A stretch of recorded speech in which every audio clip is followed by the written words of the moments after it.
Level low.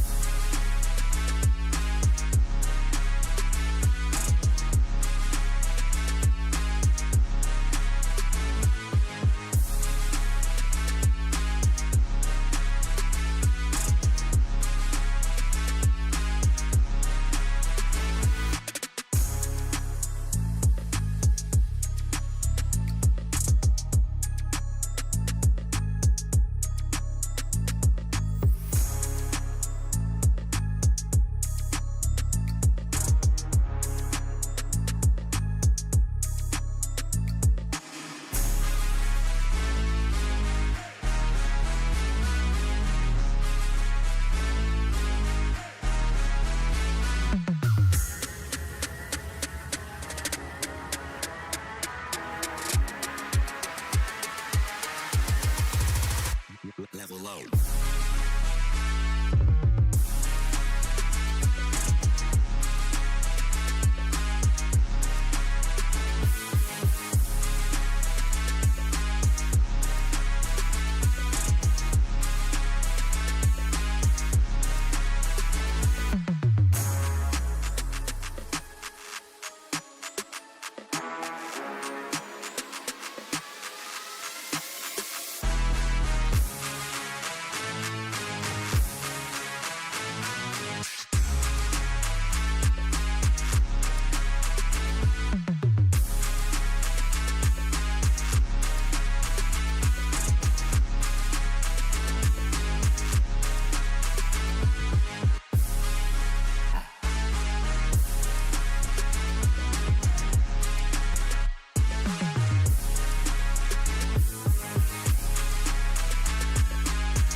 Level low.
Till I see you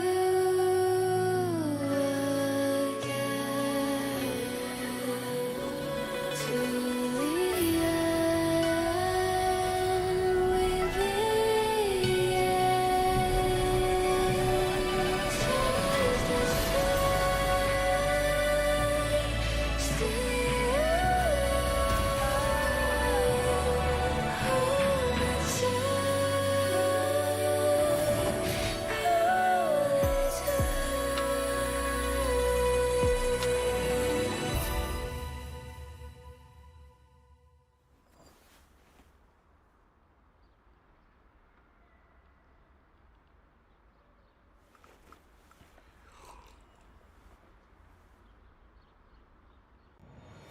Get ready for the 2026 Battle of S.E.A. Across Southeast Asia, teams fight for their region and the pride of Demacia. They first clash at the Proving Grounds Community Tournament with only the best teams moving on to Rally Day for the ultimate showdown. They join forces with regional creators from Thailand, the Philippines, Indonesia, Malaysia, and Singapore to compete across all game modes. Summer's Rift, ARAM Mayhem, and Arena. They're just gonna sit by and watch, but perfect executions. Who will rise to glory and become the Battle of S.E.A. champion? Grand finalist! Battle of S.E.A.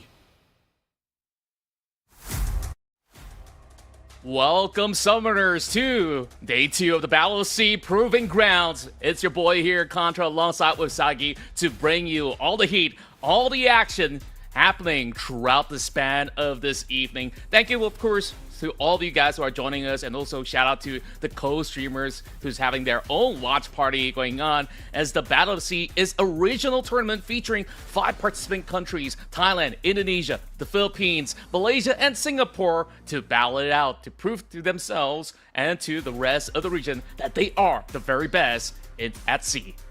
Exactly right, Contra. I think throughout the entire Proving Grounds thus far, we see a trend regarding the teams that we actually have right now.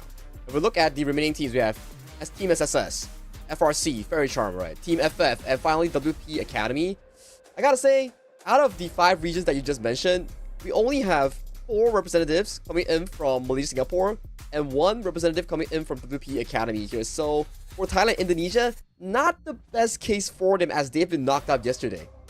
Well, you gotta also see for the fact that, you know, things can happen in the best of 1. You can get cheese in some of all these drafts. That's true. So, who knows? Maybe on Rally Day is where they truly get to shine. So, of course, throughout the Proving Ground stage, we have open community tournaments for all of the finalists, from the solo queue ladders to ex-pros as well as current pros who's been forming up their own teams to prove their worth. And of course, today will be the very final day, and the best representative will be able to join some of your influencers as well as your community leaders to play out on the Rally Day. And we've also got plenty of rewards for all of those who are playing. Yeah, talking about rewards, right? Aside from the prize pool that we're looking at, a 3.5k US dollar prize pool, the first place taking 1,000, second 600, third 500, fourth 400, and fifth 600, 300, seventh, eighth 200 here. That's just not all. Take a look at the top 16 teams. Look at that swag kit. You get a Garen Demacia sword, you get a cape that signifies Demacia, and also like a little like, what do you call that? A keychain that you can pin on towards your wallet or towards like your bag. Showcase that you actually participated in this tournament itself. Sagi, I don't know who do we have to talk to get ourselves a Garen sword and a cape, but that looks real cool. Like, I wouldn't mind just joining in just to get my hands on those. But hey, of course, I don't think I would fare against some of the very best here. But hey, there's also more of these stuff like the Massive Spirit keychain for those who are part of the challenge as well. So everybody's a winner here at the Proving Grounds. But of course, yesterday we've seen some fantastic results from the teams. So here are our remainder of teams who are still going to be playing for the rest of the bracket. Starting off with the lower semifinals, we have West Point Esports Academy that's been able to defeat Concloy as well as 157 in order to make their ends meet, and they will be facing off against a very fearsome Faerie Charm. I think talking about Faerie Charm, we gotta remind ourselves back to the series that they had with Full Send. That was an insane series to be talking about. Faerie Charm was like losing 5-6k gold behind against like Full Sends at one point, and then they made a Hail Mary Baron call to get themselves back into the game. And talking about Faerie Charm, they will be playing the first series of the day against WP Academy, featuring LJW in the top lane, PS in the jungle, Savaski as their mid lane, Quake and Born This Way coming up with the dual lane in that ADC support role.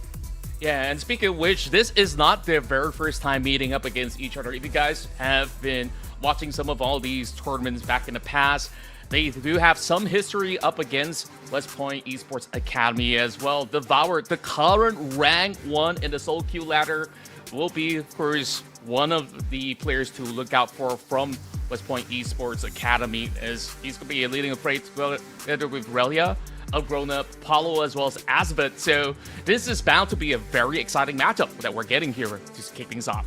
I think both teams also played like fantastic League of Legends back yesterday. We saw the fact that FRC, the amazing comeback they talk about, and from WPA, aside from absolutely demolishing 157 in their matchup, they also had a really back and forth game coming in with Thailand's very own Kankoi. So for these two teams, I think it's definitely not going to be an easy one moving forward that pick and bans and going into Summoner's Rift.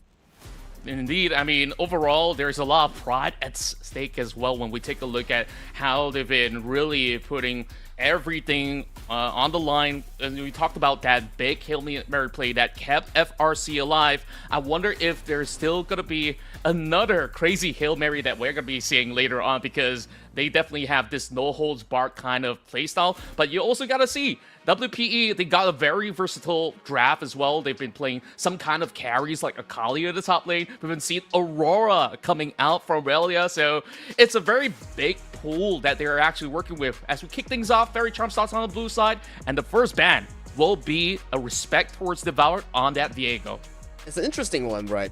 So far in the entire tournament, we've seen Jungle Assassins being banned specifically to WP Academy and also teams like Team FF, which features like carry jungle playstyles on Devour, on the side of Blueprint. So these are interesting bans as well. And talking about the Jace pick, we saw it yesterday on the hands of like Rona. He played it towards the mid lane, and it's a very good flex pick that you can throw in towards the jungle in this patch.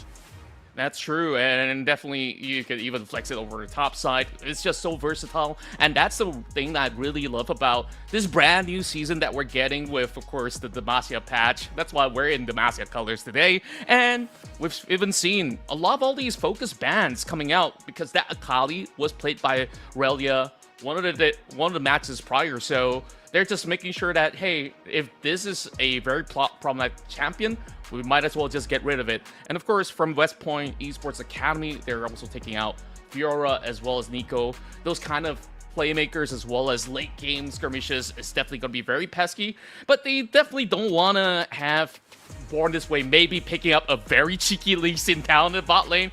It's very interesting, right? Because Born This Way in previous tournaments, he was actually playing in the jungle, but instead, he's coming in as a support for Faerie Charm.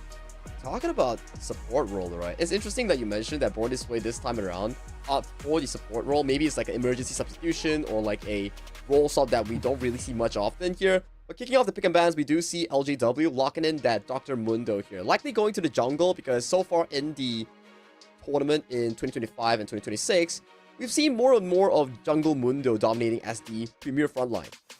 That's true, and overall, like, he's just really pesky to deal with, and the longer it progresses, he just gets beefier and beefier towards the point that you have to build so many of all these anti-strat items up against him. What they did miss out on the ban is that Varus, but the big question right now remains that, is this going to be a typical bot lane Varus or mid lane Varus? It might even be top lane Varus, since he's just so strong with that one item power spike of Dusk at Dawn that was introduced earlier this year, and I do think that wherever he goes, he's definitely going to be giving a lot of impact towards WPE Academy. I mean, it makes sense, right? Like, usually if we just see Varus, like, oh, it can go top, it can go mid, it can go ADC. Because why?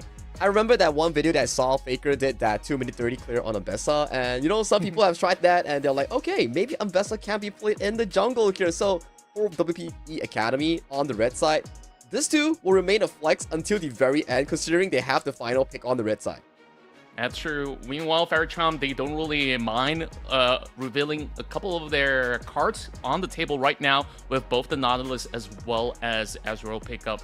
And we're definitely seeing a lot of all these focus onto getting engaged supports or even tanks in order to pick up that Vandal pipe so that you could just land a couple of CC and just give your entire team a 20% buff of attack speed. So that being said though, West Point Esports Academy, they lock in the Aurora once more.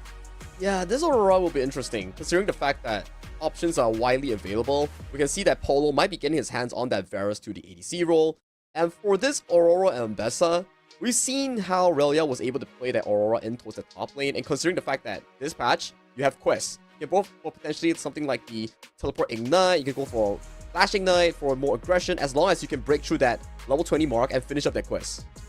That's true, and I really do like the kind of ideas that they do have with their kind of pickup, because you can see already the ideation for West Point Esports Academy is that, hey, if we get a catch, we can just full send it, go for that dive, and they want to ensure that nothing blocks their path, so they will just take out Talia out of pool from the side of Savaski. So what's going to be the answer for Faerie? They will remove another support out of the pool, and that's going to be the rail. It makes a lot of sense, considering the fact that FRC has already shown their bottom lane duel. So right now is to make sure that Quake and Born This Way gets a comfortable matchup going into that early game here. Because if you were to look in terms of draft, WP, if they do send that Varus towards the bottom side, it's really 50-50. It depends on whichever supports gets their initiation off. Is it going to be Born This Way, spamming his emotes and getting that perfect hook on towards the Varus, or the potential support coming in from WP Academy, formulating that strong 2v2 and suppressing Quake and Born This Way? Yeah, and I really do like that you've pointed that out, and we're also seeing a little bit more of that priority ban over mid lane just to deplete the kind of pull that Savaski has. And Orianna was one of the most popular choices out of yesterday's run, with multiple teams actually going for her big capability of landing big shockwaves in those team fights. And of course, similarly on the other end, another support being removed from the pool, and that's going to be Braum. So there's not too many choices left that's going to be giving them all these great engage tools. And maybe you could still figure out something like maybe a Rakan or Alistar that could still be pretty much accessible, but does it actually fit into what WPE wants to achieve? And speaking of which, they will go ahead, lock in that Rakan. It makes a lot of sense, right? You have so much engage tools coming in for the WPE Academy. The moment you hit that chain of corruption on towards the enemy, Rakan just follows up with the quickness and get that perfect setup here. The only thing that we need to look at coming in for WPE Academy, where is this Aurora and Bessa going? On Bessa, you can flex top jungle, Aurora, mid top. It's really down to WPE Academy to see which thing they want to prioritize on these specific counters here. So for FRC, to lock in yet another strong lane bully, which is the Rumble, equalize out some of these strong matchups that has been drafted by the WPE Academy. Yeah, I really do like this coming out of Faerie, despite this being pretty much blindly moving into what could potentially be a Varus top lane, which could still poke out that Rumble. But hey, a Zed coming right through. So are we actually getting this huge assassin matchup up in the mid lane? That's what I really want to see, because now it forces that Varus to really consider, okay, I gotta stick to the bot lane, or else if I go mid, I'm gonna be in trouble. I mean, it's down to whichever they want to draft, right? And with that, we do see Rise being hovered and eventually lock-in coming in from WPEA, signifying that Devar will be getting his hands on this Ambessa in towards the jungle. It's also down to Agrona or Relia to see who wants to play the better lane, right? Do you want Rise into the potential Rumble? Do you want the Aurora into potential Rumble here? And if you look at FRC, maybe they play the Zed in the jungle, maybe they put the Rumble in towards the mid lane. It's still really flexible depending on what kind of matchup that they're looking for. That's right. We will only figure it out once we actually move right into the Rift, as they will be having their own fair share of exchanges in that sense.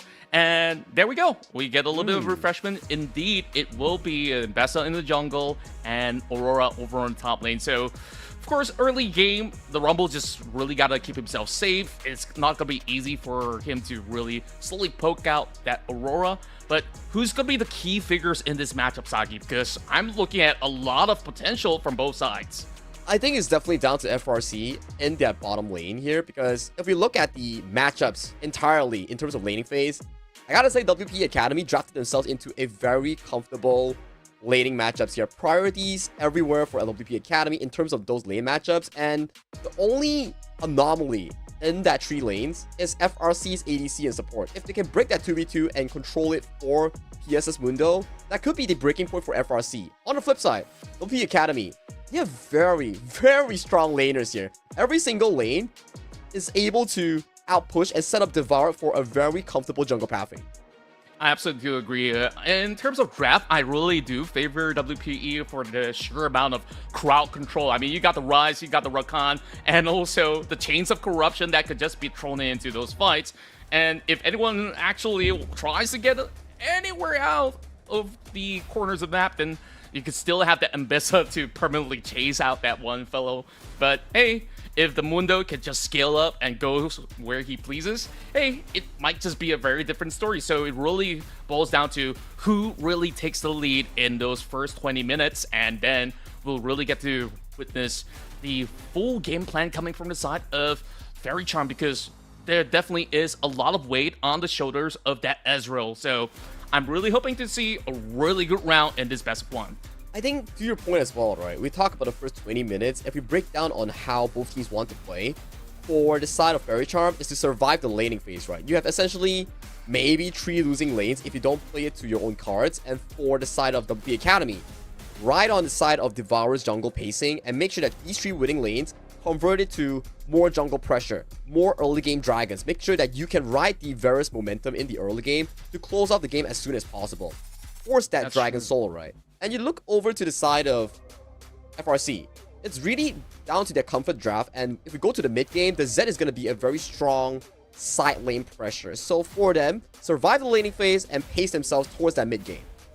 That's true. Overall, we also want to see whether if FRC wants to consider prioritizing objectives over on the top quadrant of the map, because if you're going to go into the late game and you haven't really get too much of all these structures out of it, then it is going to be rather difficult for them to really go on the push as well, considering the fact that, you know, that's the problem about the Ezreal, where you just can actually focus down, you know, one after another in comparison to all the other kind of high DPS ADCs that's available in the pool. So really a lot of factors come into play. So West Point Esports Academy, if they can actually snowball that lead from the early game, then they could actually make a quick hurdle and just absolutely take whatever they would and just keep on forcing those team fights. So that definitely would be super exciting to watch. And of course, once again, for all of you guys who are tuning into the Proving Grounds, get your snacks ready, is the Battle of S.E.A is just getting started. So Sagi,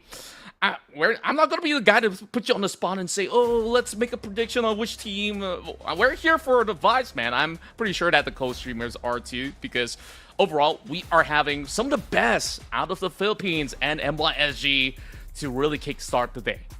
I think if we really want to put predictions, right, if we were just to look at pure raw numbers, I gotta say, in terms of drafting phase, you gotta give it over to the West Point Esports Academy. They did a really good job in terms of like getting those winning lanes, utilizing that Mbessa and Aura flex to the very end. And if you look over to the side of Faerie Charm, yes, you have very good players coming from MYSG, but if both teams have like a 50-50 in terms of player strength, it comes down to whichever team gets that, how would I coin it? Whichever team gets that draft priority, right? And so far, in terms of draft priority, it seems to be slightly favored into the hands of WP Academy.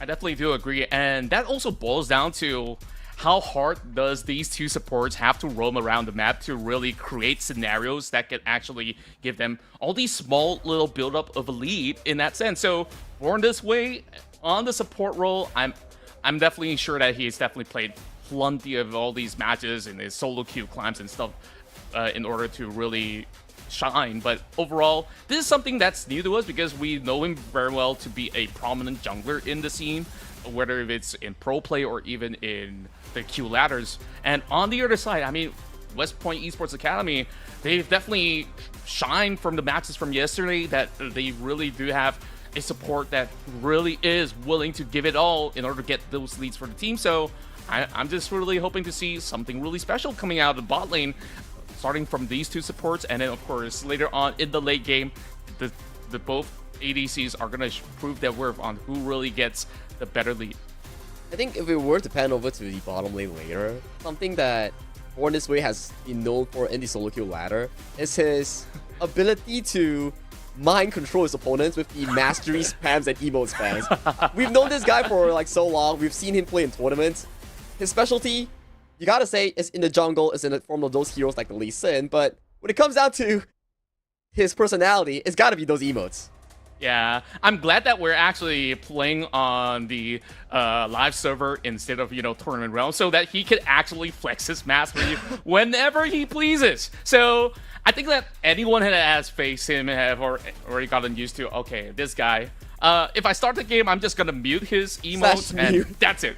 Just slash mute emotes. That's all you need. You don't have to worry about the chat, because most often than not, they keep their hands busy with whatever's happening in the game anyways. But I mean, this is just great vibes overall, because we've talked to some of these guys before. They're all super friendly, super fun to play with as well. So I'm just wondering, we haven't really talked too much about the top lane matchup. Let's talk about this Rumble versus Aurora for a little bit, because of course Aurora tends to be that kind of range lane bully in the top lane, but up against a Rumble, you also do have to be slightly mindful to try not to miss position, because Rumble have always got that kind of constant pressure with the flamethrowers and stuff like that.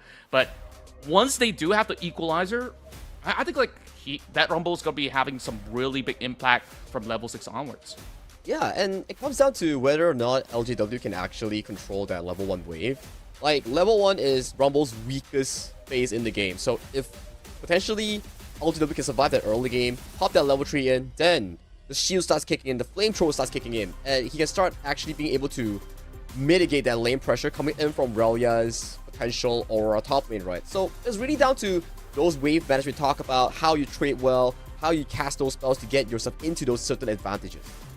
That's true, and of course, I'm pretty sure that Devourer could try to clear as fast as Faker in that sense, so he's going to have a lot of impact in that early game. So to also match up to that speed, I really do wonder on the side of FRC, will they be able to really upkeep that kind of tempo in order to either maybe form a counter gank or even maybe prioritize objectives instead. So FRC, they gotta ensure that their game plan is gonna be very clean, because looking at the late game, Zed, sure, you do have maybe a little bit more of that split push pressure on the side lanes, but overall, you gotta also find avenues on that mid lane to get this engine rolling for the Zed. Yeah, that's the problem, right? So we need to see how Savaski plays out that Zed in the laning phase, and if you can get a sufficient lead to outpace Agrona on that rise, then maybe we see a side lane domination coming from FRC, because their side lane in terms of 1v1 is pretty strong until Agrona on their rise hits that level 16 breakpoint on the hero champion like the Rise, right? So it's really down to this laning phase that we talk about, right? Because WP Academy, if we look towards the early game, they are so strong in laning phase here. So setup as well is really sufficient. We could look at a fresh Prison Realm coming in for the side of Rise in the mid lane to catch Savaski off guard. So it's really down to how they play that early game later on. Laning phase is too important for both of these teams. That's true, and overall, if you give enough time for the Rise to actually get all of his full build, then it is definitely going to be very scary towards the late game, because once he has the Actualizer, 8 seconds window of spamming those spells, he could just absolutely melt anyone like butter. Maybe not the Dr. Mundo that quickly, but it's still going to be very significant. So overall, I think like West Point Esports Academy, I think that this is almost like a foolproof kind of draft, whereas there's definitely a lot of conditions to be met for the side of FRC. As much as, I love these boys to bits, but they really got to show us that to work out this draft, you just really got to be absolutely monsters in each respective lanes. You gotta just lock in. You gotta just make sure that every lane equalizes out according to your expectations, survive the early game onslaught coming in from WPE's aggression, and maybe when going into the mid game, we will see more of the fights happening around players like Savaski, players like LJW, setting up those team fights in terms of like the 4-on split push or potentially the dragon here. So for the bottom side is what we need to be focusing on. If Quake and Born this way can equalize that lane and even win against Poland Revelate, that's going to be such a good news coming in from FRC. That's their anchor right there in the bottom side. That's true. I think that definitely is one focal point that they could actually look at, especially if you could start roaming from mid lane down to his bottom to really amplify the kind of pressure that can be built up. Then who knows, that might actually crack the rest of WPE. But of course, under Devoured's watch, you'll be pretty certain that he will always respond to some of all these kind of movements across the map. So we're just waiting for all the teams to really get their gears pretty much running, as we do have a little bit of pause coming from their end to ensure that everything runs smooth before we actually hop on board. So if you guys are wondering, okay, what are we waiting for? We've already got the drafts, we already got all of these stuff running. Well, if you guys are, of course, hoping to catch a lot of all these amazing events as well as tournaments to come, make sure you follow us, as well as hit that subscribe button wherever you guys are watching from, as this Battle of S.E.A is just the starting point out of our 2026 year of events that will be happening later on. So of course, Sagi, I think like we've had an absolute blast coming from the past year as well, watching some of these amazing players that's been able to really shine on all these regional stages. Like we've seen players from Inferno Esports really taking it all the way, almost even getting their promotions in the LCP promos. And of course, there's just so much that they are hoping to prove in 2026. I think that's the initiative coming in as well, right? We're trying to resurrect the scene coming in from the Southeast Asia region here. That's why we saw Titans Cup, the LCP qualifiers here, the last chance, right, coming in from last year. So slowly but surely, maybe we see more of these Southeast Asia teams coming in from YSG, Philippines, Thailand, start to come together and make a super team going into the potential LCP qualifiers later on towards this year. But right now, for the Battle of S.E.A Proving Grounds, it's our community tournament to showcase that, hey, our solo queue players has what it takes to compete against the best of the best. And for them, if they win, they can potentially qualify for the second round, which is happening next week, if I'm not mistaken, with the KOLs. That's right, and we're going to be having that rally day, so the best regional representatives will be locked in to play together with some of your community leaders as well as influencers. So on that rally day, we're going to have a whole lot of fun because we have ARAM Mayhem and so many different kind of game modes that they'll be playing all together. So the Proving Grounds is just the starting point, because ultimately we want to see if they can still dominate, even being matched with some of all these other amazing talents that we'll be bringing in on next week. So you guys definitely want to keep yourself subscribed, because that is going to be happening on the next Sunday. So make sure you keep your eyes peeled and your calendars pretty much free from all too many events that you guys are busy with. So that being said though, Sagi, you know, this update, let's talk about it for a little bit, because it's a big patch when we started off the year with big updates to the role quests and of course the turret platings. I think like this is definitely a lot more refreshing for those playing at high elo as well as professional, because overall we've seen too many lane swaps last year and this absolutely prevents it. Yeah, and I mean, it doesn't fully like prevent it, but it makes you sacrifice something, right? Because if you want to commit for a lane swap, you are sacrificing your quest progression, right? Because right now we introduce quests. Top lane, if you sacrifice them in towards the weak side, you kind of just make it lesser, more of a benefit, because you want at level 20, you want that empowered teleport, you want that additional teleport if you're bringing an additional summoner spell. For ADCs, is a huge gold income if you miss out that quest completion, and let alone get that 7 item slot, boost directly go into 7 slot, so you got more aggressive item builds with like GA, especially like the Zonya if you're like a hybrid ADC like Kaisa, or even the likes of Corki, right?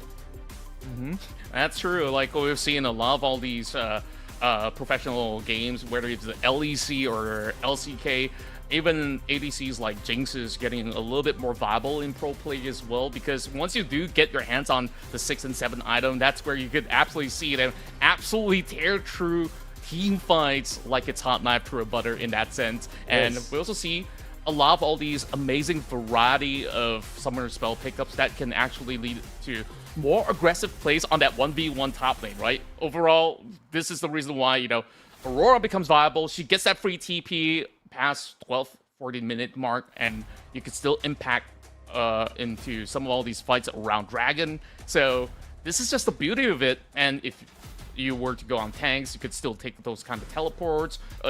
And I just think that the options are absolutely plenty. Meanwhile, of course, that added slot for supports to finally get a space to park your control wards, I think that really comes in handy as well, as much as essentially the role remains pretty much the same, but the power of battle pipes is absolutely strong throughout the past couple of patches.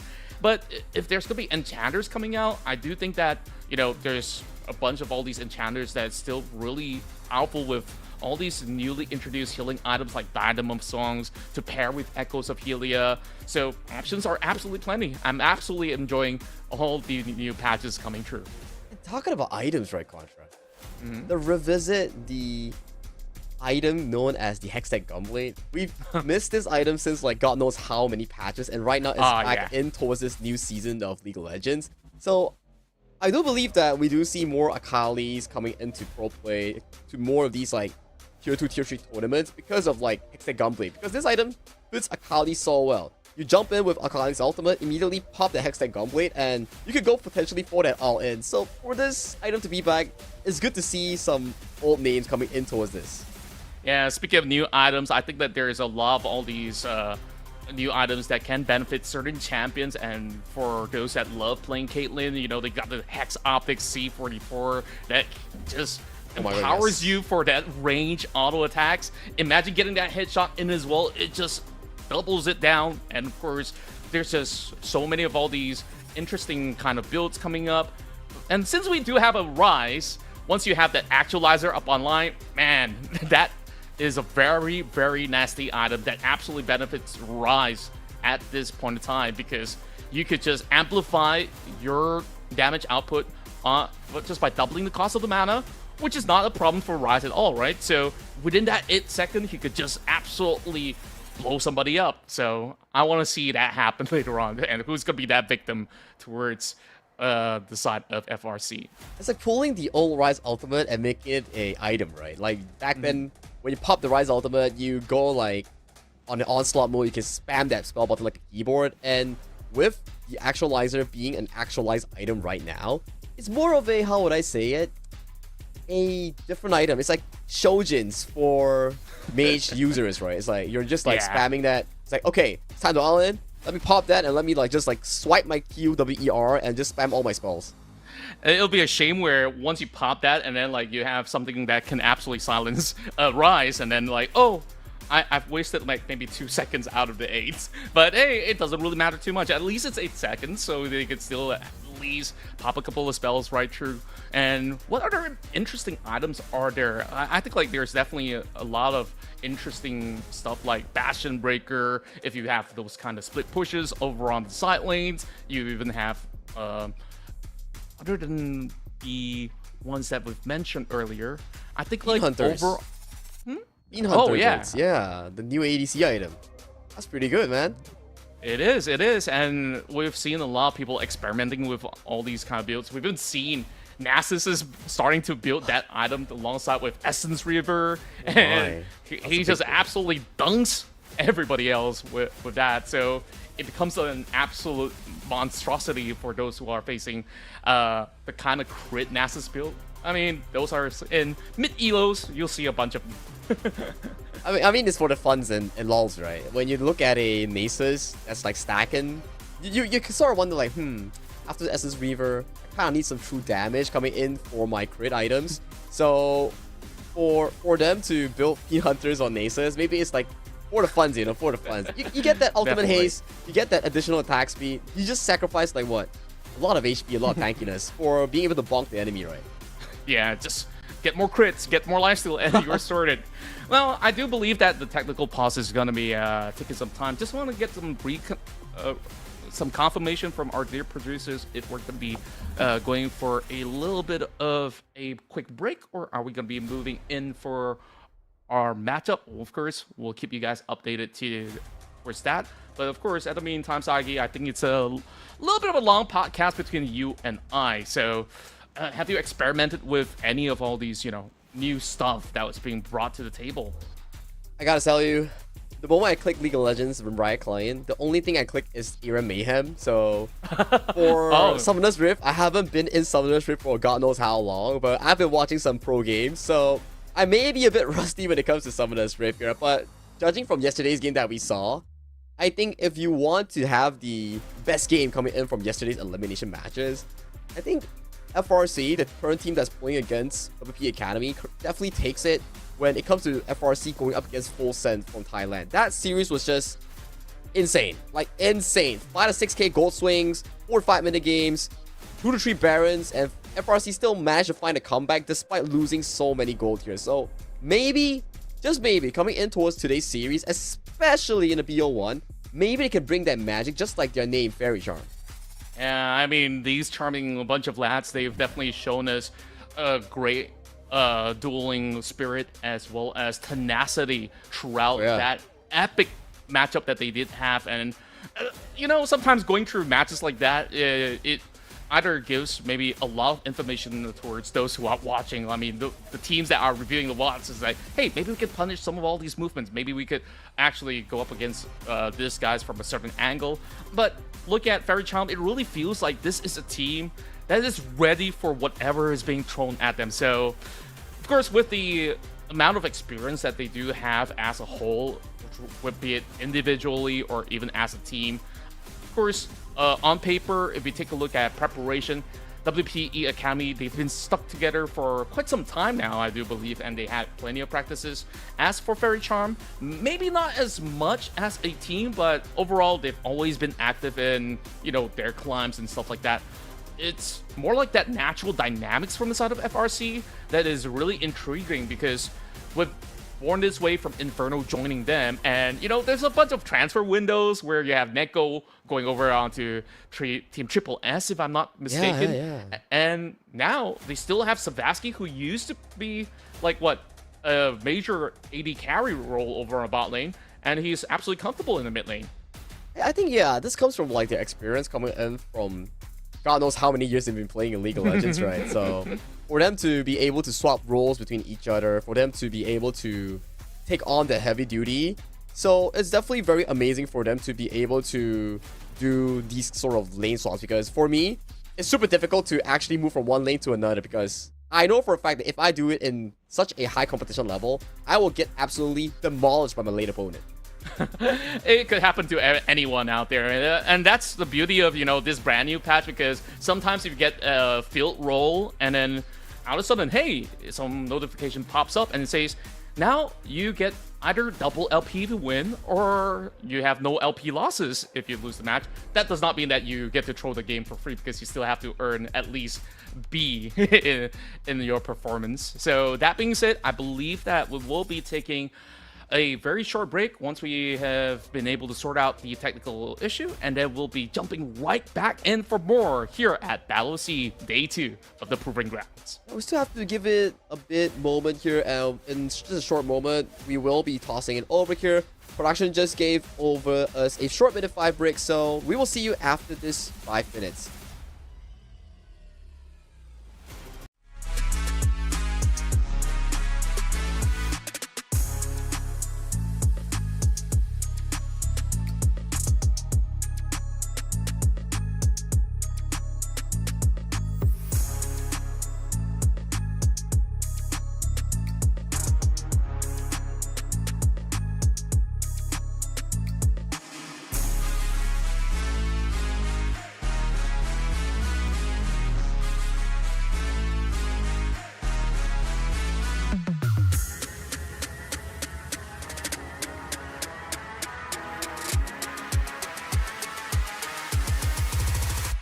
Level low.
low.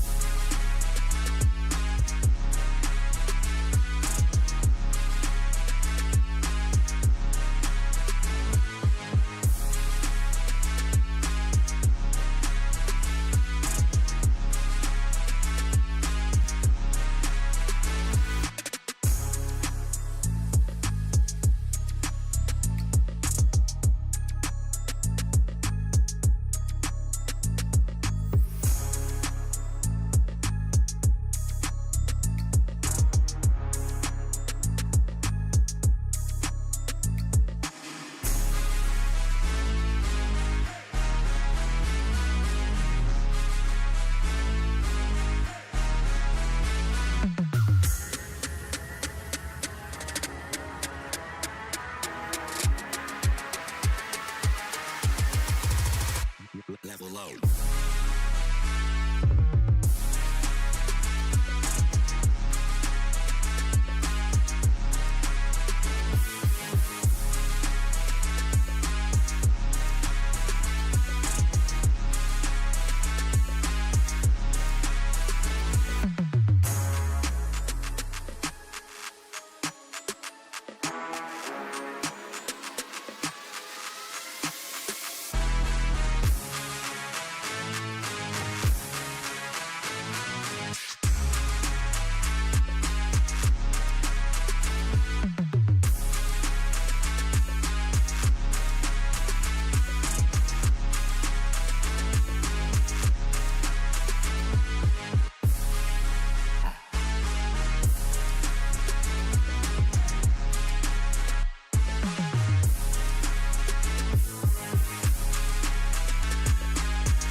Level low.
until I see you again. To the end we begin. Taste the flame,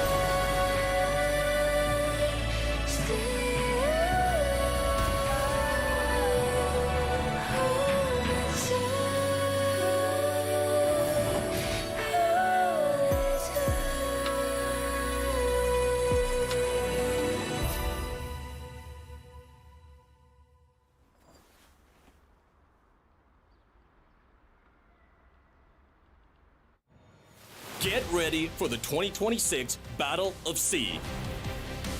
Across Southeast Asia, teams fight for their region and the pride of Demacia. They first clash at the Proving Grounds Community Tournament with only the best teams moving on to Rally Day for the ultimate showdown. They joined forces with regional creators from Thailand, the Philippines, Indonesia, Malaysia, and Singapore to compete across all game modes. Summer's Rift, ARAM Mayhem, and Arena. They're just gonna sit by and watch, but perfect executions. Pun bola bantuan sudah mendapat, Serap pun dari belakang menembak terus, Pak. Who will rise to glory and become the Battle of S.E.A champion? Grand finalist! Battle of S.E.A.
Lanterns dance as twilight spills across the open sky.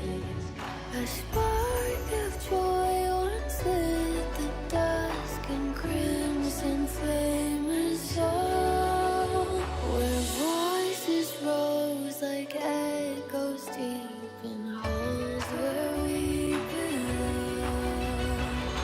Yeah, 海角共你一见你我，共此时光。愿此情长，四月流芳。Where we belong.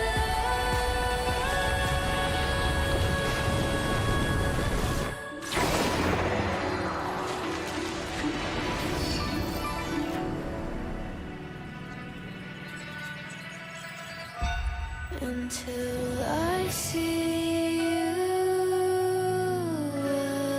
again. To the end we begin. Taste the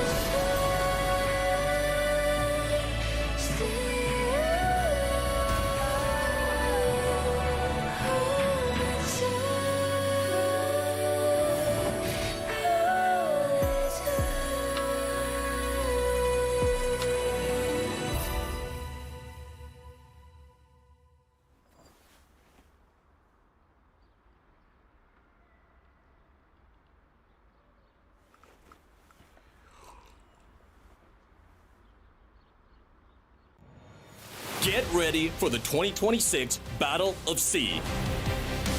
Across Southeast Asia, teams fight for their region and the pride of Demacia. They first clash at the Proving Grounds Community Tournament with only the best teams moving on to Rally Day for the ultimate showdown. They join forces with regional creators from Thailand, the Philippines, Indonesia, Malaysia, and Singapore to compete across all game modes. Summer's Rift, ARAM Mayhem, and Arena. They're just gonna sit by and watch, but perfect executions. Who will rise to glory and become the Battle of S.E.A. champion? Grand finalist! Battle of S.E.A.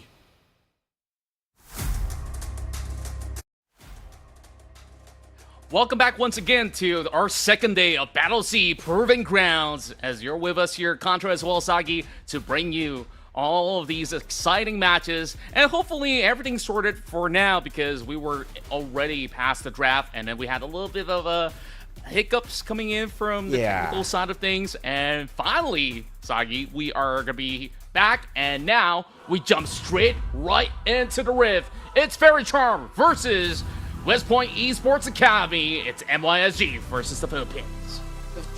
One of the three MYSG teams remaining in this tournament versus the sole hope coming in from the LLPH community sides here. So a lot of stakes are at hand here as we jump straight right into the first BO1 in this lower semi-finals.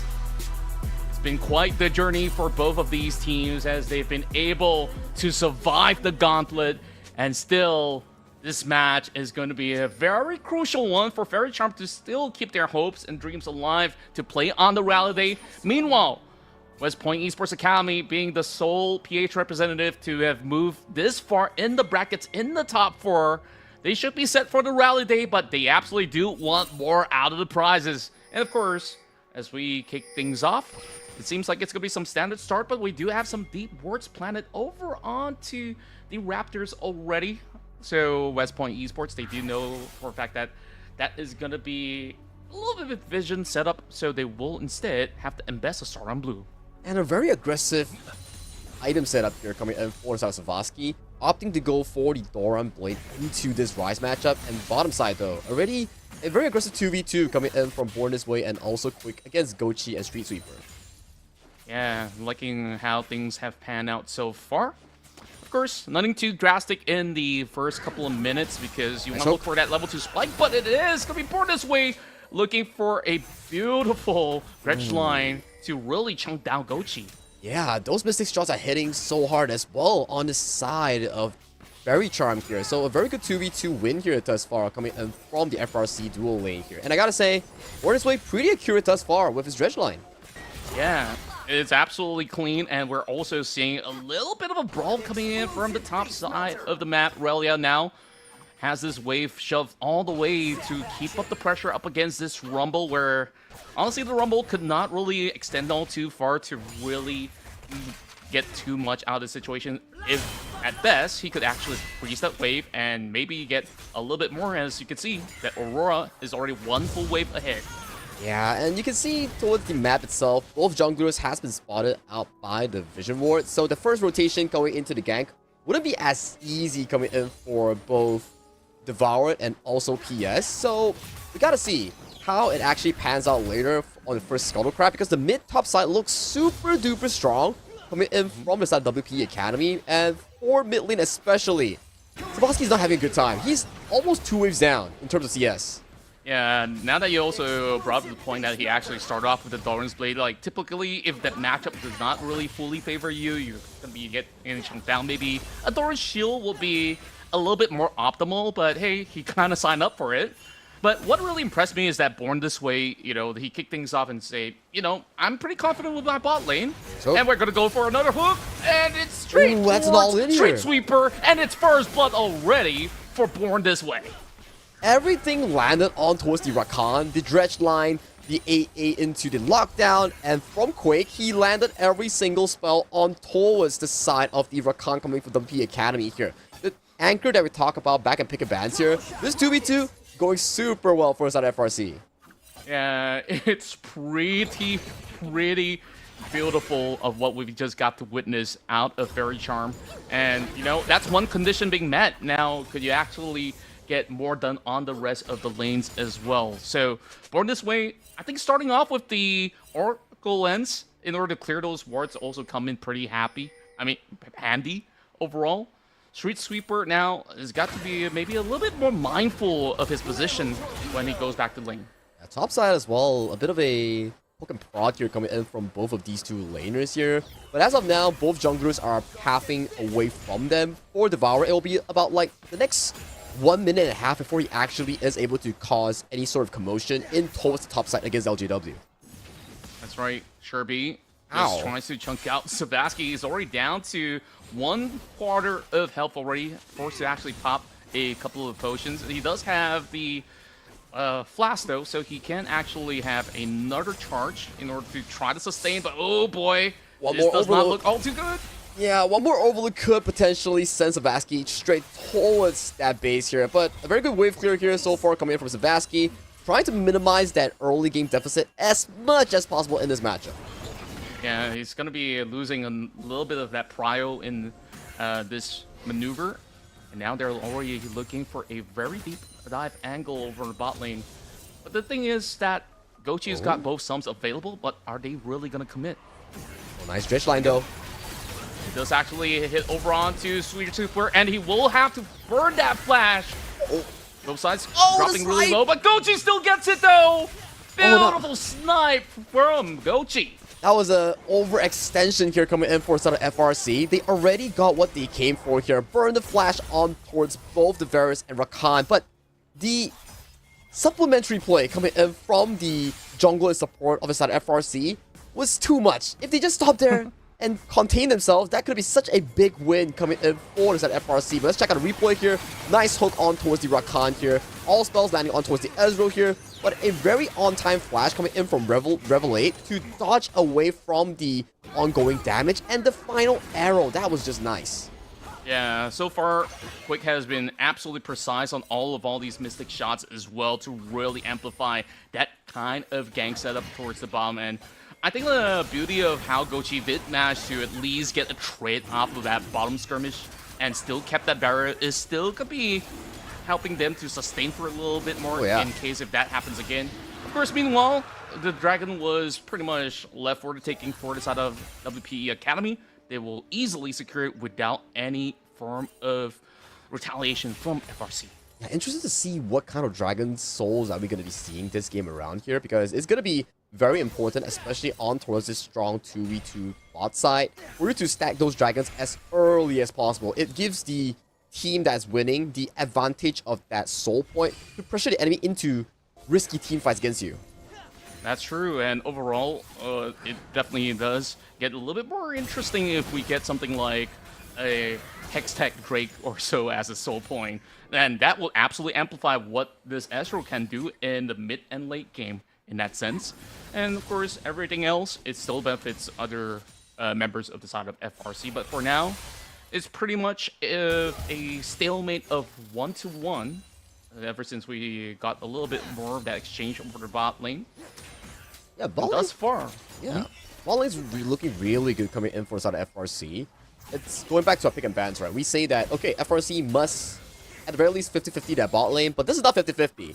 We do see Quake and Born This Way 7 right on that 16 CS gold lead in towards that bottom side, equalizing the gold so far in this game one. You can see towards the mid side, I would say Sebastian's not doing the best of the best here, but he did chunk out insanely hard on towards Sherby, which forced Sherby to actually back off towards safety. Oh, and that is a very proactive play coming in from the side of Savaski to also maybe force this Rise to be losing a little bit of that tempo, but I don't think it's all too damaging so far because the objectives are not up just yet. But up next is going to be the Grubs that have just spawned. And both junglers tries to get a little bit more of that priority. A couple of pings already coming from the side of FRC as Devoured spots out Savaski. Yeah, and we already see the fast rotation here coming in from Born This Way 7. Already positioning himself in a advantageous bush, nearing to get a hook on towards Devour, but doesn't get it here. Well, yeah, might have to force the flash here. Oh, yes, indeed. He has already used his W to actually hop into the pit. And Equalizer. here comes the equalizer, dropping onto Devour, forcing the flash away. And that is going to be a huge hook lion sinker into the fight. Relia jumps into the back line. Meanwhile, Born This Way goes in for the chase, but Sherby is going to be in a little bit of trouble. Devour tries to make his way out of it as Street Sweeper will be the next in line to fall. PS and low will be able to secure it. Devour still gets one exchange before going down. It's a double for PS. And now the options are open for the taking for Faerie Charm. That was a beautiful equalizer coming in for the side of LJW's Rumble, which immediately forced out so many of the key spells coming in from the side of WP Academy here. And then even when we see Street Sweeper coming in with a 4-man Rakan knockup, it wasn't enough. There's no consistent DPS the moment Sherby falls on that rise, which, coming to the conclusion here, this early game has been played tremendously well because of the fact that Born This Way 7 is able to move around the map so much faster compared to his counterpart, which is the Rakan coming in from WP Academy. Take a look at this fight. Grub started coming in from the side of PS, and take a look at the Rumble here. Good positioning, forcing the first flash coming in from Aurora here. True Shot Barrage doesn't hit on towards anyone, but this equalizer, man, forcing every single spell coming in from the Ambessa and Devour. Yes, he has so much damage in towards the early game, but the moment you lose the rise, there's just no constant spell flux to refresh those spells that you're looking for. No DPS, pick down this Mundo. Yeah, the chemistry between Born This Way and LJW have once again been proven to be a very, very nasty tandem. And like you said, massive impact from both the Rumble as well as the Nautilus. And it really didn't help that Relia was in a very awkward position in that fight, forcing that flash. And once they say, you know, let's try to commit and convert something instead, at least Sherby did manage to walk away with one kill. So it does help that Rise to also stabilize to eventually catch up to this build, eventually getting his hands on that Rod of Ages. Yeah, the next few Dragons is going to be really interesting coming in for both of these teams. We'll be coming into a strong contention on whoever can stack those early Drakes and pace themselves towards that strong Drake fight, right? You get that soul point, you increase your combat ability going into that mid-late game stages here. And Born This Way 7, positioning himself in towards the top side, we do know for a fact that Relia has no flash. That's true. So there's only one way that you could realistically get out of fight. So he's got to keep that hop ability just to get himself back into safety. Meanwhile, Heartsteel already online for the Mundo, so he's definitely looking for a couple of these free stacks if he could, but definitely don't want to put himself into danger just yet. Drax pretty much up online, so we do have the Hextech Drake. That is going to be our second Drake for the taking. Born This Way, already lining up with the pressure, or dealing a chunk up for Street Sweeper, and now he is in the thick of it, will be blown up by Gochi, and this is a full commitment up against Pieslo, and just like that, the Mundo will be melted down. A late TP comes through from LJW, but it is not gonna matter all too much. And once again, West Point Esports Academy, they do have an open Drake for the taking, but it's still warded though. They don't want to fully commit just yet. Oh, what is going on here? FRC overcommitting themselves in towards that play. Born This Way 7, although he got a hook on towards Sweet Sweeper's Rakan, but the members coming in from FRC just wasn't ready here. We saw how late the teleport was coming in from the Rumble of the side of FRC, and the moment he landed, all three members, Born This Way, Savasky, and PS, has already been taken down coming in from the beautiful CC chain coming in from the Rakan. Gochi's Varus. Take a look at this play. Dredgeline lands on towards the Rakan, and immediately, quickness into the knockup. Chained by the Chains of Corruption here. The Nautilus couldn't even land anything in that play because he was CC chained to death. And as of this point, teleport was just too darn slow coming in from the Rumble here because the Aurora on the hands of Relia had the push priority in that 1v1. True enough, and there wasn't that Unleashed teleport activated just yet, and Sherby came in just in the nick of time with his Realm Warp in order to really make a very impactful team fight. And who benefits the most out of that skirmish? I gotta say, it's gotta be Gochi. Look at him. Man. He's already 3-0, and he's got a 300 bounty on his head.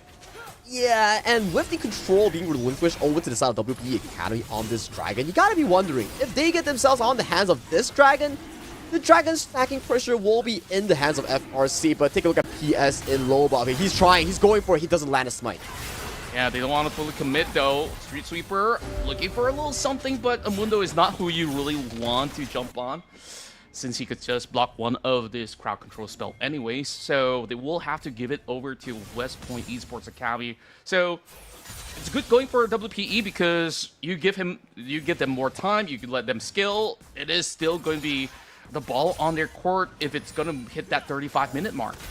Yeah, and the 35-minute mark is actually really, really far away. And if you take a look at the scalability coming in for both of these teams, I would have to give it over to the side of West Point Academy here because take a look at the rise and aura that's in effect here. They are looking super duper well farmed up in both of their respective lanes. Absolutely agree with that. And on top of that, when we take a look at the potential of trying to even snatch Gochi in some of these team fights, his position was absolutely immaculate that it makes it even harder for Savasky to even find maybe a flank angle to try to land a death mark. So far we have not seen much of that other than that early dive from the bottom lane. So I wonder if there's going to be any of these avenues because you don't want to be that kind of Zed that's just aiming down on that rise where he's just going to get some of all these items up, and once he does have the Cerberus of Embrace, he's still going to be able to really soak in all that damage, so it wouldn't matter all too much. Yeah, you make a very good point. So for side of FRC, the potential 20-minute timer when Quake gets his Manamune into that Muramana exchange, that's going to be really important here as we do see both teams trying to battle out for that vision control here, but it has been won over to the side of FRC, so they do get first priority on towards this Rift Herald. Yeah, but there is still a ward that is uncleared inside the pit, though. They do have pretty much a control ward to be dropped over, but of course, there's just more coming out of Street Sweeper, literally sweeping the streets right now. So it is not going to be a full commitment until they could actually get a little bit more of that priority, but with the exchange of lanes, Quake could slowly wither them down with a couple of all these shots. So perhaps they might be thinking, should they actually give this one up? Gochi's in an angle where he could be spot out by Savasky to just get that jump on. Yeah, Savasky having a pretty good flank angle here. We do see Nova up there walking in before the potential spike. They do steal it. And there we go, Death Mark all around the Gochi. Not enough burst to actually take him down. Devoured is the first to fall, being in the front line of defense. And there we have it. A flank comes true, but really a dangerous position. He has to flash away. Street Sweeper, first one to sacrifice his life. But PS, he's going for the kill. And that's triple. Is this going to be a Qontra? He's going to be giving it over to LJW. Savasky actually provided so much room for the members of FRC to play in that fight, being the sacrificial lamb to bait out so many key spells coming in from Street Sweeper, coming in from Sure B. And you start to see the entire team fight starts being super difficult for WPE Academy to actually play it out throughout the entire fight. The Ambessa couldn't get that public execution on towards any single member here. And with that fight alone, we do see the late coming rumble, but with a beautiful equalizer to land on so many key targets here. I gotta say, well played in that team fight coming in from the side of FRC. Yeah, that was absolutely immaculate. And on top of that, with that triple kill that snowballs this Mundo, it might not seem like it's much, but he's just going to be an absolute nuisance from now once he does actually get those items up. And perhaps we're looking at a Warmock setup later on, and Devoured is going to have such a hard time to even chunk out some of all these frontline. And I don't know if that's going to be the kind of ideal situation if they really want to go into the fight up against Mundo later on. And you gotta be wondering here, judging from the items that we do have on the side of FRC, who's gonna be realistically killing this Mundo? Because WP Academy, yes, you have a pretty fed Varus, but Varus, we know for a fact that if it's not an AP Varus or on hit Varus, he doesn't really do too well into big tanks like the Mundo here. So this poke Varus will be a prime victim coming in for the side of that Mundo. But take a look at the fight just now. Savasky coming in with the flank on towards the Zed here. Quickness and knockup coming in for the Rakan, forced to be used against the member, which is the Zed here. Aurora comes in. Let's pick up the kill on towards the Zed, but take a look at LJW's equalizer here, burning through all the members coming in from the side of WP Academy here, making it such a difficult task for Gochi without Flash to even play those team fights. Yeah, I just love the fact that Savasky forced the kind of response in order for the rest of WPE to try to focus down the Zed, and by doing so, it kind of left Devoured all by himself inside that pit, which is why PS gets to actually steal it pretty much for free, and now they get their hands on the first stack of the upcoming Cloud Soul. But of course, this is far from soul point for the side of Faerie Charm. So at least they get a little bit of movement speed that could absolutely help for them to try to set something nice in these upcoming fights. But this is good. You deny the potential soul point coming in for the WP Academy, and you stall this game into potentially Baron game, Baron flip later on. So you do have to wonder, like, hey, without the potential of this potential soul point coming from WP Academy, it greatly reduces the Varus strength later on, going into for those like small clutch moments here. We do see WPE though, put their sights on towards this Azure, the blue buff, they do steal it away with the help of the smite coming in from Devour. And perhaps it does not really matter affect them all too much. I mean, Mundo doesn't heavily rely on the blue buff, neither does the Zed. It does come in pretty handy for the Ezreal, so at least they get a little something in return for the side of WPE for the moment. So with that being said, back towards your point on who's able to realistically chunk out this Mundo, right? Because when we look at this Varus build coming from Gochi, he's going to that traditional lethality build, so it isn't ideal because it does not really give him all too much of those tools in order to really have that full shred, unless if you want to add in a very late I don't know if you're going to go for a Blade of Ruin King or so, but meanwhile, a camp over the bomb site is seemingly likely with the presence of Devour. Both teams just swapping sides right now to apply pressure. We do see on towards the top side, FRC having much of the control on towards his mid-top side. For the side of the Academy, they're playing towards their strong suit, which is Sherby on this potential late game rise, right? And with the items coming in, big boys, especially that Mundo, he's working on towards his third item. That's right, and once you got that Torn Mill up, you could already answer to so many of all these problems, and of course, he definitely prioritized that Spirit Visage first and foremost to, of course, amplify the healing he gets out of his ultimate, on top of the potential threat of Rise melting him down, but the Rise has not gotten the actualizer just yet. Still on the second item, he's just got himself that Seraph's Embrace for the moment. So we will see a little bit of a standstill from both ends to try to maybe find a little bit more of that avenue as they're working their way towards the bot lane. Faerie Charm, I wonder what are their priorities right now. A lot of vision setup coming from the side of WPE. I think definitely very comfortable setup coming in so far from RC. Although we do see like a lot of defensive vision that's being implemented by WP Academy. But you have to wonder here.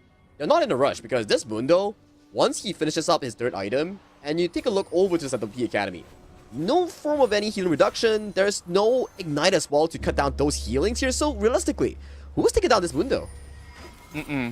That's the thing that we've mentioned early on, and I think like it's just going to be rather difficult. And I believe he's also going for something like a Vandal Pipe kind of setup into what he's currently building. Of course, he's not going for Aegis, right? So That's it looking could like be a potential. Unending Despair, I think. Like, oh yeah, I have a fair share of ARAM Mundo games, and that's probably definitely going to be Unending Despair here. So it does increase more of this in-combat healing for this big raid boss, which is PS and Loba on the hands of the Dr. Mundo. So that's why. It goes back to a question here. For this game, both sides benefits off of scaling towards that late game marker, but in terms of DPS, it's super heavily revolving around WP Academy's Sherby on that rise to hit that level 16 breakpoint. Sure enough. Meanwhile, an attempt invading into the jungle. Maybe it's slightly too late in order to secure that red buff, but overall, Faerie Charm. They do know that something's cooking over in mid lane, but they will still advance up ahead. Plenty of all these wards set up for potentially the next streak. Whereas, LJW, if he does get into a very nice position, he could drop in a nasty equalizer, and they do start it out. The hood jet flying over onto the Aurora. Meanwhile, Sherby on the flank with the Realm Wall, quickly taken down quick in that skirmish, and there goes the flash. LJW tries to run away, but there's just no safety net left for the side of Faerie Charm, as the rest of WPE has gotten more than what they bargained for.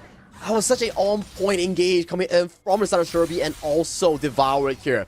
Finding the public execution directly in towards that backline. And we were talking about like, hey, who's going to be having damage to take down this Mundo? They're like, bet, I'm just going to take down all the potential damage dealers, which is LJW on this Rumble, Quick on this Ezreal, and you'll be wondering like, you're just going to be a punching bag with no relevant help coming in from your team, and that was just how the team fight went. The moment Quick and Rumble went down, there is just no DPS, but mid lane here, Death Bar landing on towards the side of Sherby here.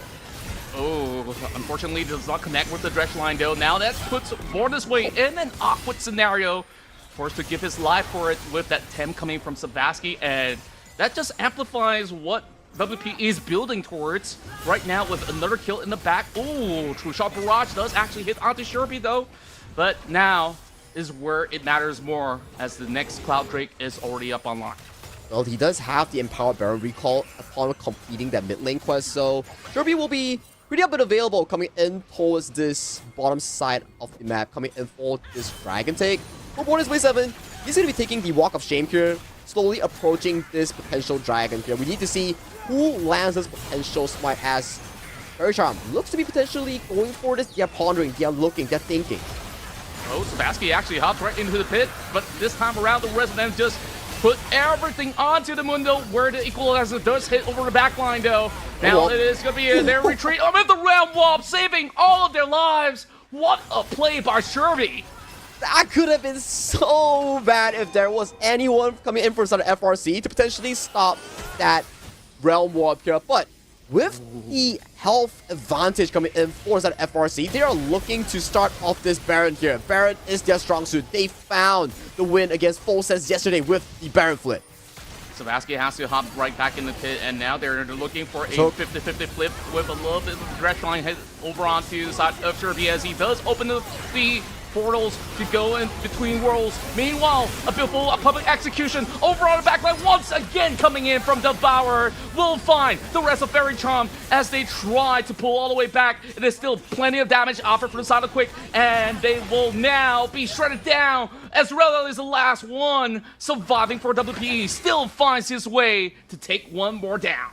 Quick with the masterful positioning here, making sure that he survives the ongoing team fight. As long as the Ezreal is able to keep himself safe, survive the DPS coming in from Relia and Sherby, his potential damage going in towards those later team fights will definitely outshine Gochi, given if Sherby falls as the first member in those team fights. Yeah, that was such a close call. We got to take a look at this again because they just wanted to bait them into a fight, and it all started with this group. Yeah, the Dredge line landing on towards the Rise here. And take a look at Savasky's position here. I believe this Zed actually gave in so much pressure to chunk out some of the backline carries here. But the Rumble coming from LJW, the Zonia's into the overheat flamethrower. He was cooking the members coming in from the side of WP Academy. It was all hit. Yeah, it might have been a little bit of an overcoat as we go back into another fight into the pits. Looking for a pick over onto Devourer. He will be in the really tricky situation where Rella is the next one to be hooked by Borna's Way as the Mundo goes where he please. He will secure himself a double kill while Sherby still got himself pretty much hit with the ult, and now the Baron is free for the taking for FRC. Tree taken down coming in for South WP Academy here. This does open up the free Baron take coming in for FRC. With this Baron going in towards their slot, they are looking even more comfortable going in towards this mid game here. It's just something about Baron plays and Faerie Charm. Every time it comes to Baron plays, they've managed to find the perfect team fight to flip the script over for themselves. Yeah, it really feels like they thrive in chaos, and they're the ones subscribing to it all the time. But this one was actually instigated by the side of Devourer that got them into really hot waters because they were slightly off of position. This is the problem here. It was a decent engage, but on the wrong target here. You land yourself on towards the Nautilus, but Nautilus is not your main target. And then Sherby, the Rise, was nowhere to be seen in that place. So you don't have consistent DPS to take down that Mundo in towards those front lines here. And right now, with the Baron power play, 4.2k against their opponents here. This is looking super good for the MYSG representatives. Yeah, and of course, there's still some hope left for the side of WPE if they can get their hands on the Dragon Soul. They've already got 3 stacks in their favor. So perhaps that could absolutely allow them to at least weave around the fight a little bit better once they do land their hands on that soul. But of course, now with the Baron power play, it makes things so much difficult for the rest of WPE as they're hoping to siege as much as possible. only still unbroken though, but there is gonna be that wave, and that true shot barrage connects onto the tree. Now that's gonna be the hook that actually hits over onto one as they fully commit public execution onto Tin Air instead, as PS and the rest of FRC is just running it down into the base, and they'll be able to just melt them out there. Quick coming over the 3 hits, whereas Devour doing what he could to try to annihilate whoever's left out of FRC, and now the inhibitor will be broken up mid, and is this an endgame angle for FRC?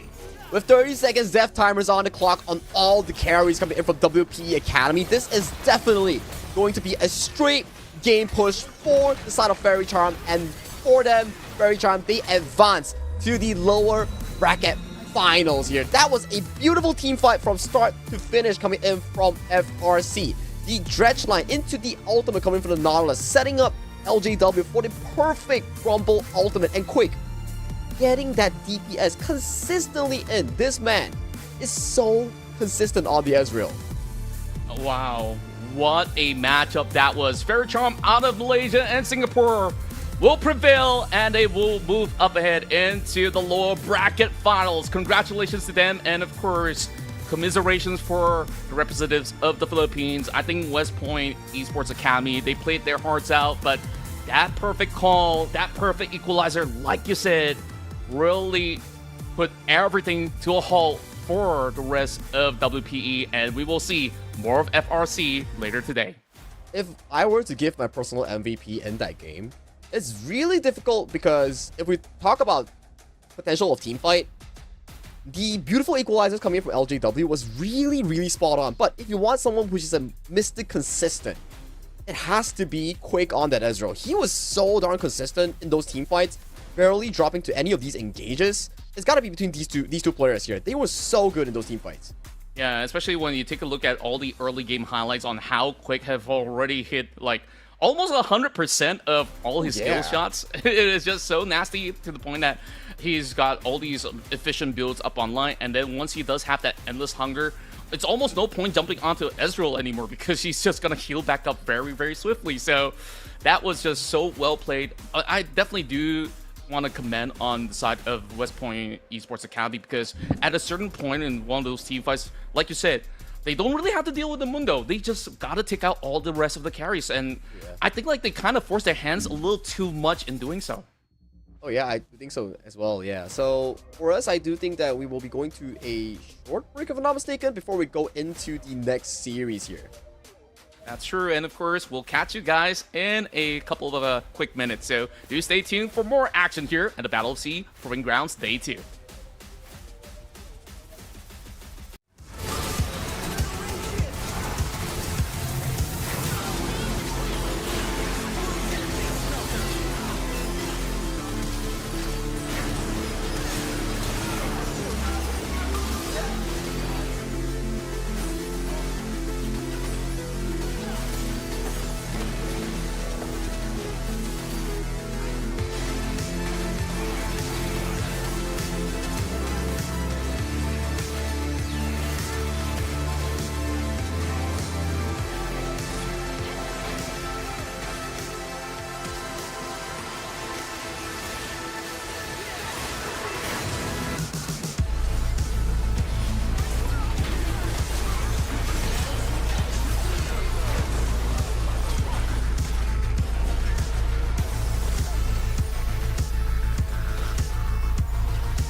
Hello everyone, welcome to the Battle of S.E.A Proving Grounds here in League of Legends here. And so far, that game just now was a heck of a roller coaster here. Everything was pointing towards to a beautiful draft finish coming in for the side of our, sadly to say, WP Academy, which got eliminated on the hands of FRC. So right now, FRC off to a very good start in their lower bracket run here, making it all the way to the lower finals already here in the Battle of S.E.A. Their opponents may be coming out of between two teams, Team FF or Team SSS.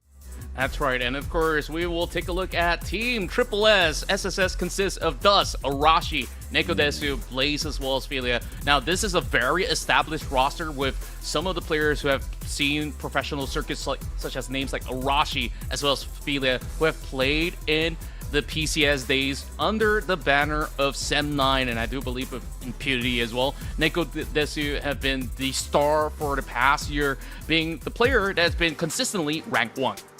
And talking about Team FF as well, we do introduce some of the familiar names coming in from what used to be Faerie Charm. We have Weakside Wally, The Blueprint, Eric, Gentleman 1x1, and Euro, comprising of the 5-man roster here. Coming in from yet another team, Malaysia and Singapore for the Proving Grounds.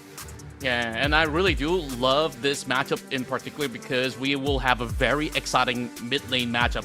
Eric Kylek, he has been a very long time player that has played in the pro circuit, and also back in the old days, he was also consistently ranked 1 being a mid laner. So the new kings versus the old of the mid lane, I wonder who's gonna take it in that sense. So Nekodes, as well as him, he's gonna have to duke it all out. So Sagi, I think like we definitely do have a very interesting narrative right now, because right at this very moment we have 3 teams from the side of MYSG. So of course we'll still get to see the representatives in the rally day for PH, TH, as well as the rest of the regions as well. So I'm thinking that, hey, it's safe to say right now, MYSG is so far some of the best in the Proving Ground stage, but who is the very best out of MYSG is the question here.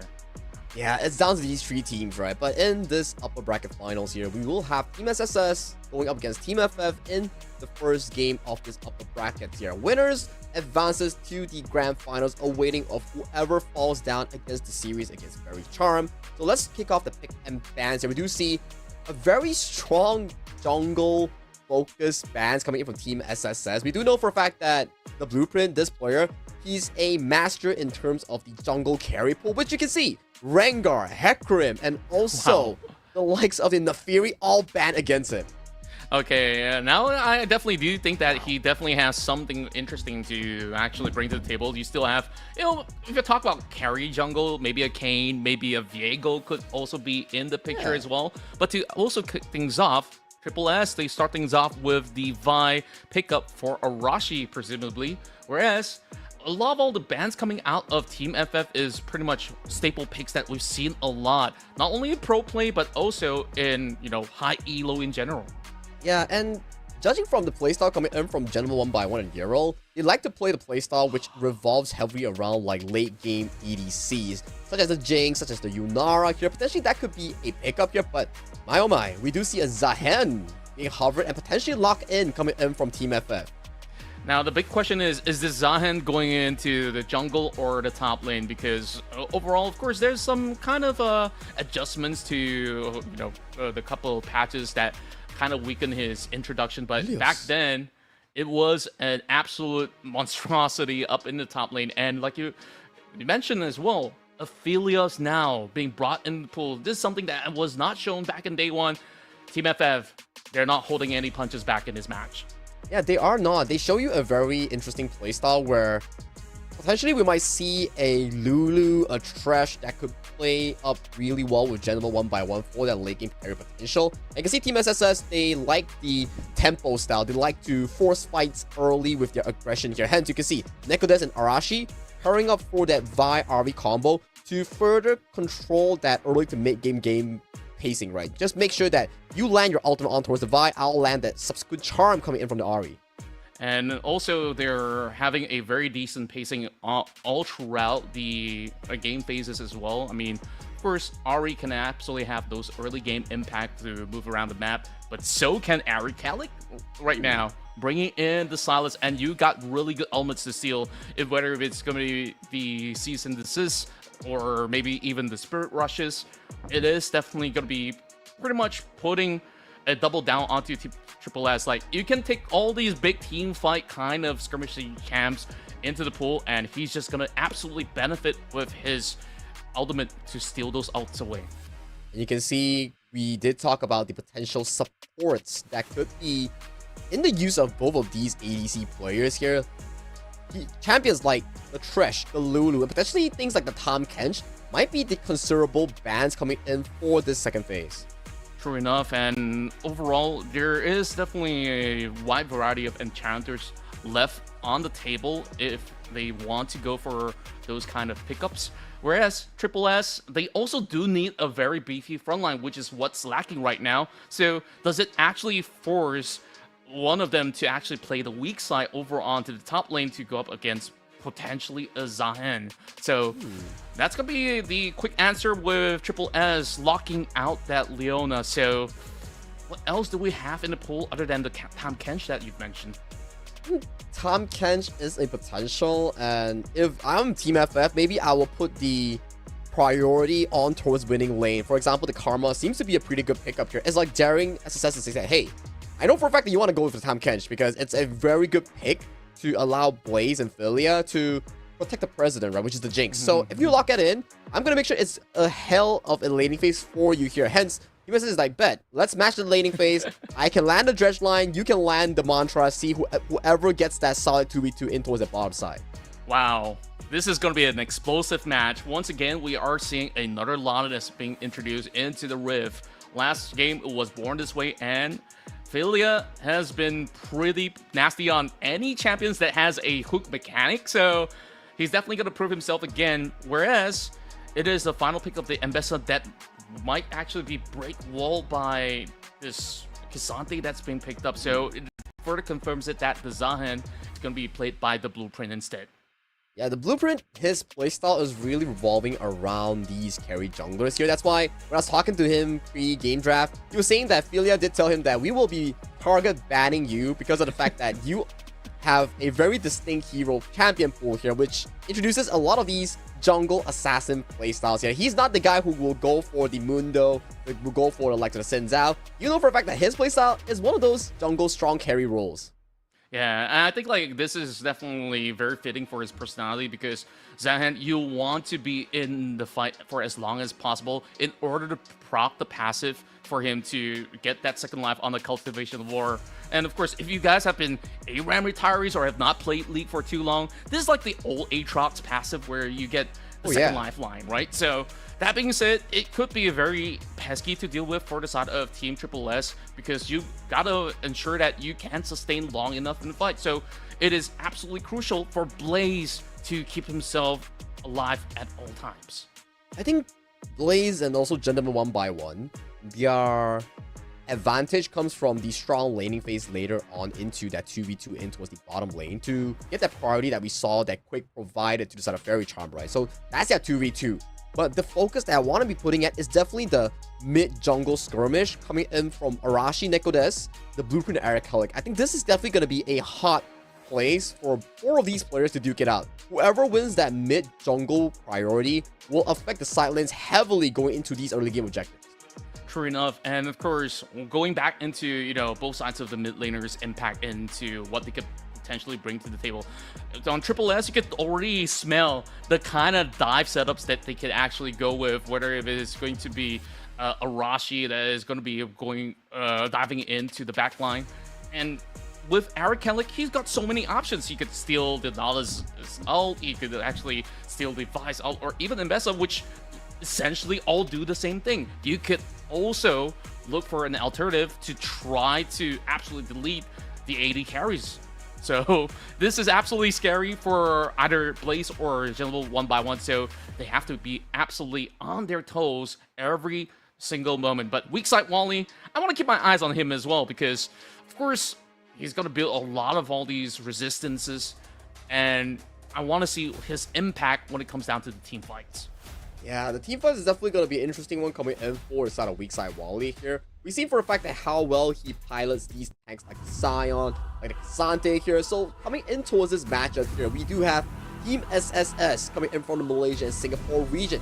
We're against Team FF, a very festive, I would say, team logo as well, considering we are at the Lunar Year Force calendar here. So this two matchup is going to be spicy to decide who goes on towards that grand finals and who drops to that lower finals to meet Faerie Charm, their fellow brethren coming in from the Malaysia and Singapore region. Now that you pointed it out, maybe Team FF actually stands for Festive Fortune instead of your typical FF15 for FF20 back in the matchup. But of course, there's no forfeits here in the tournament realm as Battle of S.E.A. They're here to prove that they are the very best out of NYSGM. Ooh, we're already having some spicy stuff being cooked up, and I believe Faerie might be able to spot some vision, so they will be a little bit more wary on what they're bringing to the table. Yeah, Faerie does put himself into a very advantageous spot, spotting out Gentleman 1 by 1 and Uriel coming in for the potential 4v2 of a gank here. And top side here, we do see a bit of a pick and prod coming in from both Wally and Ice Lemon Tea on towards that 1v1. But nice dodge though coming in from the side of Dust. Ooh. First double Q already landing onto weak side Wally, and he's happy enough to take those kind of exchanges and then of course focus onto hitting level 2. So Ice Lemon Tea, he's just going to be having maybe slightly more of a priority in these early exchanges. But how much damage can be done to weak side Wally realistically? But Gentleman 1 by 1, he's in a really good position to absolutely hurt the bot lane of Triple S. Summoner here already popped by the side of Triple S here, so that is an advantageous laning phase going in favor of Team FF. You can see aggressive Summoner heal, and they are going for that level 1 poke here. That's the affiliate strength that we talk about, right? That level 1 with the passive here. Look at him, he's just chunking out Blaze, forcing that potential barrier. Ooh. He doesn't care. He's like, I don't mind if his minions are hurting me slowly. I'm just gonna do as much damage I could up against Blaze. And now, just because of all these small maneuvers, Uriel as well as Gentleman 1 by 1 and just naturally would gain so much more of a pressure up against the rest of Triple S, and there's just not much you can do in this lane, and that might actually force Blaze to miss quite an amount of CS. But fortunately, right, we do see the blueprint on the Zahan. He's pathing over to the top side here, so there won't be any form of a early dive on towards Blaze or Faerie here. And fortunately for Team SSS, Arashi is also slowly but surely coming in for their aid here in this bottom side of the map. Yeah, true enough. And Blaze, he's happy enough to just sit back and get some last hit going for himself, while Faerie could still maybe aid with just, you know, the passive proc from the item quest for him to get some HP back for the side of Blaze, so it's not too worrisome. Still has double sums up available other than the heal that was being popped by Faerie early on. So it will definitely be a very neutral standpoint on how this early phase of the game will pan out for both sides. At the very least, we do need to point out over to the side of Team SSS. Nekotes is doing a superb job in winning in that CS here. 12 CS lead against Eric Kellick here. That is, what, 2 waves? And take a look at top side though. Ooh, perfect timing coming in from the blueprint as he yoinks Ice Lemon Tea back, and it's just slightly outreach underneath the turret, but Faerie is getting hurt right into the battle with the crescendo up online. Gentleman 1 by 1 flashes in for first blood, but the fight's not over just yet. But Blaze, he gets excited and he will look to secure a double, but he is being snared into position. Here will survive. It's more of a window towards the side of Team SSS, because as long as Blaze as an ADC survives that 2v2, he's actively able to absorb all this EXP that's left available for him. But for Gentleman 1 by 1, he does get the first blood though in that case here. As we take a look on towards the highlights here, you see the link coming in from the Karma here, forcing both Flash here. Nautilus getting hit by almost every single spell, utilizing the Flash to pull away safety here. That's how the Jinx coming in for this play managed to get that reset here. Especially if he does flash forward, maybe you get that solo kill. Yeah, absolutely love how Blaze was so calm and composed in that fight in order to really get the nice trades going where Philia, he didn't mind going down as much as he gave the first blood away. Like we talked about, that wave priority is now in the favor, getting a little bit more EXP, and Gentleman 1x1, maybe have a little bit of extra gold, comes back to the lane with a gigantic BF sword. And overall, Jinx is just going to be able to just absolutely benefit by having a Cull back in the lane. I think he has yet to go for a recall here, though. So they definitely are pulling some of the players coming from Triple S to try their very best to go for the clear hemophilia, landing a beautiful on the Gentleman. Oh, that Reg line is just absolutely lethal. Securing one for Arashi, knowing for the fact that they've already blown both flashes, and just like that, Race is just going to absolutely be dominant and just stay to finish up those Cull stacks. We were talking about like, hey, that wave doesn't look too good for the side of Blaze because he hasn't taken that recall. But the fact that Philia landed the perfect dredge line into the Q coming in from Arashi negated everything that we just said and allowed for a perfect recall into potentially one tower plating into the pockets of Blaze. Yeah, and once they actually get back in for some of all these cash outs, he's just going to be absolutely having a breeze of the time and just laying the recalls for a little bit, and that's going to be a second hook onto Euro. Mana, though. I don't think they could actually do much. Like you said, not much mana for him to really work things out. Gentleman 1x1 pops in the ghost, but could not get the last hit done. That was just too close for comfort here, but it does put Team FF back into a very advantageous spot. But take a look at Nekodes here. He's trailing from behind, and he might be potentially getting this kill on a flashless Aphelios. Oh, got the timing absolutely perfect, and Spirit Rush to secure it. Easy peasy for Nekodesu, and it's just going to make things worse for Arakelik because we talked about Arakelik being waves behind. He hasn't really completed any major recipes just yet, so he's just got to really hang on until there's certain opportunities for them to really find something. Oh, where's this rocket going? Oh, he stole it! What? That is just absurd. The timing! Okay, timing-wise is definitely amazing coming in from Blaze. And you gotta think going into the side of Gentleman 1x1's brain is like, hey, I died 3 times in a row despite getting first blood. I'm not having a good time. And what do you mean going into lane I have to fight a Jinx with blue buff? it goes from bad to worse. That's all I can say.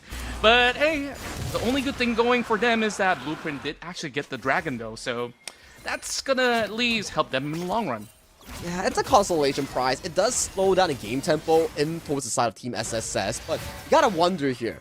Right now, with no relevant spells coming up for the side of Team FF, it's really difficult for them to actually force a play, considering Zahen is not the most active junglers compared to Arashi's Vi.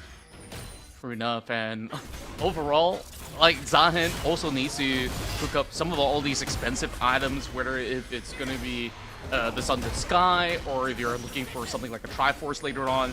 It will take a while for them to actually get activated while we look for some opportunities over the top side. There could be a potential where Arashi might take a visit up against the Santi up towards weak side Wally, but some pressure being built up as they do want to get their hands on Grubs. They do want to. You can see the aggressive positioning coming in for all the members coming in from Team FF and Team SSS, but they don't know where is Arashi here. He's finding a potential flank coming in for this Grub play. And there we go. Perfect initiatives being set right in from Team FF. They dive right through. They find their target as Nekodes absolutely gets dropped instantaneously. And they just have to forfeit the Grubs over the hands of Team FF. 2 objectives so far, all secured by Team FF. Pretty good CC chain coming in for side of Team FF and absolutely shutting down Nekodes in trying to combo with Arashi in that ultimate into the charm combo here. So I would say that they played a much better team fight compared to SSS for that specific Grub play. Yeah, and then some of the members of Team Triple S were not fully in position to also respond to that, which is why that once Neko was actually being caught out, they just decided, you know, it's not really worth it to really go full-on brawling up against a 4-man advantage coming from the side of Team FF. And you gotta wonder here, who can realistically take down this Jinx going into the later stages of the team fight, I would say that it actually puts a lot of pressure on towards the shoulder of Erica Lake and also the side of Wally in finding the potential flank against this Jinx, which is a late game monster that's having a fantastic early game thus far. Yeah, you actually brought up a really, really good point. Like, maybe the other opportunity is for Blueprint to maybe come in later to fight, then to actually start the fight, so that he could actually find a Grim Deliverance to just hop over the back line and start chunking them down. And that could actually be one of the alternatives, but it's a long shot until we actually get to see how they eventually navigate those team fights up to find Blaze. Yeah, Blaze is going to be an important target later on for Team FF to look to try to put into a not so comfortable spot, as we do see pings coming in towards the bottom side here. A lot of focus is pointed on towards that bottom 2v2 in controlling that bottom river. Yeah, they're just trying to absolutely set up for the second Drake as well, and ensuring that there is a little bit more window of opportunity. Rashi moves right in, weak side Wally. The execution lands. Being full sended, and that's going to be a second L as the all-out is being pulled in order to get him into the position to flash back into safety. Great play from Wally. Yeah, very, I would say, patience coming in with his rotation of spells. The W for the CC immunity, the flash to make sure that no follow-up spells will be coming in from Arashi or Ice Lemon Tea. So a beautiful weak side play coming in from the man himself. Literally, the man that names himself Weak Side Wally. He knows that all he has to do burn all these big spells, and maybe we might have a chance to actually get some big payoffs when it comes down to the next objectives. You can see the payoffs as well, right? He's 1 kill in favor against his lane opponent, and he's also 2 waves ahead of Dust in this top lane matchup here. Hero has to force the heal here in towards the bottom side, but no follow-up will be coming in from the side of Team SSS. Yeah, so unfortunate that he does not have his season desist because he sort of put it up against Wally.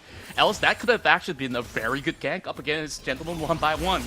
So, you see, the long game plan from Wally was absolutely big brain, and he walks back in the lane, got that Iceborne Gauntlet.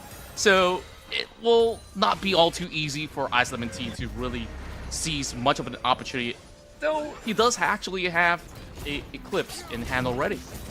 Yeah, Eclipse and an Iceborne Gauntlet here, that's a very beefy Cassante for this Ambessa to really handle in this phase of the game here. So for the side of the top lane coming in from Triple S, which is Dust, is for him to really rack up those resources, scale into that mid-game team fight, potentially around the second or third dragon later on in that bottom river.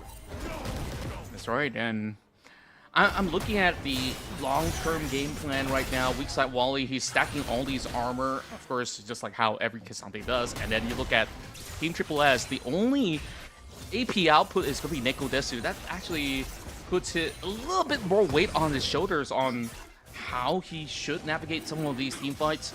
And realistically, the only one that can quickly maybe melt a couple of all these bars of HP coming from Wally. But overall, there's bigger targets on the block, so Triple S. Triple S here, we do see a Dredge Line landing on towards Eric already. And they're going for a chase, moving right towards Blaze, and they volley take out their ADC as they all got clumped right into the choke point. The rest of Team Triple S wants to wear them down, but they are just too hot to handle. It will be a double going in the hands of Gentleman 1x1, and Eric Volley gets all these names off the list, and Ice Lemon Tea dances right underneath the turret to keep themselves alive, and the dragon's still up for taking. Erica Lake with the Stolen Spirit Rush here played it to a perfection, utilizing the Conqueror and also the strong damage. Oh! That does land on towards weak side Wally, getting a trade off here. But talking about Erica Lake though, this Stolen Spirit Rush coming in from Nekodes Harley, making sure that he was consistent in those team fights and getting so much setup with this Silas pick here. He was definitely someone to look at in these plays. Yep, and Arashi moves into this for a steal. And there we go. All of that effort in vain for Team FF as they burn flashes, including the Grim Deliverance, to get back to safety. And I would still say this Luckfest is never ending as Team Triple S, they're biting back. It's a 50-50 trade thus far coming in for both of these teams here. Triple S does take back a consolation kill thanks to the Super Mecha Death Rocket in the hands of Blaze, landing on towards the recalling weak side wall. You gotta say, his rockets has been really, really spot on. One was landing on towards the blue buff from the hands of the Blueprint, and the second one was on the kills on towards Wally. I was wondering how many games does he have on this Jinx to really know the timing to the back of his hands. And of course, this rocket, the stuff of legends. Woo, boom. If he was even more fed and had more AD, potentially the Silas might be down as well if the Jinx was level 11 here. But being able to take the Dragon and recontrol the game going in for that play, definitely props to the side of Team SSS for making a bad play into a neutral one. Yeah, I really gotta say, like, you've already pointed out the movements coming in from Aaron Kelly stealing that Spirit Rush. Blueprint was also in such a nice position for him to really just consistently land those damage up upon those members of Triple S. Wally here still going in very aggressively in towards Ice Lemon Tea, and a all-out here does put him into a very good position against Ice Lemon Tea. Yeah, an ult for an ult as he goes all out, and it is the Quesante weak side Wally that gets the best out of his solo bolo mission. You gotta give him props to Wally here. His mastery on Cassante and knowing this matchup against the Umbessa is just so top tier. He waited for the public execution, the brief moment of CC immunity, then only he casted it all out to bring the Umbessa all the way to the river and forcing Ice Lemon Tea to burn all his mobility spells. He absolutely thought 2 steps ahead of this Umbessa for sure, and overall, it is just gonna really hamper what Ice Lemon Tea could actually contribute in some of all these upcoming fights, because now you know, going up against a Kisante, you gotta think twice before you do so, unless he's popped it all out on somebody else. And realistically, I guess the only target available is gonna be Gentleman 1x1, which isn't gonna be an easy task when you always have Euro, who's gonna be safeguarding him with the Mantra E. So yeah, really, really tough call on this Umbessa on what moves does she bring in those team fights. Which is true, right? And I like the Silas pick coming in for Team FF. It allows him to take away ultimates such as the Nautilus ultimate, the Ari ultimate here, or even the Vi ultimate if they do need to lock down targets like Blaze. The moment he gets locked down by either of those ultimates, it's definitely not as easy to be playing compared to Gentleman 1x1. It's a battle of whoever's ADC can survive better against so many of these potential engages in those later stages of the team fights. That's true. Can't wait to actually see that happen. And they do have a Rift Herald still in the back pockets of Team FF, but they definitely do have to defend this with their lives. There is a potential dive happening up mid. There we go, Cease and Desist connects with the public execution. All in for Gentleman 1x1. And there's just no way out for them. There we go, into a very deep position. Blaze is the next one to fall, so both ADCs are gone into this fight. Ice Lemon Tea dancing all around. Felia does actually land it over onto Eric Kelly. Tries his best to stay alive, does have the W, gets his life steal back up. Felia goes down for a triple from Eric Kelly. The King Slayer coming in from Eric Kelly, consistently keeping him healed up in all these team fights here. Like we mentioned here, you have so much damage coming in from Team SSS, but it's in the form of a one rotation spell. The moment Nekodes or Arashi doesn't get the perfect execution off, you will realize that, hey, if Blaze is down, there's no consistent DPS to take down the Zahen, to take down weak side Wally on that beefy Cassante that's level 14 in this game right now. Yeah, we finally get a taste of what we tried to picture in our heads, and you saw both sides of the ADCs, they were struggling to actually get damage output. I mean, of course, Gentleman 1x1, he didn't even get a drop of damage done because look at this setup. Cease and Desist. Cease and Desist into the Jinx trap, into the public execution. Everything was on the face of the Aphelios here, but take a look at this here. The stolen Nautilus ultimate immediately locking in Jinx on the hands of Blaze. And you can see, linking health bars on towards the Silas here, but you gotta wonder, no Umbessa, no Jinx, who's gonna do DPS against these big three beefy bruiser and tanks? Nobody. Absolutely nobody.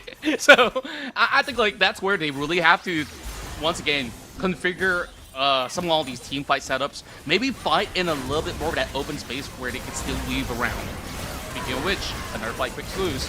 Over onto the blueprint as he's soaking too much damage. Not enough stacks Very for good him catch. to proc the passive, and that's just gonna be a freebie.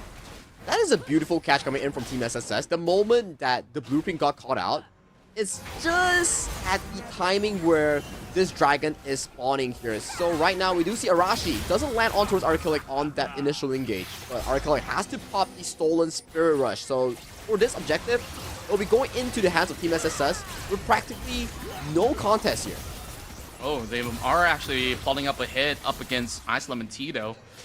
Weak side Wally is also gonna double down. Meanwhile, the flank comes right in. This is going to be very difficult for side of Team SSS to return towards this mid lane here. Ilya taking a bit of damage towards the face here. Do they want to go for a potential hook? No, they do not want to, as they're looking to recollect their resources that's available on the map. So far, very calculated plays from both ends. Team FF, they didn't really have much of those avenues, losing that, and now sneaking in the Baron play.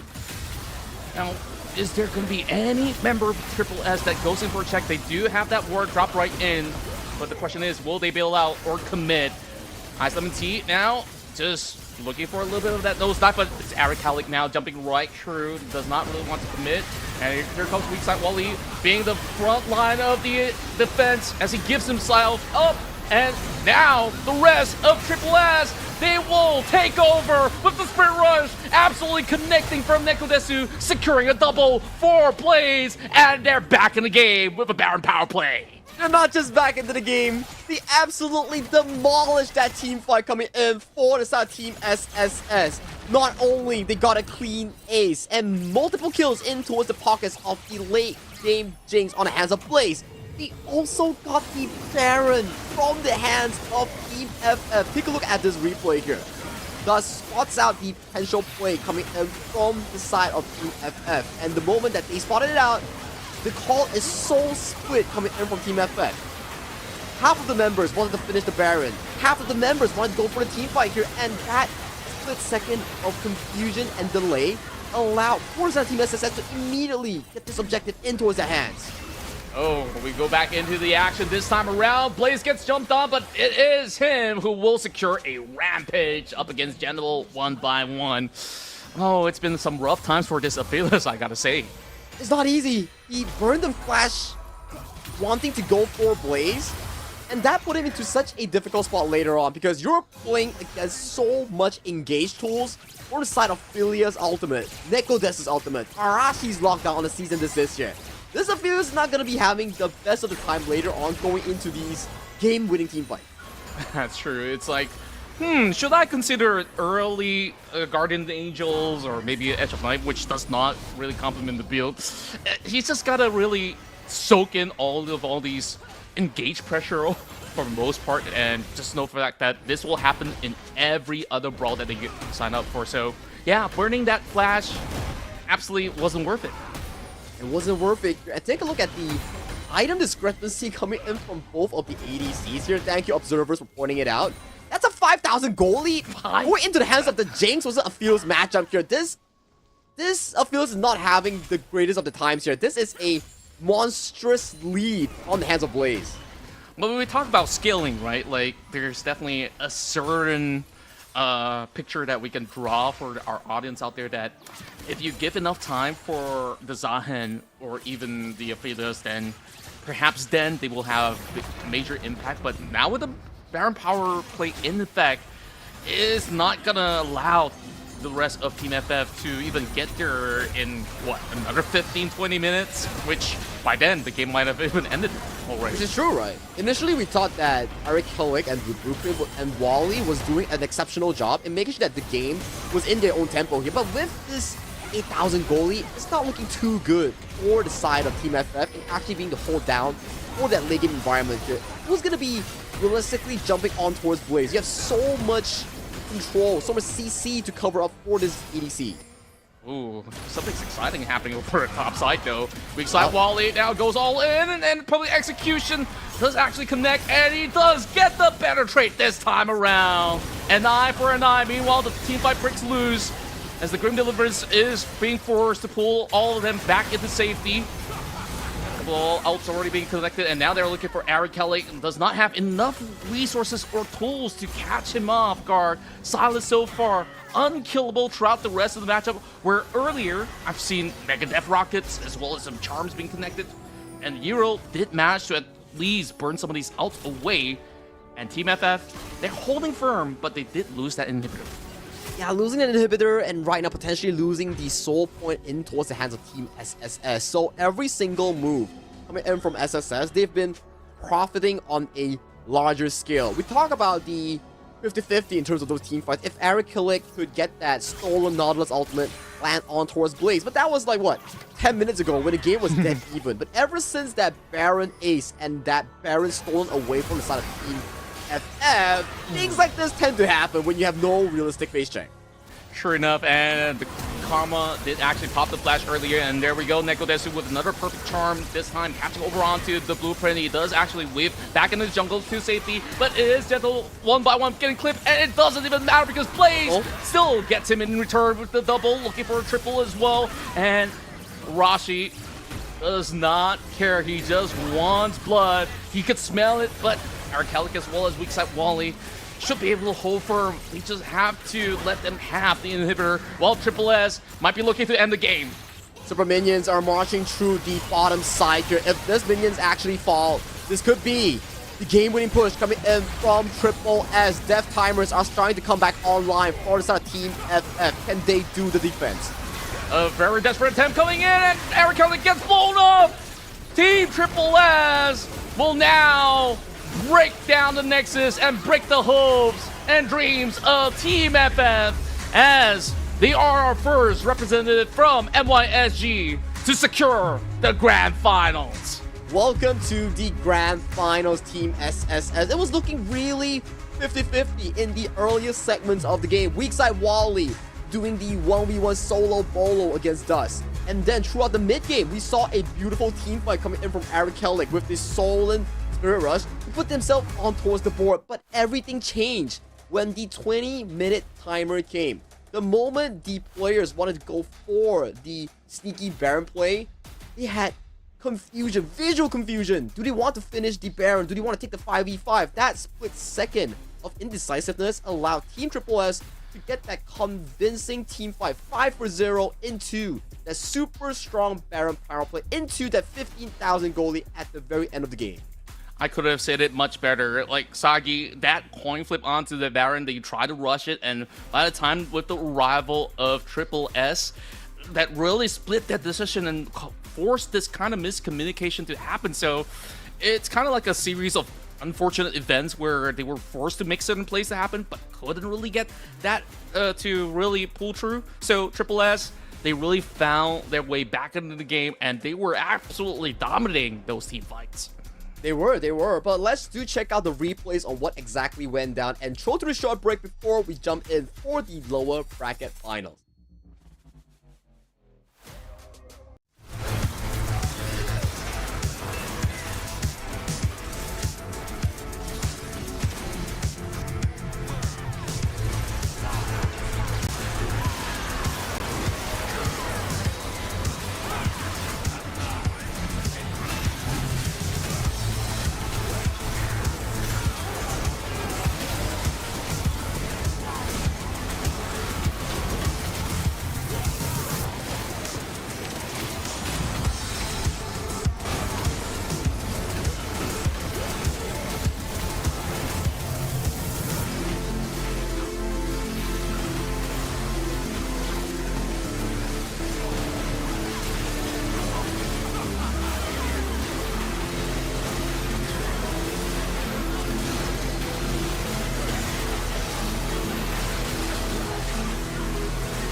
as twilight spills across the open sky.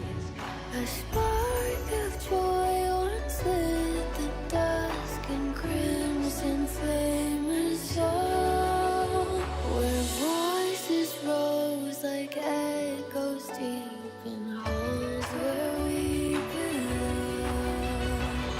Yeah, yeah, 海角公里遇见你我，共此时光。愿此情长似月流芳。Where we belong.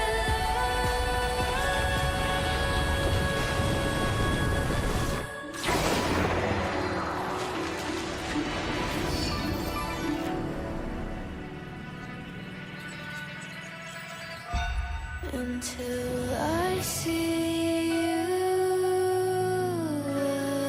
again, to the end we begin. Touch the sky,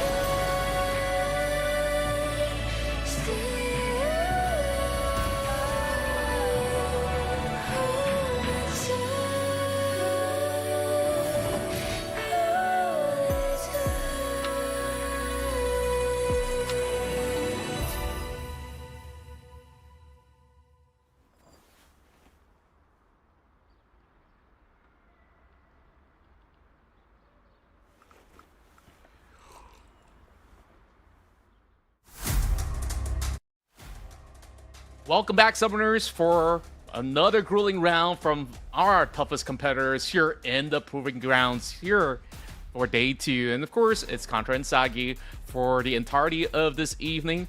And now down to the final potential hopefuls to move into the grand finals. One team will be eliminated and one will try to challenge up against Team Triple S, who's already secured their spot. So now, of course, all of the stakes will be put on the table. It's all in or nothing for either Team FF or Team Faerie Charm. And this is the updated tournament bracket thus far in the entire Proving Grounds of our Battle of S.E.A. So for both of these teams, they had a very different storyline coming in for this lower final. For the side of Faerie Charm, they had to go through a very gruesome lower bracket run after being defeated by Team SSS in the upper brackets here. For Team FF, they only suffered one loss against Team SSS yesterday, and they are now in the lower finals facing off Faerie Charm. And both of these teams, we did talk about it back in the break, they have very similar playstyles in terms of their overall picks, but I think what differs Faerie Charm and Team FF is definitely in the jungle department here. Talk about the Team FF, we have Weakside Wally, The Blueprint, Ericalic, Gentleman 1x1, and Euro comprising of this NYSG roster.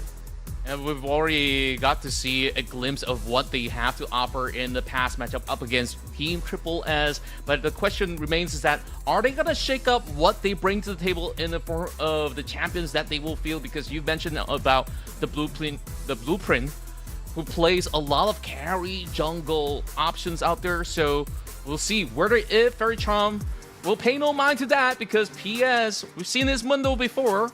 And can he actually pull through with another tank jungle to match up to the pace of what Team FF offers?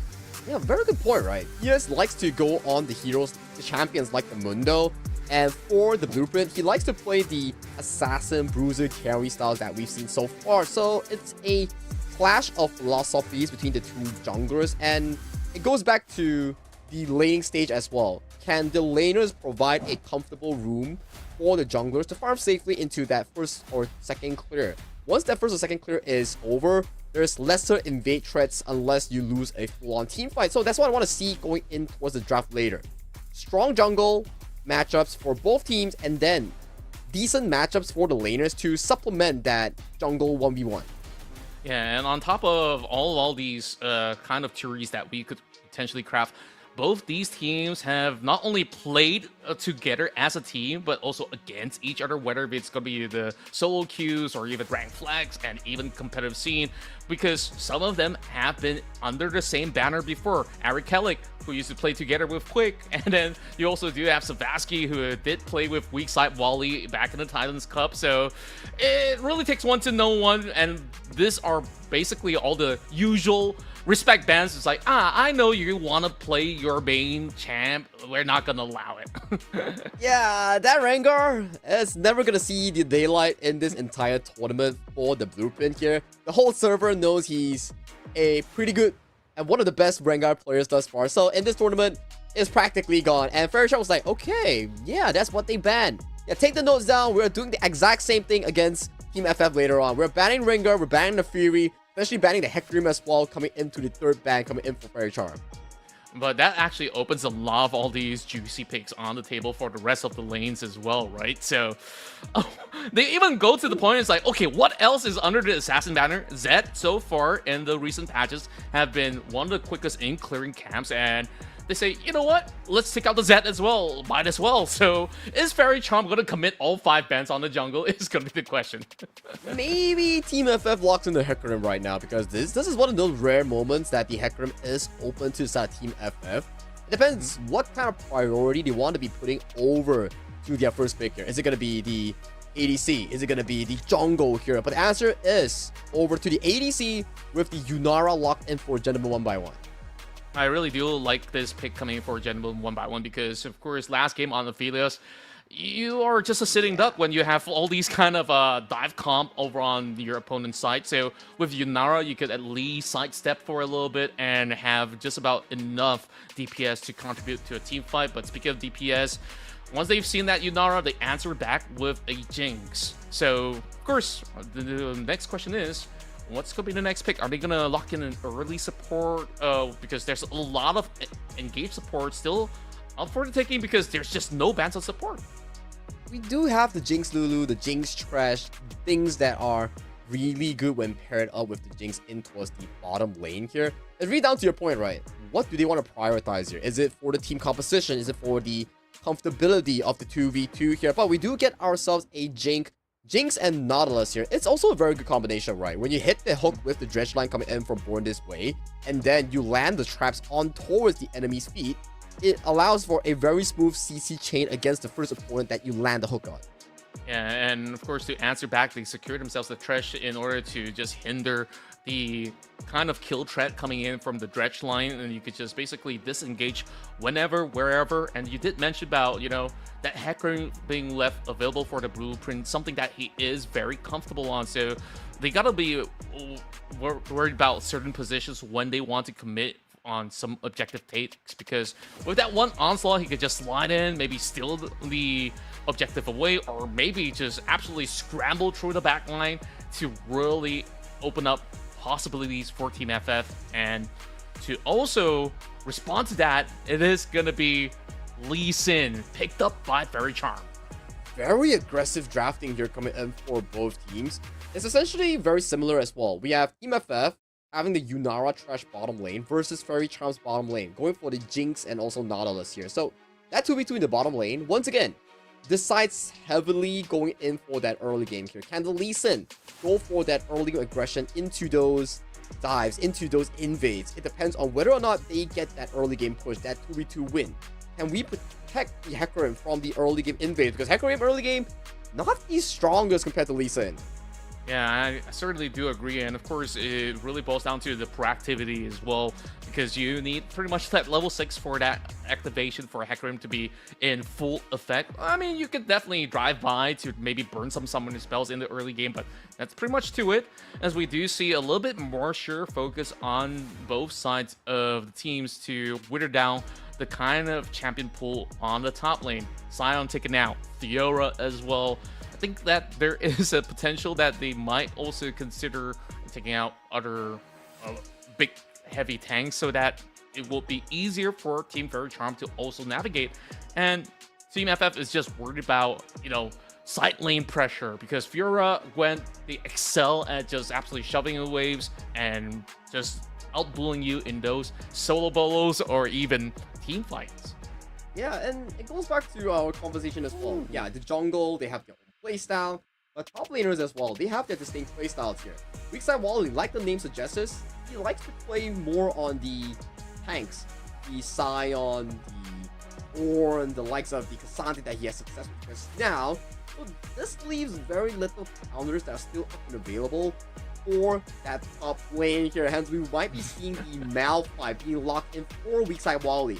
If you can find the perfect ultimate going in against Quake later on in the team fights, that could be pretty huge with this pick that's going to be locked in by Weakside Wally. Yeah, you did mention that there's not too many of these options, and then Malphite is just the be-all and all solution because, one, you get to counter the Jax, so whenever he tries to counter-strike with this E, you can just basically walk away by just throwing that Q with the Seismic Shark and just walk out back into safety. So, ideally, you still wanted to go semi-tank on this Malphite, but what if, Sagi, what if he just went all in, just built a bunch of AP, assassinate that backline, because it's a Jinx after all. So if she does not have Flash, she's a goner. I'm just saying. I mean, it could be the potential case here, right? But the Silas is hovered and locked in by Savasky. You know what's gonna happen. Both ADCs, they don't really have traditional mobility aside from Yunara after popping the ultimate here, so reaction time coming in from both Quake and Gentleman one by one will be something crucial. You have two Malphite ultimates, two Galio ultimates that's consistently looking at you from afar. This is not going to be a fun game for the ADCs in any way. Just imagine this, right? Because on this Silas pick, you could just basically take that unstoppable force and just go bowling. Like, you could just knock a bunch of champions in those team fights. But at least there's a couple of failsafe measure because you got the Thresh as well as the Galio to kind of have a counter strat maneuver up against Faerie Charm in essence. So it really boils down to the execution on some of all these team fights, because if you look at that late game potential, Faerie Charm just screams at, hey, we got the Jax, we got the Jinx, we got ultra push potential. So Team FF, all they really have to focus on is that they have to win as many team fights as possible. Which is true, right? If you were to observe the composition coming in from that Team FF, in terms of 5v5 straight out, they look amazing. But if you look at Faerie Charm, their side lane, their 4-1, their 1-3-1 is way better compared to Team FF. If they get themselves individually fit, that side lane is going to be such a big issue for Team FF to actually figure out, because Team FF, they don't really have a side lane player per se aside from the Hecarim, so it's not going to be easy for Team FF if they lose out on the early skirmishes like you mentioned. That's true, and I also want to keep my eyes on Eric Kellick on the kind of build that he's going to go for. Of course, naturally in this matchup, Galio versus Silas, you do have maybe some early game advantages in the form of naturally having those magic resistance up against the Silas, but when you actually stack more resistance into mid-game, that's going to be a very big question when whether or not does Team FF actually have enough damage to finish those fights, because the rest of Faerie Charm, everything screams damage. Overall, of course, Lee Sin late game, he will path towards a little bit more defensive heavy kind of build in order to have relevancy other than just be a kick machine. But I'm just really pondering, does any of these semi-tanks or tanks in general want to switch up to maybe a little bit more of a carry behavior by just maybe investing a little bit more on that AP? I don't know. I won't put that Malphite AP off the books just yet, because that could still be a thing. It could be, right? It could very much be something that could be potential coming in for some of these players here. But Weakside Wally, like the name suggests here, I do think that he might be going for a full-on tank build to be that front line that Team FF needs in this lower finals here. Even if you're on the lower finals, it's still a BO1. Winner advances to the grand finals to face off the last MYSG team in the grand finals, which is Team Triple S. This is Faerie Charm going up against Team FF in our final lower bracket series. Of course, for fans from all over Southeast Asia right now, you're tuning in to the lower brackets that feels some of the finals out of MYSG. If you guys are wondering, Where's my Filipino representatives? Where's my Thai representatives? So don't worry. Make sure you guys tune in next week because on Rally Day, they will be back once more. But now it's all about NYSG side to secure that top spot. Of course, they either walk away with $1,000 for cheer or maybe settle for any other of all these amazing prizes. Everybody's a winner after all. Now, of course, enough of that waffling for me. Is there going to be any cheeky stuff happening? We do see the bottom side actually very well prepared. Waiting for Jax on the hands of LWJ to fish up that golden fish in the river to get that 10 gold here. But I don't think he actually got it here, so already a deficit for this Jax matchup. Aw, man, do we surrender now? Nah. Just Of course we don't. So, LJW versus Weakside Wally. This is a scene that was familiar because I believe the last meeting they had was like Diamond's Cup or something like that. I definitely have to fact check, but I think that they're definitely no strangers. LJW, who has definitely got some great experiences going all the way to the LCP promos, have definitely shown himself to be very versatile, whether if he plays a very tanky champion or even something that can absolutely carry games like the Jax that's being displayed. I think this is one of the rare few moments to see him on a Jax. Meanwhile, Zero's up to something. Level 2 forcing out the flash away from Born this place 7 here, not respecting the wave management coming in for the side of Gentleman 1x1 and Zero. So that's going to be a big spell, and that's not going to be available the next time he gets hooked. Yeah, a little scary. No Hex Flash for Born this way, but he's just going to be acting as a mage shield for Quake. And if anything worse happens, there's at least a cleanse that's being helped by Quake, but I wonder how efficient could that be. It really comes down to how he wants to play the matchup, right? At the very least, bottom side, it comes down to which supports gets the better setup, right? The ADC, their job is to last hit, maximize that gold potential as much as possible, and let the supports do the work. That's true. And of course, back in the mid lane, look at Savasky though, being chunked down. Ow. Not quite enough damage to burn out Savasky, but has already procced the electrocute. Now that we actually move right into the game, looking at the runes, indeed, this is mainly a heavy AP setup coming from the side of Eric Hellick with the electrocute setup. Oh yeah, and he's doing a fantastic job in making it tough for Zavasky to win this 1v1. Already a 13 CS lead against the Silas in that 1v1 matchup. Things are looking really good for Eric Hellick on this Galio. Absolutely, and of course he just played a round of Silas. It takes one to know one on what is definitely a great counter pick, and most often than not, when you face up against a Galio, there's not much you could do until you get a couple of items up, or you just see him being in an opposition in the team fight. But for now, a great lane freeze for the side of Team FF. They've been able to stabilize backwards mid though. I think that these slugfest is gonna take forever. It's quite won over to the side of Eric Hellick at the very least. Talking about winning over, we do see LDW having a very, very comfortable lead in terms of CS against Weakside Wally. Yeah, there's not much that a Malphite can actually do to really gain a lead up against this Jax, unless like, I don't know, a W max, but more often than not, up against this Jax, you kind of want to just use that seismic shard, just pop your Q, try to lower him down. Maybe if you do get that level 6 spike, you might be able to convert. Yeah, or save it for a potential team fight later on, right? Maybe for the Grubs, maybe for a potential gank if the Blueprint actually wants to visit over to the top side to assist Weakside Wally. But like the name suggests here, we do see a rotation coming in for side of the Blueprint to grab himself away from Wally here, giving more priority on his Hecarim jungle clear. Yeah, I think like this is definitely intriguing on what could potentially break down in a couple of minutes down on this bottom lane. And like you suggested, Weakside Wally have always been a tank main in essence, and we've already seen that buff armor. Great catch, as it will see Gentleman 1x1 pop that barrier, and that is a beautiful play in order to keep them all at bay. But there is going to be a death sentence that does connect onto Quake just to scare them for a little bit. Nothing more than that. Yeah, nothing more than that though, because Gentleman 1x1 has been chunked out in such a strong way. The Thresh line into the Jinx trap, chunking out all the health bars coming in from this Yunara. So this walk coming back towards the lane will not feel good for the FF ADC. Losing out some of the minions to the towers especially. Yeah, this is definitely gonna be costly in the long run, but overall, at least being able to, of course, stabilize themselves in such a manner is still gonna be really okay for now. Meanwhile, weak side Wally, he's been able to really bite onto LGW to the point that it forces him to recall, and that wave, it freezes nicely for Wally.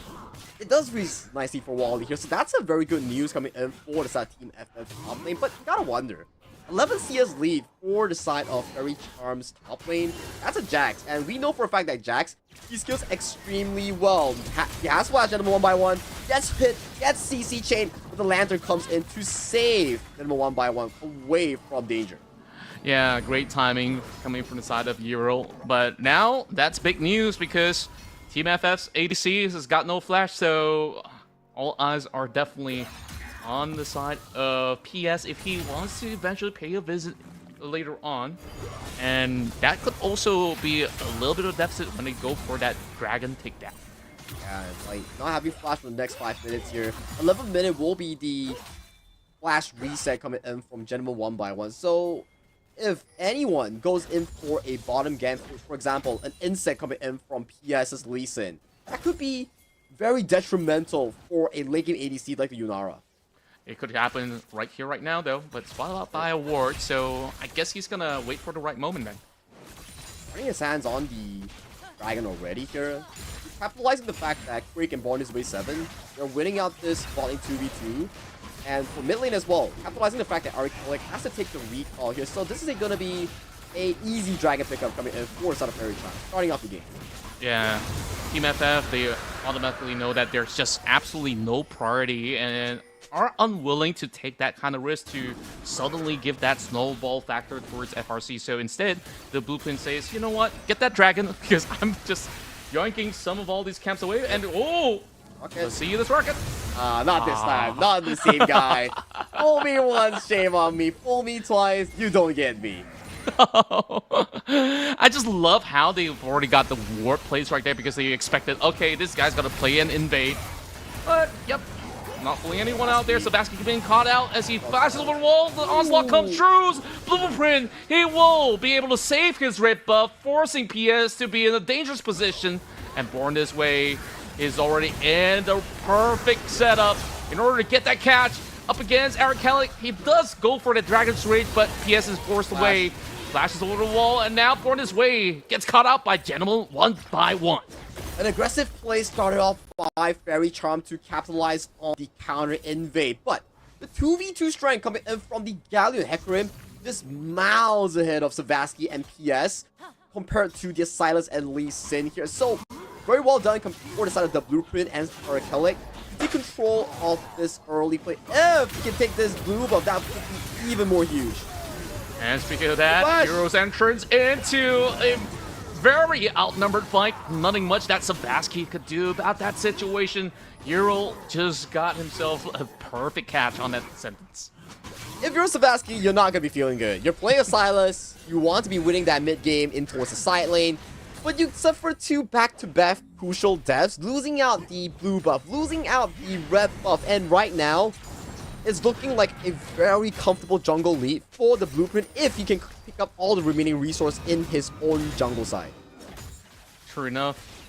Yeah, I felt like it's very understandable right now for the audience. Like, why was it tree banned onto the Blueprint? This is the reason why. And here comes the play into the perfect box to lock them right in. And just like that, they capture PS once more. And that's without the jungle presence as well. This gives the side of Team FF all the priority they need to focus down on this scrubs. And after this, it's depending on the Blueprint. Does he want to go for the Raptor camp that's possible here? The more you take away from the enemy, the more lead that you can earn. But beautiful Dredge back coming from Born This Way 7 into the ultimate here. Do they have enough damage? They do not. Yunara popping the ultimate, going in for that 1v1, but they do trade though. Oh, beautifully done, but there is that turret shot that lowers him down. Euro absolutely benefited out of that. And my boy, that was just the perfect 2v2 duel that we've just got to witness. And it's disastrous going in for Faerie Charm here because the shutdown went into the hands of Born This Way 7's Nautilus. It's not even in the hands of the Jinx that needs gold, but let's check down this replay here. Hook goes wide, so Nautilus immediately answers with the Dredge line here, but they're tanking turret, and this Jinx has no mana. And remember, just now, the Mega Death Rocket has been committed previous to this fight. So even if they get the 1-for-1 trade, kills go to Gentleman by one. But the return kill, this shutdown, goes over to the side of Born This Way 7, so it's not an equalized trade in favor of Faerie Charm. Yeah, you're absolutely right. Like, it could have been a very different story if Quick did actually have the Mega Death Rocket, right? So, yeah, that goal factoring in onto Born This Way's pocket may not just go in vain because he comes back into the lane with the Vandal Pipes already, and even despite so, it could have actually been so much more for the side of Quick. Speaking of which, they're going to be looking to get themselves some establishment into the deep territories of Team FF's jungle so that they could set things nicely for the next raid. Yeah, they need more defensive vision here coming in for the side of Faerie Charm. Make sure that there won't be any more casualties happening on towards Quick and Born This Way 7 because Jinx needs a lot of resource to be able to pop off later on in the late game here. So that's going to be their main concern if they want to try to scavenge this 2k gold deficit for the side of FRC.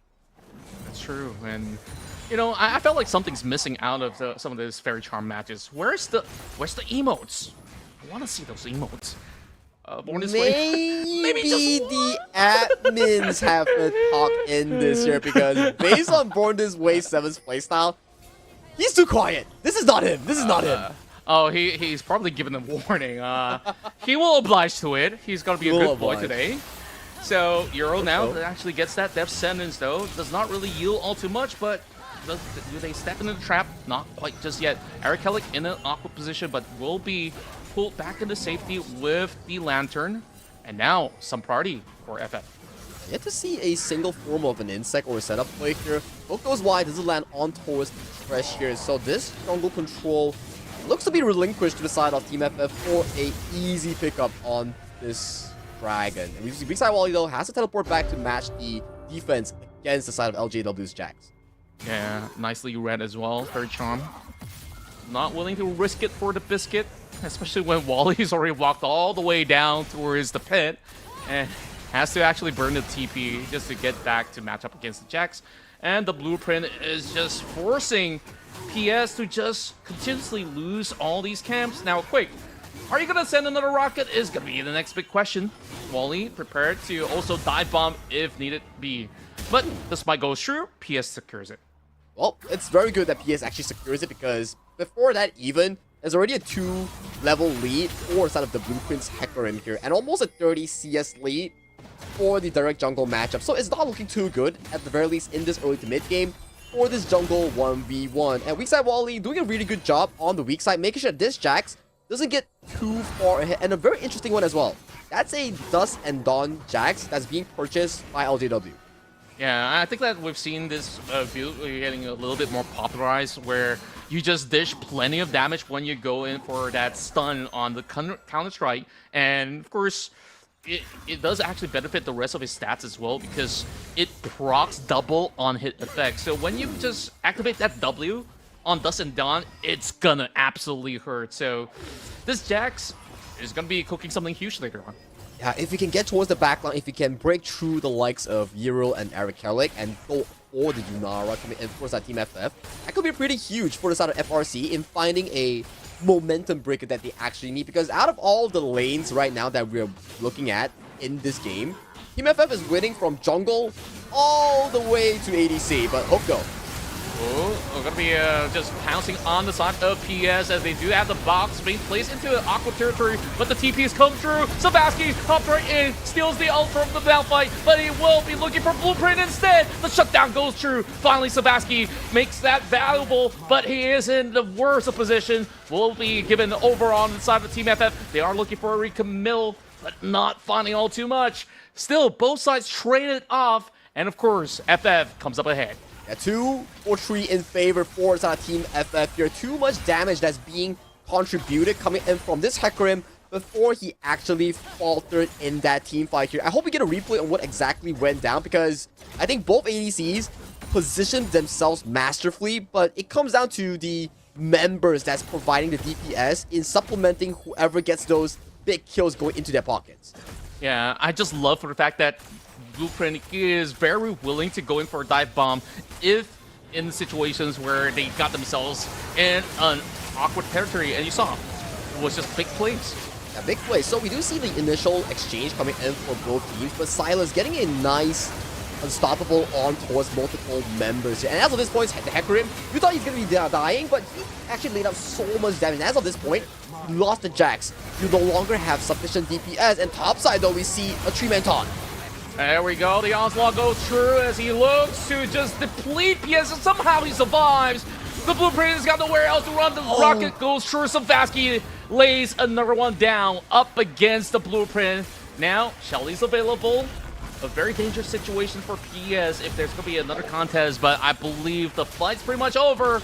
And FRC, they finally find some openings. A much-needed win for the side of FRC here, taking down one of the most set members coming in from Team FF and stunting the growth and the lead on this Hecarim versus the Lee Sin matchup here. And throughout that fight, Weakside Wally wasn't ready at all. We can see this play here. So the Gallia walks in, gets stretch line by the Nautilus here, lands a nice counter engage here. So at this point, Hecarim goes in. But take a look at the remaining members here. ADC, Yunara is not here. The Malphite is not here. So you don't have sufficient DPS to follow up the Blueprint's play on that Onslaught of Shadows. Yeah, very cheeky bush play as well to commend their efforts, as FRC definitely know that they will eventually rotate right into the pit. And just like that, they found themselves a really nice catch. On top of that, right now, as it stands, I would dare say that Savasky is actually building something of his own to be able to keep up to the rhythm of Eric Kelly. Of course, it will be a lot more ideal if he could actually get another item online, but look at the back pocket of PS. He's going to be looking to drop down that Peril over on the bot lane. Does this actually force Team FF to answer back?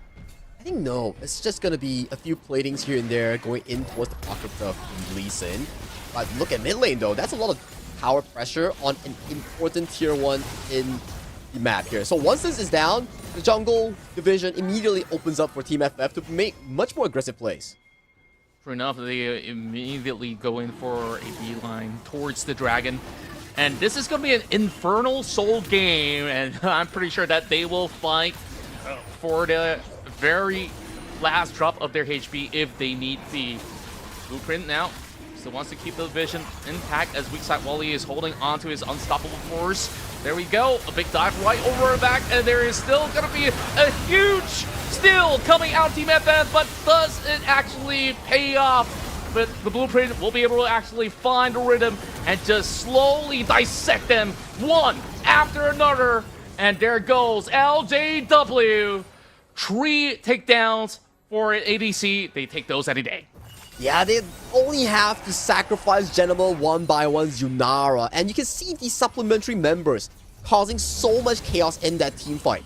It's the Blueprint, Weakside Wally, and Eric Hellick putting in so much DPS work to chunk down Savasky, to chunk down the likes of the Nautilus coming in from Born This Way 7. So what if even you get the Yunara? There's still so much carry potential coming in from the majority of the members of the side of Team FF. It goes back to your discussion.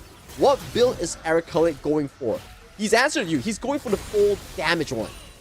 And it's lovely. I mean, look at the amount of burst potential he has, especially with the electric pop on top of everything else. So we have to really look at this fight again.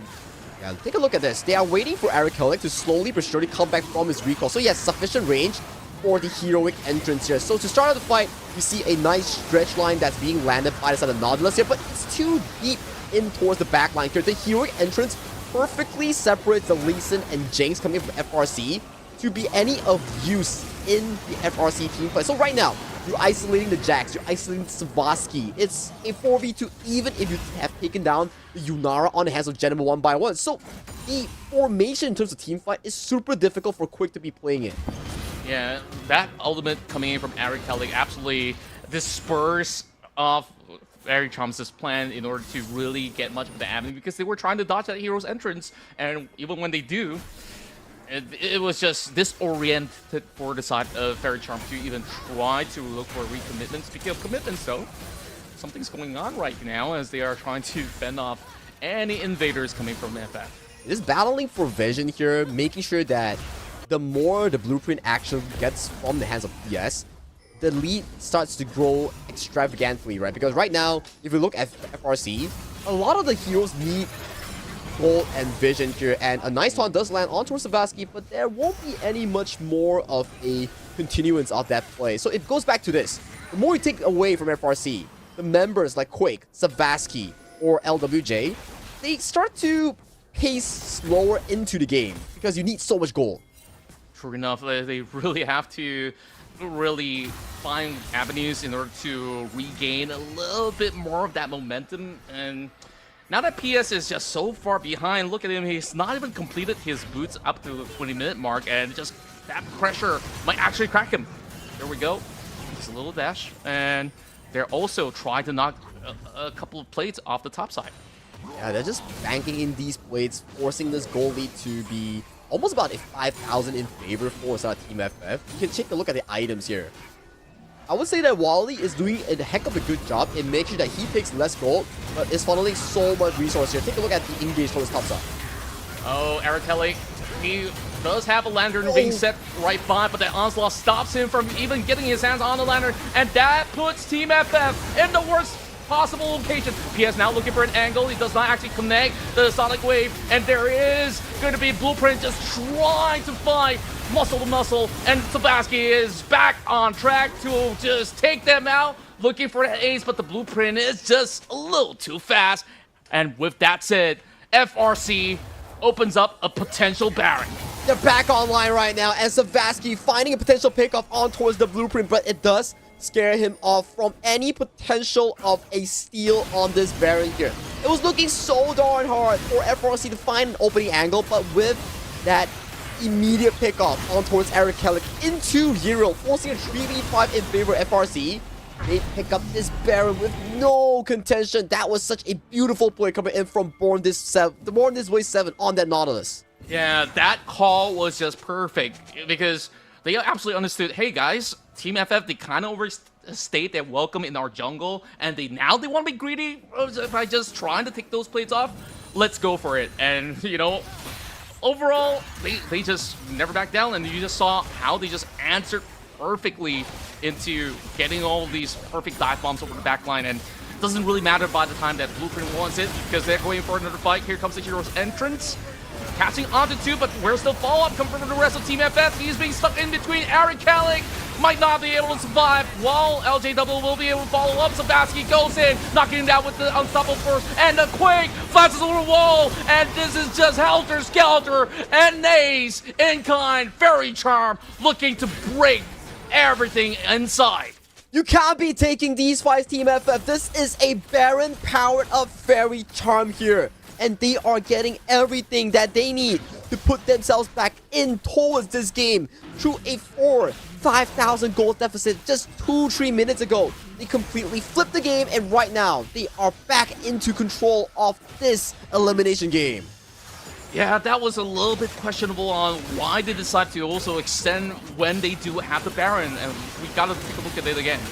I think that was once again a beautiful catch coming in from Born This Way 7, landing a crucial dredge line on towards the trash, forcing the heroic entrance coming in from the side of Eric Kellick. But look at the ultimate, the unstoppable stolen away by the side of Savaski, landing a beautiful 3-man knockup, setting the death sentence for the side of Team FF. That has got to be one of the highlights of the day. Savaski with a triple knock really sealed the deal where FRC could just absolutely crush them on that specific spot.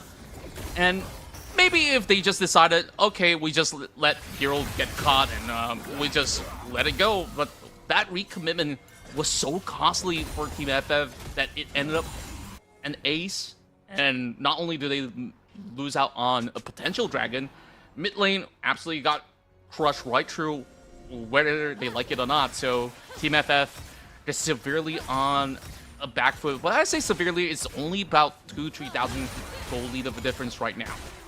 And it goes to a question here. It's Team FF's thing, where they play super well in the first 20 minutes, and the moment Baron spawns, something just happens to them, and it goes in favor of their opponents here. Remember their game just now when they went on against Team Triple S. It was super good. Eric Kelly was doing well, everybody was doing well, but the moment it hit 20 minutes, that's where everything felt in favor here. Flashblade on towards that LJW. It's just going to be a solo pickup while there is some action up against the top side as they chase over onto weak side Wally. But it's just buying so much time. As you see, LJW at least gets some chunk of damage through. So both top laners gone from the game for now. But it's okay if you're on Team FF because you're trading for a big member like this out of LJW, but your return towards the mid lane will not be as easy of it compared to Faerie Charm, which has premier access in that mid lane here. Getting a supplementary win on the top of that kill is that mid tier 2. So for Faerie Charm, it's hella worth in that exchange. Absolutely agree. Now they have so much more spacing to work with for PS to at least find some really great element angles if they need to. But FF, they're going to be able to at least play some Vision War as they have Blueprint running very deep into the jungle. Oh, they don't want to run the risk of pulling another oopsie though, but Faerie Charm, they've already fully utilized the Baron power play and they've gotten decently rewarded out of the exchanges. I think it's about like a 7,000 gold recovery coming in for out of Faerie Charm. It was like a 4,000 or 5,000 gold lead for out of Team FF prior to that Baron oopsie. And we can see the replay here on what exactly happened when both sides traded their top laners here. I would say that's crazy for Zana Wally here to be able to walk all the way into that position, burning both Flash and also Ultimate here. So that's going to be key cooldowns not available for the top laner here coming in for the side of Team FF. Yeah, I also do have a big question. Like, why is Wally right there on that corner? You know, like, whereas the entire squad was just around the bottom side of the river, you must be thinking like, this Malphite, does he have anyone behind him? But it's great that Faerie Charm did double down on him, also burning that Unstoppable Force, but doesn't matter at all too much. It's already passed like maybe 1 minute and 20 over seconds for that to come back up online, so balls on the court for the meantime for Team FF with the waves crashing towards the side of FRC, but they're absolutely under vision. Yeah, and we're not just pacing ourselves towards the second Baron and also the potential soul point later on. So the next Dragon will be a strong contention point coming in for both teams. Hence you can see Quake already finishing that Guardian's Angel prior to that important team fight. Yeah, and just a quick check on items as well. I think that it definitely will be some very high DPS coming out from side of a Gentleman 1x1 as well, because he's already got Kraken, the IE, as well as the bolts pretty much up in effect, and they are just looking to see if any members of Team FF will be eventually challenging. No one is near Wally here, so this is an easy pickup if you want to go for. So that's going to be Unstoppable Force being committed by Wally to escape towards safety here. The question is, does Faerie Charm go for this potential Baron opening? Well, Born This Way, he's going to be fronting in, though. He gets the Death Sentence onto Born This Way. Weak side Wally rejoins the fight, and there is a deep flank onto Sabaski. So him out, Hero's entrance being popped, but there is going to be Wally trying to hold the line. Instead, it will be a Hero, the first one to drop. And there's just not much of an alternative. The rest of Team FF, they scattered across their own jungle.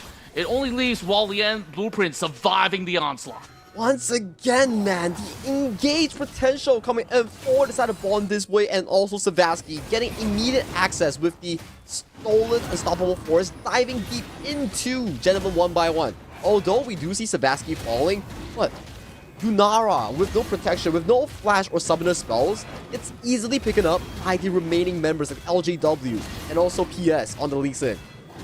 My. They really absolutely get their parties right, and overall, this is just a huge moment for the side of FRC. This is very crucial because prior to this, the Malphite on the hands of Wally already burned the ultimate to run away towards safety here and take a look towards the bottom side of the fight here. The Silas has already completed his job, burned all the spells here, and LJW with a beautiful counter strike into the leap strike, getting the stun on towards Gen 1 by 1. And as of that point, already no flash and gets punished by the mistake caused by his own teammates. Yeah, it was just absolutely brutal for them to really soak the brunt of what Savasky had to offer from the back line. Meanwhile, oh, there we go. We still have a nice little cute emote coming from PS. Well, BDW probably aren't allowed to do the same though. Okay. Of course. I think you let's can't not spam sidetrack. it, right? I think it's sanctioned already as of this point. You're like, okay, we know that you are a strong emoter, so try to control yourself here. But all jokes aside here, we do see Team FF starting off the Baron here. They know for a fact that LGW's Jack is all the way towards the bottom set, but he does have teleport here. Wally zoning it off, and the Baron is going low. Oh, Unstoppable falls instantly into the hero's entry, and there will be absolute bloodbath over onto the side of the jungle. PS is just chasing onto Euro. That does not matter all too much. Eric Calix moving deep, but the rest of FRC will win out the duel. And there's nothing much that Wally can't do in this fight. This might just be over and done. FRC, they can march through mid lane. With 4 men down coming and 4 inside of Team FF. Wally, the Malphite with no ultimate. I don't see an angle that he can actually hold on this defense. We have a Jax coming in 4 inside of Faerie Charm here. He is going ability power. This is a Jax that is capable of carrying down towers here. Wally, what can you do? He's just got to clear the waves, but there is still another one. He's just gonna give his life for it. And Faerie Charm will book another meeting, this time up against Team Triple S as your second grand finalist in the Proving Grounds. Welcome to the grand finals. Faerie Charm, they once again proved that they are a respectable team to be scared of, because back to back in multiple tournaments they are in the grand finals, and right now they have to take on Team Triple S to defend their potential throne in the MYSG region here. Valiant effort as well towards Team FF, as they did showcase a very strong first 20 minutes until the inevitable engage coming in from Born This Way's Nautilus. Yeah, it's really down to all these team fight prowess coming in from the side of Faerie Charm, knowing who to really fully target. And you saw how many times Savasky has made some giant plays happen in this matchup. It was. The first 20 minutes looked so darn good coming in for the side of Team FF. The blueprint was hella fed on that Hecarim, miles ahead of his jungle opponent PS, but the fight, the dredge line coming in from Born This Way 7, capturing the first member, capturing the second member, immediately making it a 3v5 in favor for the side of FRC. Capitalize on that crucial play. After that play, they immediately took Baron, and all the gold lead that's generated by Team FF immediately down the drain after that play. It absolutely dissipated, right? And I felt like that was the kind of a play that is worth shouting about for many days to come, because there's just so many great, brilliant moments that really was revolving about on the kind of initiations that FRC has been able to pull from the side of the follow-ups right after Born This Way goes in for those kind of death sentences. I was losing my mind. My hair was all over the place. Sagi, I think it's time we actually take a little bit of break so that we get to chill for a little bit, and then we bring you into the finals of Battle of S.E.A. Proving Grounds up next. So don't go anywhere. We'll be right back.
ready for the 2026 Battle of S.E.A. Across Southeast Asia, teams fight for their region and the pride of Demacia.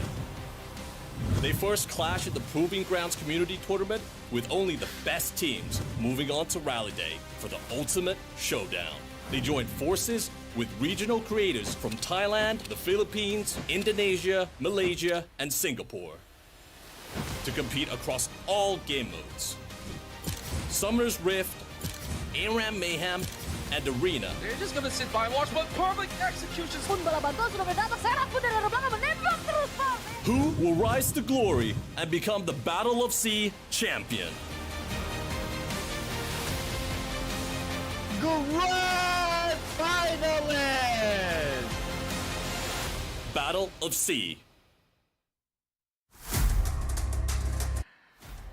And we're finally here in the grand finals of the Battle of S.E.A Proving Grounds. Once again, your boys are back, and we're ready for this big brawl in a best-of-3 format. And this time, it gets even more exciting, Sagi, because all the Fearless Draft rules is gonna be set right into this match. And for those who don't know, Fearless Draft, it has been introduced recently in towards the League of Legends esports environment, whereby the moment a champion gets locked in game 1, it can no longer be used by both teams until the very last moment of the BO3, BO5, whichever format that you'll be playing in. So in this exact format that we're playing in right now, for Proving Grounds, it's going to be best of 3 with Fearless Draft. The moment, for example, Jinx gets locked in by blue team, Jinx will not be available until the very final moments of the game. That's right, and of course, we've had the boys from Faerie Charm that has been able to duke it all the way from the lower brackets in order to book this matchup up against Team Triple S, as we got LJW, PS, Savaski, Quick, as well as Born This Way to be our finalists. Yeah, for our finalists right now, they did go through a rather rocky road, I would say. They went through the lower bracket, defeated Full Sense, defeated all their opponents to make it through, and right now, standing before them, the final opponents in this Proving Grounds, it will be Team Triple S. Thus, in the top lane, Arashi, Nekodes, Blaze, Philia, comprising of the bottom half of the map. And these two opponents, they faced off multiple times before, and arguably both sides have got great competitive experiences. Nekodesu used to play for Faerie Charm just, a couple months back, and, I don't know what the roster shift kind of looks like or what kind of composition it says. Hey, I'm joining Triple S because they look like the better team. And would you argue that it really is? Because so far, they've been undefeated in the upper brackets, and I think that the stats don't lie at all, because Nekodesu once again has shown that he is the premier mid laner of this tournament so far. And to your question, right, is it answered already?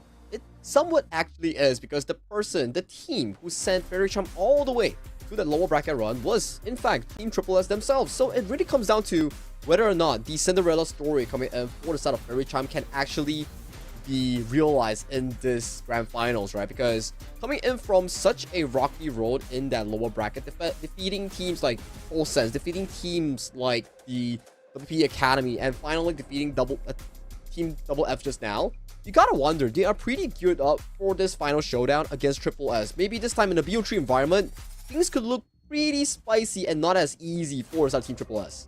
Definitely so. And, over on the side of FRC, I think that they definitely had a great mid laner on their side as well. You saw last round how much Savaski has been able to dish out in all these team fights. So you could definitely see like some of the champion pool is kind of shared, not only in the mid lane but also in certain other lanes, because Dust also do have a very versatile pool to sometimes even go on those carries on the top lane. So without further ado, let's kick off with game 1, as we've got very quick bans from both ends. Faerie Charm takes out Vi as well as Jarvan. A lot of engaged tools taken out.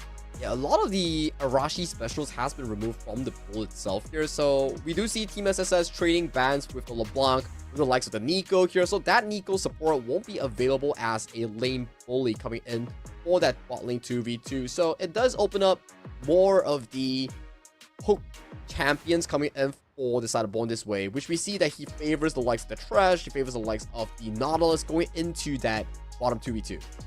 There's a little bit of respect given to PS being able to, of course, pilot the Mundo in the jungle. Of course, considerably a flex for LJW to potentially pick it up as well, but they saw that, hey, nobody banned out that Varus, and it has been one of the great picks that's currently available in the meta, and it's just so flexible to park it on either side of the lane. So Team Triple S, they gotta maybe find a way to force this Varus to stay put at the bottom lane. Ooh, and if you talk about being stay put, I think for such a immobile champion like the Varus, Aurora and Nocturne actually put so much pressure on towards this Varus that's not the most agile in terms of mobility. Maybe we do see that Born This Way 7 actually goes for the potential Trash pickup to allow more mobility, more of a escape tool for Quick later on, but it really comes down to what they actually want to finalize. We do see the Pantheon that's being hovered by PS in this first half of the draft.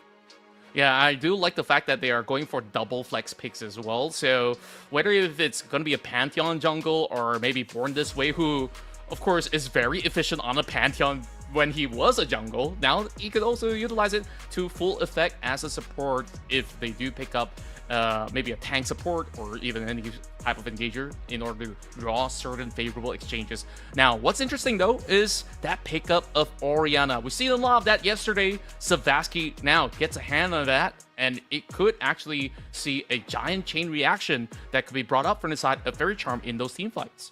And for Team SSS, they do pick up the Ezreal to round up that first half of the draft here. So right now, going into the second phase, both sides still lack a support going in towards that bottom lane. For Team Triple S, this Aurora will serve as a flex pick. They're capable of going to the top, capable of going to the mid side, depending on what they actually want to finalize on this specific pick. We do see the Sion once again being banned in this second phase of the draft.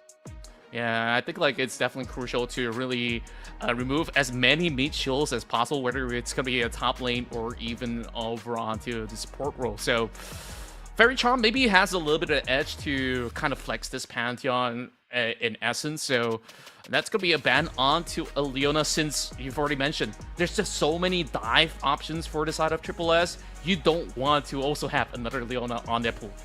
Yeah, which is true, right? So most of these divers, I do imagine that maybe potentially Nautilus, maybe potentially the Alistar might be on the ban list coming in for the side of Team Faerie Charm. For Team Triple S, it's more on the potential top lanes that favor for the side of LJW.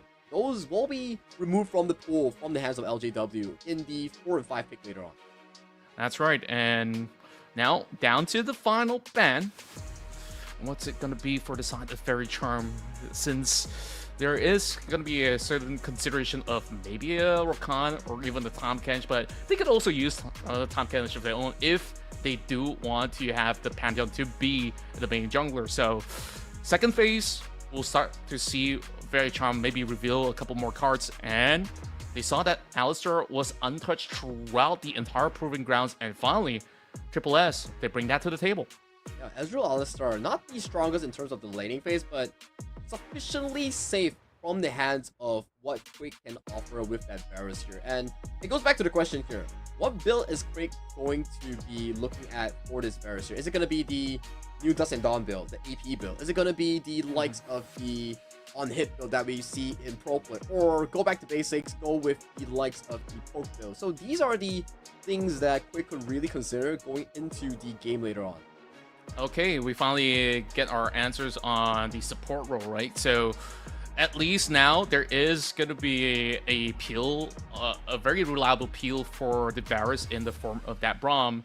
And with the pickup of the K'Sante, it will further confirm that PS will indeed be in the jungle with the Pantheon. So we're looking at two global ults, of course, one on each side, Triple S as well as Faerie Charm, having significant impact on just calling for a shot whenever they need it. Yeah, that's true, right? So it's a very strong front to back composition with very late game mid and also top lane coming in for side of Faerie Charm here. So the early game will be more looked at for the side of Quake, and also born this way in trying to win that 2v2. And Savasky is the ultimate late game potential coming in from Faerie Charm with those shockwaves, those damage outputs to realistically bring them into a comfort, right? So it comes down to Team SSS. Does take this Aurora or you pick a better mid lane? Sure, the answer is they want to put Nekodes with this Aurora and then pick a counter matchup for Dust with the Gnar into the Cassante. I think it makes so much more sense in essence, right? Because you could just MR stack and then this Aurora will not have much of an impact in lane, so it's better to actually have that Gnar to be able to at least neutralize this lane and then look for those big engagements. When you do have that Mega Gnar up available, you can already see the heavy displacement potential in the team fight. So it may not matter all too much if you get a nice shockwave to connect to 2 or multiple members, that at the very least you will have that Alistar as well as ideally the Gnar to be able to do their job right, and they should be able to look for those big engagements up against FRC. Comes out the laning phase as well, right? And at the very least, in this draft itself, we do see a much more aggressive jungle setup coming in from PS. So PS will be actively looking for the plays, while Arashi, he will be trying his absolute best to scale for that first Paranoia, the level 6 ultimate coming in from the Nocturne. So both junglers have a very distinct playstyle. It comes down to who can get active as fast as possible. That's right. Overall, in the terms of laning phase, bottom side is really pretty much going to be a stalemate situation unless there's going to be, of course, impact coming in from jungle or even mid. Whereas top lane, I would say maybe early game that Gnar is going to be able to at least have some form of safety net because it's a ranged top anyway. So it is definitely going to be very interesting. But mid lane is where all this kind of duels take place because it is absolutely a skill matchup. Arguably, Nekodesu does have some burst potential as well as more mobility compared to the Orianna. But hey, once he gets caught with some of all these big shockwaves, it could change things. Laning phase is too important coming in for both of these teams right now. At the very least, I do think that S and Faerie Charm, they cannot let go of that mid and also bottom lane duo matchup. The moment one side actually loses or suffers a big enough lead that could potentially harm the jungle equilibrium, it could put either team into a much more peculiar state because the moment, let's say, a Nocturne does fall behind, some of your caps get invaded, you delay a level 6, you miss out your first important Paranoia. If you're Arashi, you're not going to be feeling it because you need that early game execution to make sure that you get that level 6 and start being active. Indeed, and here we go into the very first match of our grand finals here in the Battle of S.E.A Proving Grounds. Is it going to be Faerie Charm or Team Triple S to be the representatives to be moving into the rallies of our action towards next week, where we'll be joined with your favorite creators from all across S.E.A. And of course, there's going to be familiar faces that have participated from the rest of Proving Grounds to represent each respective region. So we're finding out who is not only the best in MYSG, but throughout the rest of S.E.A. Yeah, the Proving Grounds is really where you actually prove yourself. And what better way than to duke it out with the two best MYSG teams, because you have already conquered all the other regions here. And right now, it's a battle between these two teams to decide who's the strongest in Malaysia, Singapore as a 5-man stack. I mean, I don't want to pick sides because I personally have watched all these players grown throughout the years and maybe even in recent times. But this is a very cheeky start with Quick landing a beautiful E to get some chunk of damage to kick things off. Immediately also respawns coming in for the side of Blaze to land that Mystic Shot right towards his face here. So this bottom lane will be dependent on the supports to see who can they actually set up. And the Braum land a good Q. Can the Alistar land a good pulverize? It really depends on who gets the perfect setup for the ADC. Yeah, and that's where we talk about that level 2 spike, right? If you give Philia an edge to reach level 2 first, he's not going to waste any time with the hit pulverize, and that might quickly change things up against this duo down bot of FRC.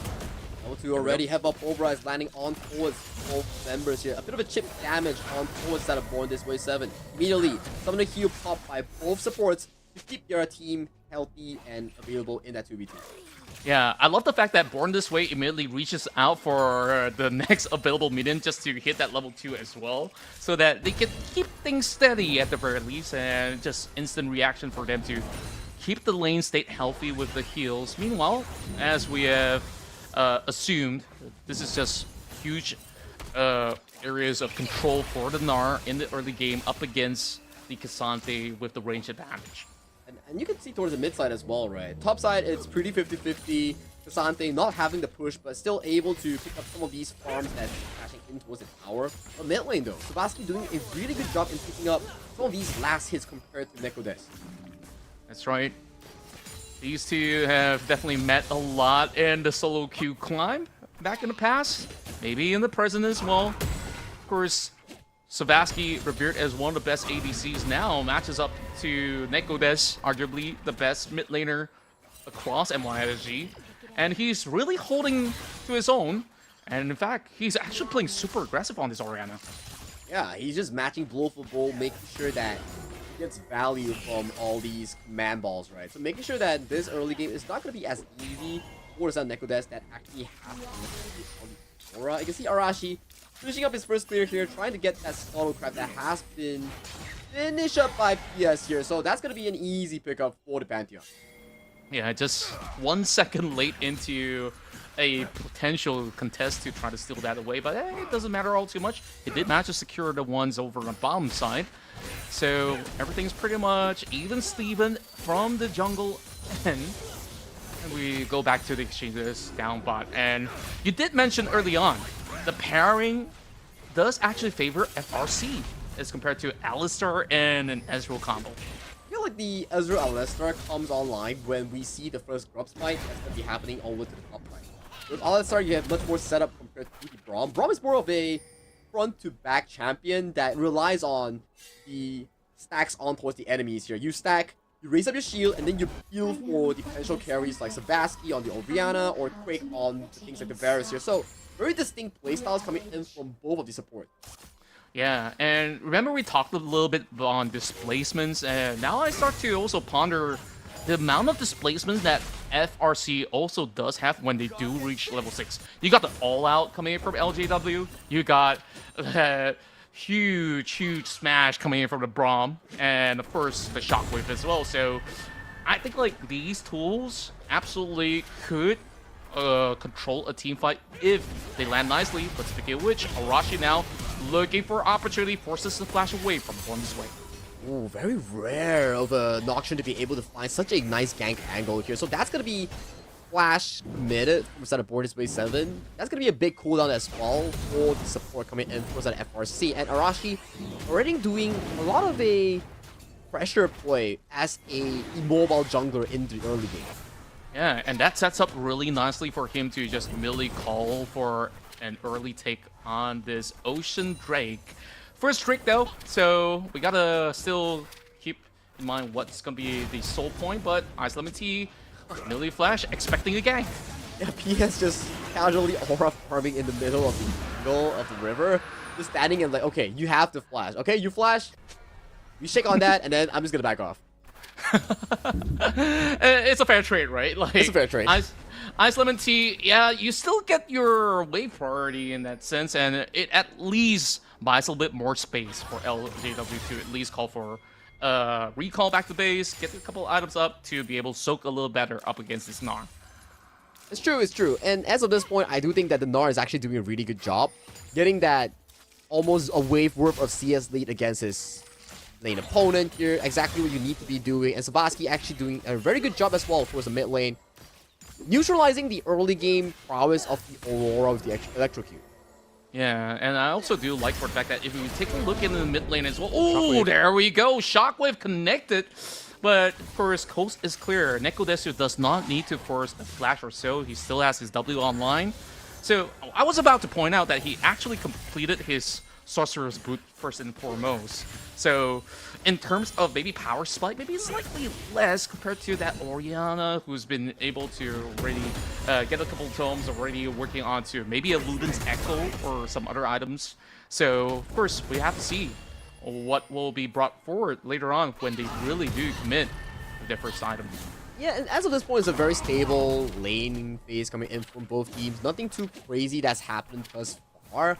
We want to see where's the first gang going to be. Is it going to be the Pantheon? Is it going to be Arashi on his level 6 here, but all out committed towards the top side though?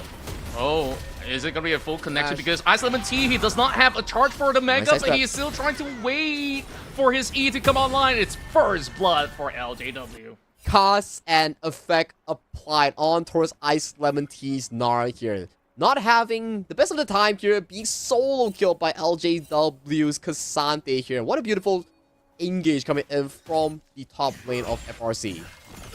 Yeah, and he's like, okay, I see you with the call, and overall, like, that call for him to really go all out was just beautiful because that wave was overextended towards his side. He has absolute control, knowing that he does not have the flash as well, since PS has blown that one up, so just was one for the taking. It was one for the taking. It's what we talk about, right? Like, he burned the flash just now when PS showed up top lane. So it puts him into a much more dangerous position here. And for the side of LJW, he found a very good angle in jumping on towards a flashless Gnar. Flashless Gnar with no E, it's like an AD carry. You don't really have mobility to actually escape here. But bottom side, though, Quake is in danger. You mentioned about the AD carry, and he's absolutely defenseless. One shot was all it takes, but it's actually Feelia that secures it instead. So, yeah, it's still value for money in essence, and that is Paranoia already committed, but Fairy Charm finds a different form of value by securing the grubs. And this is going to be a tough angle for the side of Quake here. The next 5 minutes, he won't have the flash to defend himself from potential flash pulverize coming in from Philia, or the Paranoia second cooldown refund here. So, this AD carry, he's going to have a lot of eyes on him, especially from Arashi and also Philia. Indeed, and honestly, I don't know how does he actually get out from that gutter if so be the case in point where everybody jumps onto him, so maybe he has to just rely on Born this way to completely peel alongside with Savasky. But at the very least, now without major objectives over the bottom side, they are free to slowly get back on track, so to speak. Yeah, and the first dragon goes over in favor for the side of Team Triple S, but for the side of PS, out of that dive that we saw towards the bottom side, he did get the grubs in as a return consolation prize for them here. So if, let's say, we do see any form of push, it may favor more for the side of Fairy Charm here. But let's check out this play here. That's a nice flash coming in for the side of the ADC, but you are against Tree Man.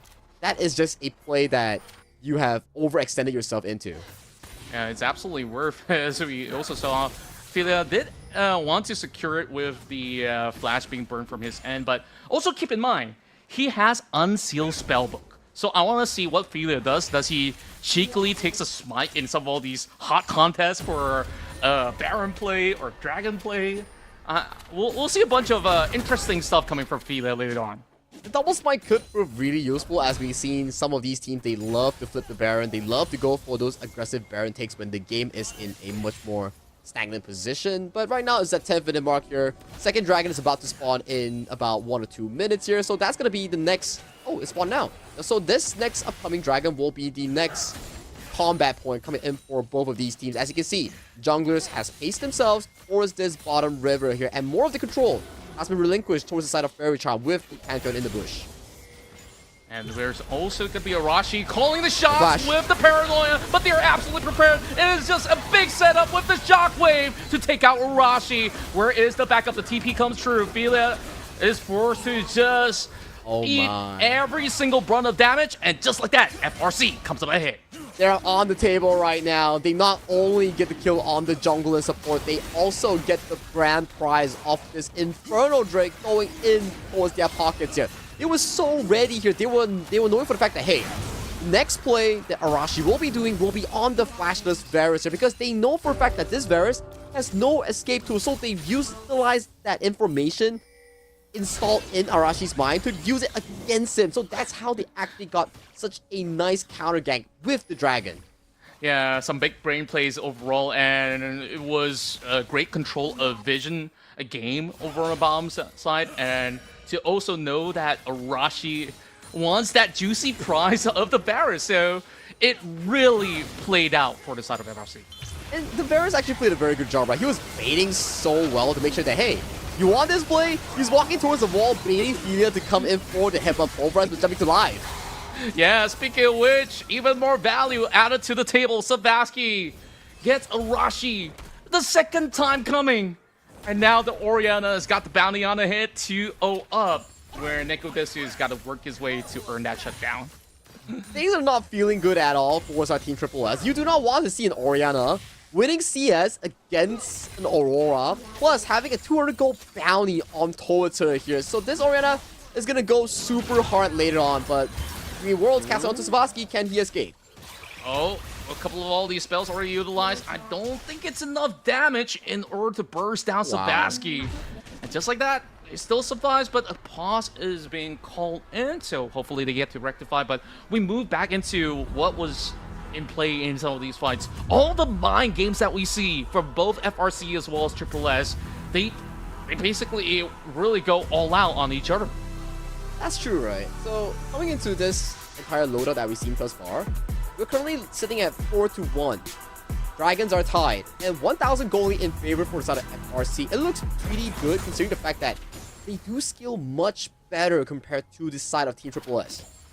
That's right, and when we take a look at scaling potential, like, when we look into late game, it's gonna look rather tough on the side of Triple S because there is gonna be a certain cap onto how much a Nocturne actually brings certain values into either a certain team fight or so, and it just gets a little bit more worrisome now that they are behind.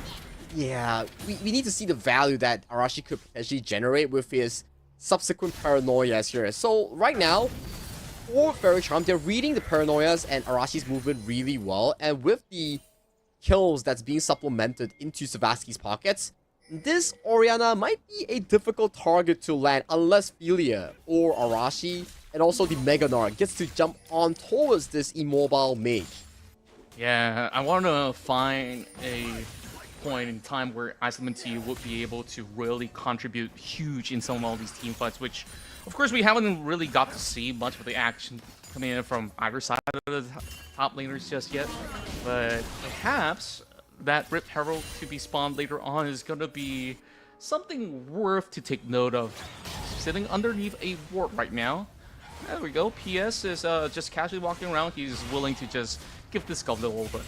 No one is actually ready coming in for FRC to get this Skull Crab in towards their pocket.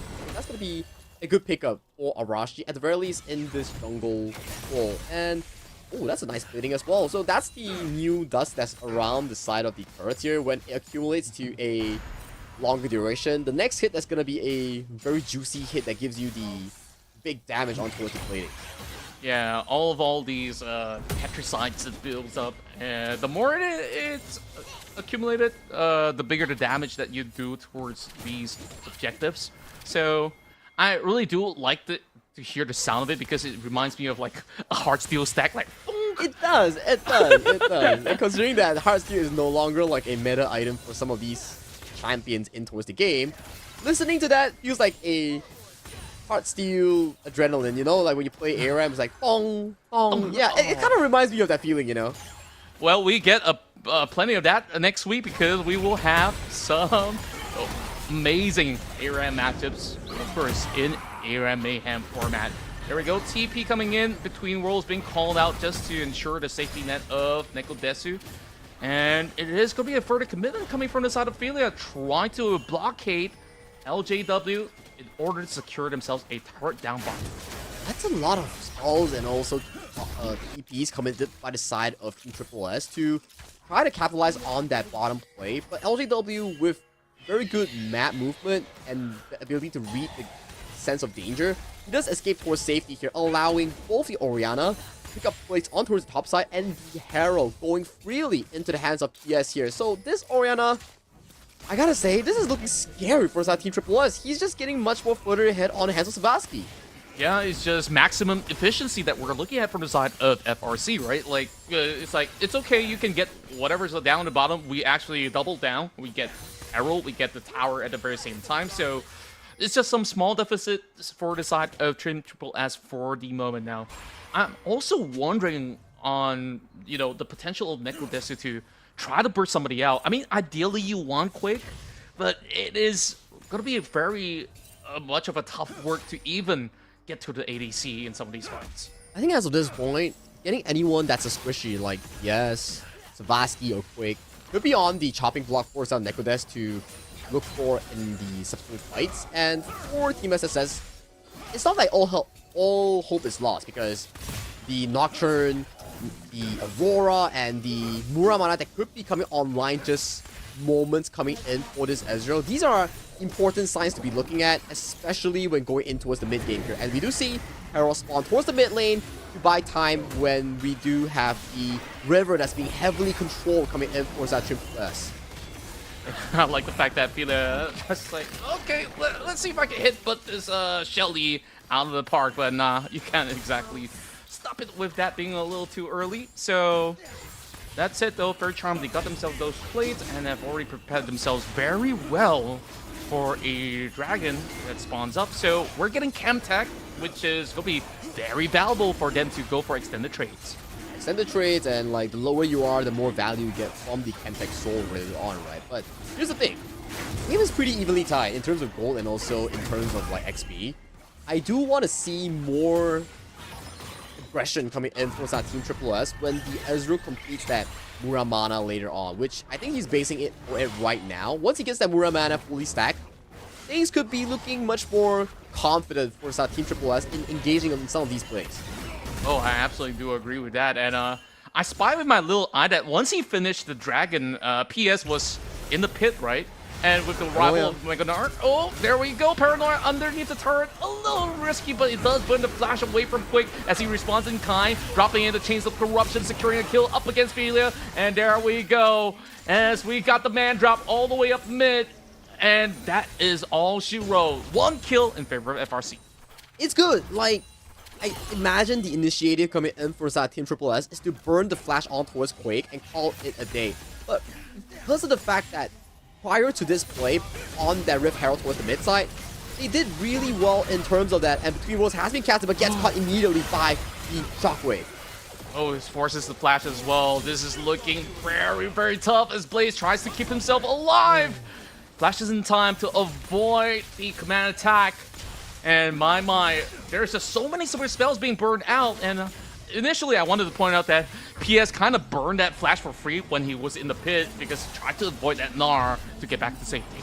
Oh, that actually happened as well on towards the off-cam here. So that's the few things that we need to take a look at, right? Even though that, hey, in terms of the gold lead, it's practically even. But FRC does have a kill lead here. But to Team Triple S point, they are slowly but surely inching towards their power spike on the next objective. If they can find the perfect fight, this game is far from over from either sides. Yeah, you're absolutely right on that. And you did talk about that Manamune stacks was required. And we've already got that item up online. Ice Lemon Tea now goes in for the full chase, charging up the Mega Gnar, and it is about time for him to go all out. Is he going to find an angle where he can just displace him off the walls? Just in the nick of time, he builds out of that, so they call for a truce. Calling for truce here, just baiting out spells that are deemed to be needed here. And as we inch towards the 20-minute mark, Baron Nashor has spawned towards the top half of the map here. Imagining that will be the next upcoming objective for both of these two teams to be eyeing on. Oh, it definitely will be pretty spicy if they decide to really call the shots very early on. For now, there is going to be that Skull spawn as well. Something that's worthy to secure. Ophelia walks right into it. As there is going to be that true shot barrage going point blank. Paranoia now being called. Going all the way deep into the back line as they blindside the rest of them. As he tries to get his hands on Savasky, he will eventually give his life up for it. While they did manage to take one out. There is just that Mega might just actually find big value. That Shockwave connects onto Fila and he's somehow still alive. Quick goes in for the snipe and there is Blaze on side for LJW. But that's all that they could do as Blaze was just free hitting all the damn time in the fight.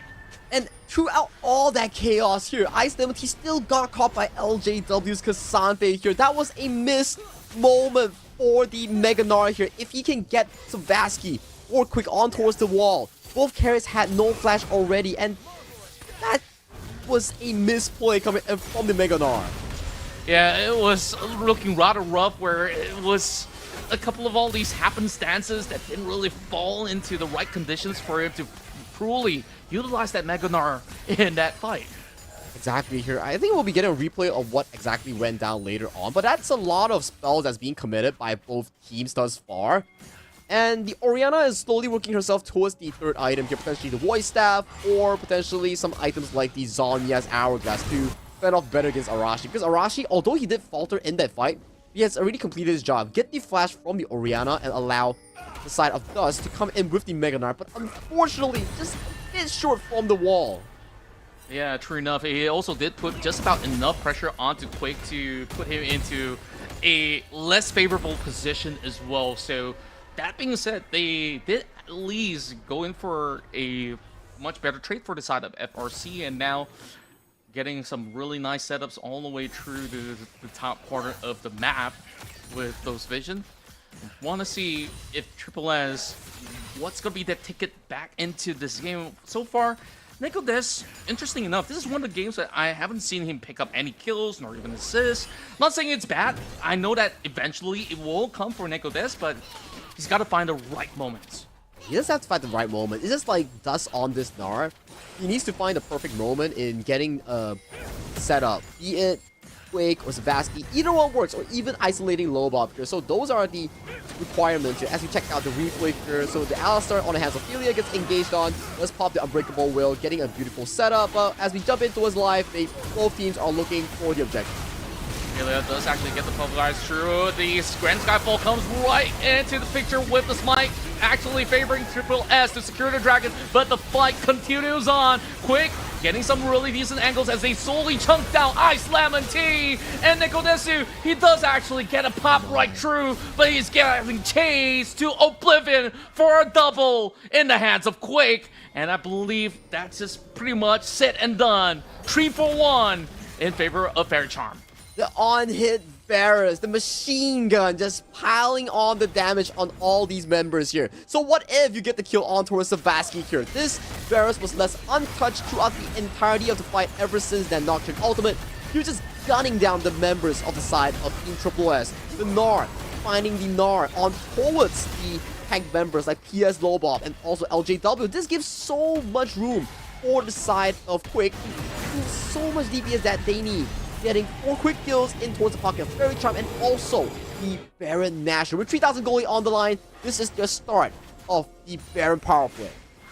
That's right, and I'm afraid this might just be a firm chokehold coming out from inside of Faerie Charm, because we talked about, you know, needing those early leads, needing to really propel themselves ahead with some snowball effect.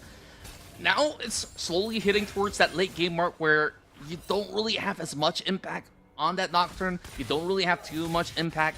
Well, you're going to be an Ezreal versus Hisante in a weird 1v1 scenario. You're not going to do much. And take a look of this exact fight, right? We do see this fight has been started off with a potential Smite War. Alistar goes in, Hepa pulverizes the Braum here. Smite goes into the favor of Arashi here. So this is the one spell that has been used by Varus. Flash and Ghost expanded here, and that's at this point. No one could go near the Varus here, and this player, Quake, he's just gunning every single member down when he fully stacked the Gunsus and going back to life. You get another kill on towards Arashi. How did it happen? Why did it happen? Well, we gotta, of course, hold on, pop back, because we got that all out, pulling Nicodes all the way back underneath his inhibitor turret while they secure themselves 2 towers at a go. Yeah, 2 towers at a go. The lead is slowly but surely inching in the favor of Faerie Charm as of now. 4,000 in favor here, all out of turrets from mid and bot being deleted here, as we see an aggressive TP coming in from the top side here with the Mega Gnar here, but where is the angle? Oh, they're looking to wear down Born this way, but the shockwave does connect. Quick goes legendary, and this might just be a botch attempt because Quick is absolutely unstoppable. And it's only Neko as well as Arashi alive. There's nothing much for them to defend up mid.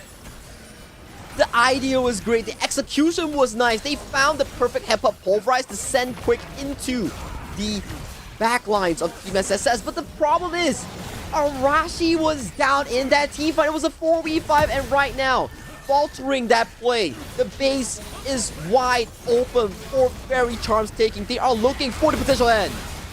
Paranoia called desperately, and it does actually allow Neko to take one member down, but it is not going to be enough. Faerie Charm will look to put a dent in the series as they secure the first point in this best of 3. 9-1 on 5 on that Varus picker. The machine gun on hit Varus. He really did a masterful job in positioning himself despite being targeted so well by the side of Arashi. Every single fight, you see the Paranoia just straight piling on towards the ADC coming in from the side of Faerie Charm. And you know, for a fact that in the late game, he popped off, especially before that Baron fight. He absolutely did, but overall, like, we saw so many mind games between the two. The Paranoia bait and all these big setups coming in from the supports, and I really do think that it was really smart on how Quake really pilots the Varus in this matchup, going for the on-hit to also, of course, benefit from what the Braum actually offers. So there's just this unpenetrable wall of defense that's lined up for this Varus to absolutely excel. Which is true, right? And we do have to give props over to the side of the team Faerie Charm. The way that they played the early game was really respectable in a way whereby the Paranoia coming from the side of Arashi, it was mitigated really well, especially with that bottom play. Right now, the score is 1-0 in favor of Faerie Charm in this best of 3. We're going to the short break before we find out if the side of Team Triple S can equalize the series.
Hello, welcome back to the Battle of S.E.A Proving Grounds here in League of Legends here. My name is Sagi and with me is Qontra. And Qontra, we're starting to see signs of crack coming in for that Team Triple S as they've suffered their first defeat in this very tournament here. Do you think that Faerie Charm can actually push the lead and end it off with a 2-0, or will Team Triple S come back to equalize the series?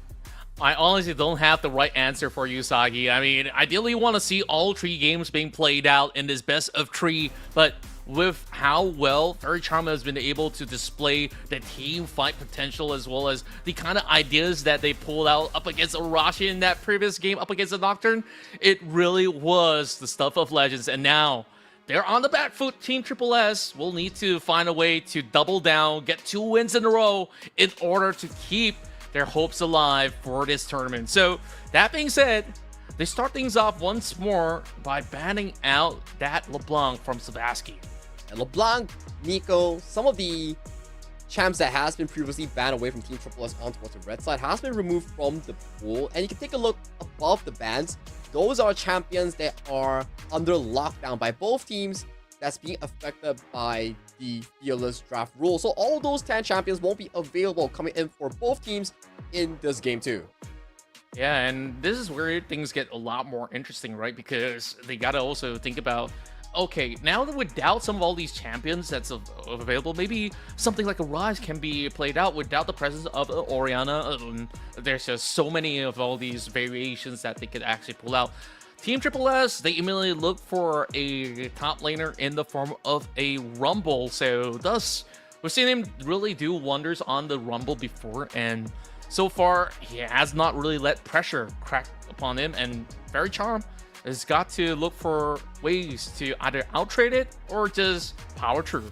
Eventually, you can look forward to things like the Umbessa to really equalize out the laning phase against the Rumble, go for that all-in 1v1. It's more of a skill matchup as we speak, right? But for Faerie Charm, the answer is simple. It's to provide as much priority towards the side of Quake in the draft itself. Quirky being one of the premier AD carries in this meta itself. Triforce Manamune into potentially the things like the Collector, the RFC, or even the likes of the Tally items. Those are welcome ideas for the Quirky, and born his way, once again, gets his hand on the Nautilus that he did super well against Team FF just now. Yeah, this is like his bread and butter throughout the course of the Proving Grounds, and it's really great to see that Born This Way have always got his hands on a lot of all these comfort picks. He did excellent on that Braum. He's shown many times before he's always land some really important dredge lines when it matters most. Now, Team Triple S, they're showing us a potential Aphelios. Now, of course, we talked a little bit about immobile AD carries, but you know, last round, that was maybe, some may say anomaly, but some may actually think that, hey, that was just a great call for Faerie Charm to really get that priority for that Varus. So now, it's all about forming all these breaks and walls for that Aphelios to really control the game.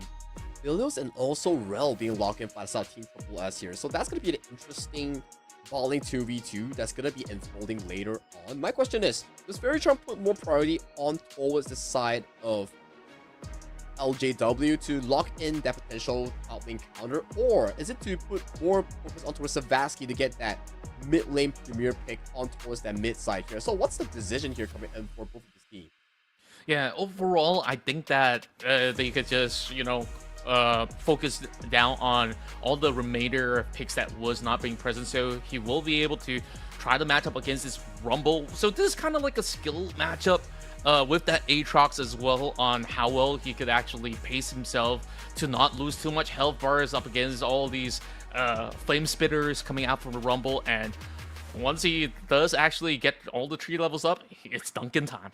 And this could also be a potential flex pick coming in for the side of PS and LJW. We've seen in the earlier days of 2026, the Aatrox has been a jungler more frequently than a top laner here. It depends whether or not the matchup is favorable for the LJW, and the matchup is favorable or not for PS directly against Arashi. So questions are being asked. It depends on the entirety of the draft to decide where this Aatrox actually ends up going. Yeah, I think that's a very fair case in point as well. So, over on to the, you know, top lane tier list, I would say that I would place Aatrox as an A tier at the moment, not the greatest of lane bullies as he used to be, but when you put him in the jungle, you can actually have many of all these flexible avenues for him to move about. Not the quickest jungler, I would still say, so I would still think that this is definitely going to be interesting if they try to pivot for them to maybe open up more tank options over top lane. Yeah, it could be, right? It really depends how they want to flex this pick here. As we see coming into the second phase, Wukong and Ryze ban away from the side of Team Triple S, and for Team Triple S, Akali and also Zed. One of Savaski's favorite picks has been removed from the poll as well here. So right now, what's going to be the pick here coming in from FRC? If they want to flex this Aatrox to the very end, potentially considering picking up a strong mid lane here could be the answer here coming in from FRC. Yeah, that could be a really bold play coming out from them, because if you really want to keep them guessing, then this is definitely the call where you just ensure that you have a very strong mid laner like the Syndra that's being put right for the block. So now it's gonna be Nekodesu's call to see what could he actually answer back with, because we've seen Nekodesu, who's also played Syndra to full effect, and it is absolutely scary. And it's going to be pretty tough to also put a Ryze to the equation, so Ahri is definitely the best bet that they do have to quickly hover around with the Spirit Rush, or of course Flash if needed. Wow! Wait a second! Qiyana, okay, talk me through this. What's the game plan here? Qiyana jungle here. So I was talking to a jungle main just now, and he did mention that Qiyana jungle, yes, high burst, high setup, but the problem is coming in from Qiyana jungle, the early game is actually pretty weak, and you really need like strong laners. For example, Rumble, Nekodesu on the RL lane to protect yourself in against any form of jungle invasion here. And with the final flex coming in for that FRC, the Aatrox will go to the hands of LJW, and PS will get his hands on the Viego as the jungle final pick coming in for set of Faerie Charm. I love where this is going. Triple S, they hold nothing back, because once anybody gets clipped by Qiyana's ult in some of all these fights, the equalizer goes through, and of course, you got the Aphelios, who's absolutely ready to also throw in everything he's got. So Faerie Charm, they also do have the game plan of their own. If they can look for those kind of pickoffs and isolate certain targets, then you can have some really big plays, especially if you have PS to absolutely snowball on this Viego. Which is true, right? Both junglers not the strongest in terms of the early game here, so both can scale towards their own expectations here. To me, I do think that FRC has a much more solid draft in terms of laning, in terms of the mid to late game. So it really comes down to Team Triple S. Can they get the team engaged here? Does get that beautiful equalizer to set the pace coming in for these team fights, to stop the double refresh coming in from PS's ultimate or LGW's World Ender, right? That's right, and overall, of course, both sides have really good late game insurance on their ADC pickups. So in terms of crowd control, I really do like what Team Triple S is actually showing us right now, because every single champion on their side actually have a crowd control of their own. It really does give Faerie Charm maybe a second kind of idea of how to really navigate on some of all these potential fights, and that might actually hinder them on some factors of decision making. Which is true, right? It really comes down to how they actually play out the mid-game later on. In terms of mid-game, I do want to give props over to the side of Team Triple S. Way more consistent in terms of the setup here.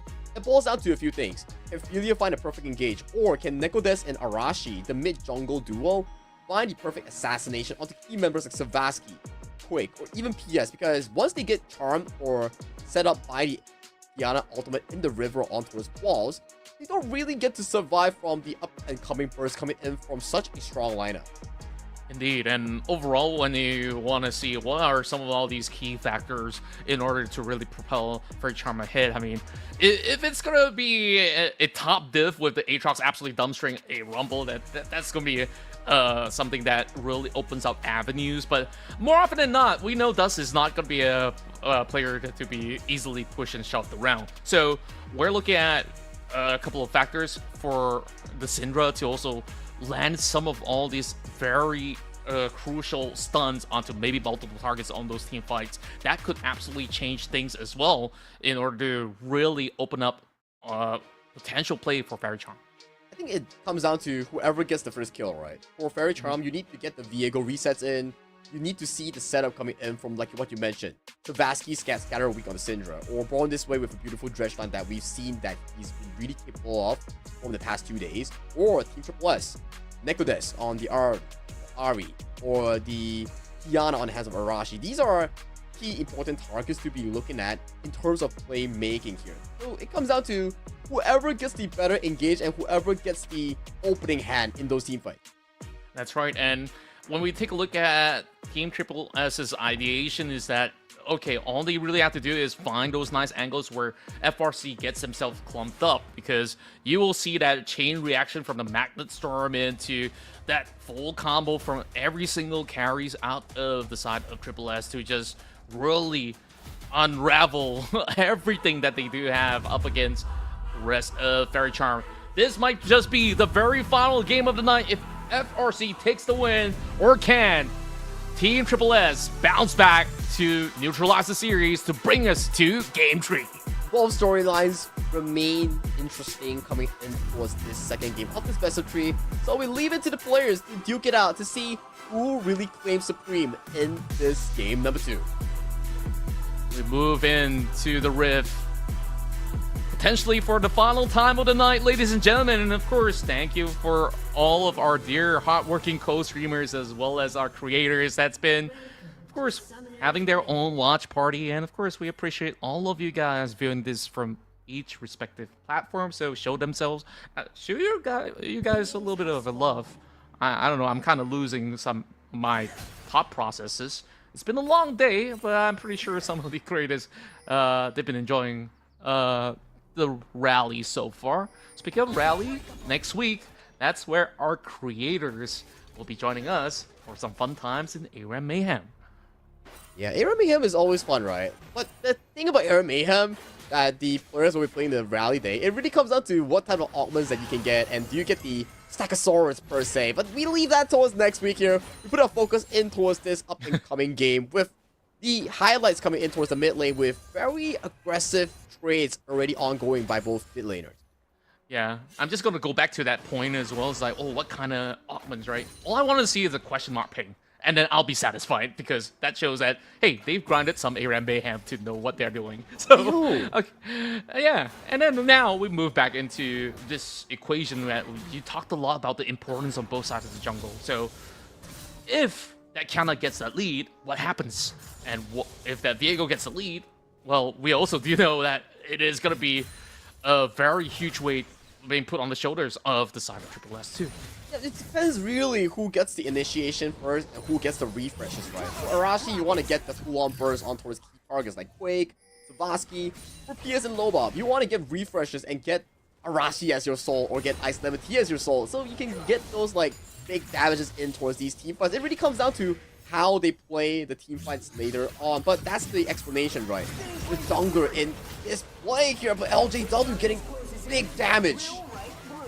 Huge value coming up from Q, but the overheat though also brings him down, and the minutes finishes the job. What a first blood that we've got to witness up in the top lane. Ice Lemon Tea dominates. He wanted the auto for the auto reset, but got splashed away from the auto attack range. He knows for a fact that his Empower auto attack wouldn't be up for the full trade here, so he went for the full Hail Mary play. Props to Dust for a perfect damage calculation and a very good reactive flash. Yeah, that timing was just impeccable. I would love to see the replay once again, just to see how technical these guys get. And overall, it looked like LJW was going to be getting that for sure. And now we also do have another brawl out, as they do spot out Arashi. Goes in for the Dark and Blink connection, as he will be able to dash away, but it gets himself in hot waters. So it's 0-2 for the Aatrox, unfortunately. And Savasky getting chunked out. Nekodes, does he have enough? Oh, he misses the charm. But still, good stuff coming in for the side of Team Triple S here, further punishing the side of LJW for going over aggressive here. He popped the TP, went back to lane, got caught out, and bottom side, Born This Way 7, getting caught out by the barrage of damage coming in from Blaze and Philia here quick. Going for 1v2, but has to Valk away to a safety. Yeah, if I could really put an analogy to what this match looks like, it looks like a boxing match of sorts, right? Like, they go blow for blow. Every single lane is just going all out against each other. And oh, there we go. Born this way with that red line. As Faerie does have that shield coming from his W to be able to negate that ignite damage. Beautiful play coming from Born this way. That was so close here. And a nice rotation coming from Arashi here. If Quake or Born this way decides to stay, he could potentially be in danger here. Flash engage coming from Qiyana. That is some blow plays coming in. Arashi doubles down. The TP goes through. Born his way. He will still be rammed out from the side of the rail. And that will be it for them to at least get some value off from that very, very difficult dive. Has to flash away from Scatter the Weak. Savasky, he burned his TP, but didn't get any value. But the problem is, Team Triple S, they got all the value. Arashi got the flashes coming in from Quake and also Born this way 7. And then to add on top of that, Savasky came in trying to TP to get whatever he can actually recollect. Check out this play. So the moment the wave goes in, Qiyana flash EQ on towards Corki here. So Corki is forced to flash, and by a nick of range, Qiyana is just nice out of the turret range, so they can't force a 1-for-1 trade. And by the time the Syndra comes in, Scatter Weak doesn't land onto Faerie because Faerie has flash to run towards safety. Arashi on this Qiyana just is something else, man. Like It is. It is definitely a flavor that I've never tasted before. I mean, if I were to be enjoying a kind of culinary feast, right? So Arashi typically goes for something that is very team play heavy kind of champion pool that he goes for, and this is the first time that I see he's absolutely doubling down on anyone he sees. And he's doing a really good job thus far. 2-0-0 with 100 bounty here. Farm is dead even with the side of his jungle opponents here, and no flash for that LJW. This could be a potential dive here. Has to pop the wall under here. Does the charm land? Oh, there we go. Spirit Rush already being committed. There's just no way out for the Aatrox LJW. But the charm does actually land onto Savasky instead. And this is just an all-out trade. He does get the shut down with his ultimate, though. So Nekodesu, he knows that he's already burned just about enough spells. Doesn't really have that mana. Expecting PS to also go for a chase, but it's all said and done. Such a painful experience coming in for the side of LJW's Aatrox. 0-3-1, losing 15 CS, and right now, he's not even towards his first components yet. He's trying for Hex Drinker, but he's just too poor in this matchup. Yeah, and can you imagine if Iceland T just walks back in the lane, brings a Lion Breeze, and he could potentially even just go for a 1v1 at that point. Bro, I'm gonna tell you right now, Iceland T right now, he's really banked out in terms of that gold department here. He's working for the Leandries here, potentially seen it at, what, 9 minutes into the game? So for LJW, this is not the stop. This is not the end of his torment in this lane.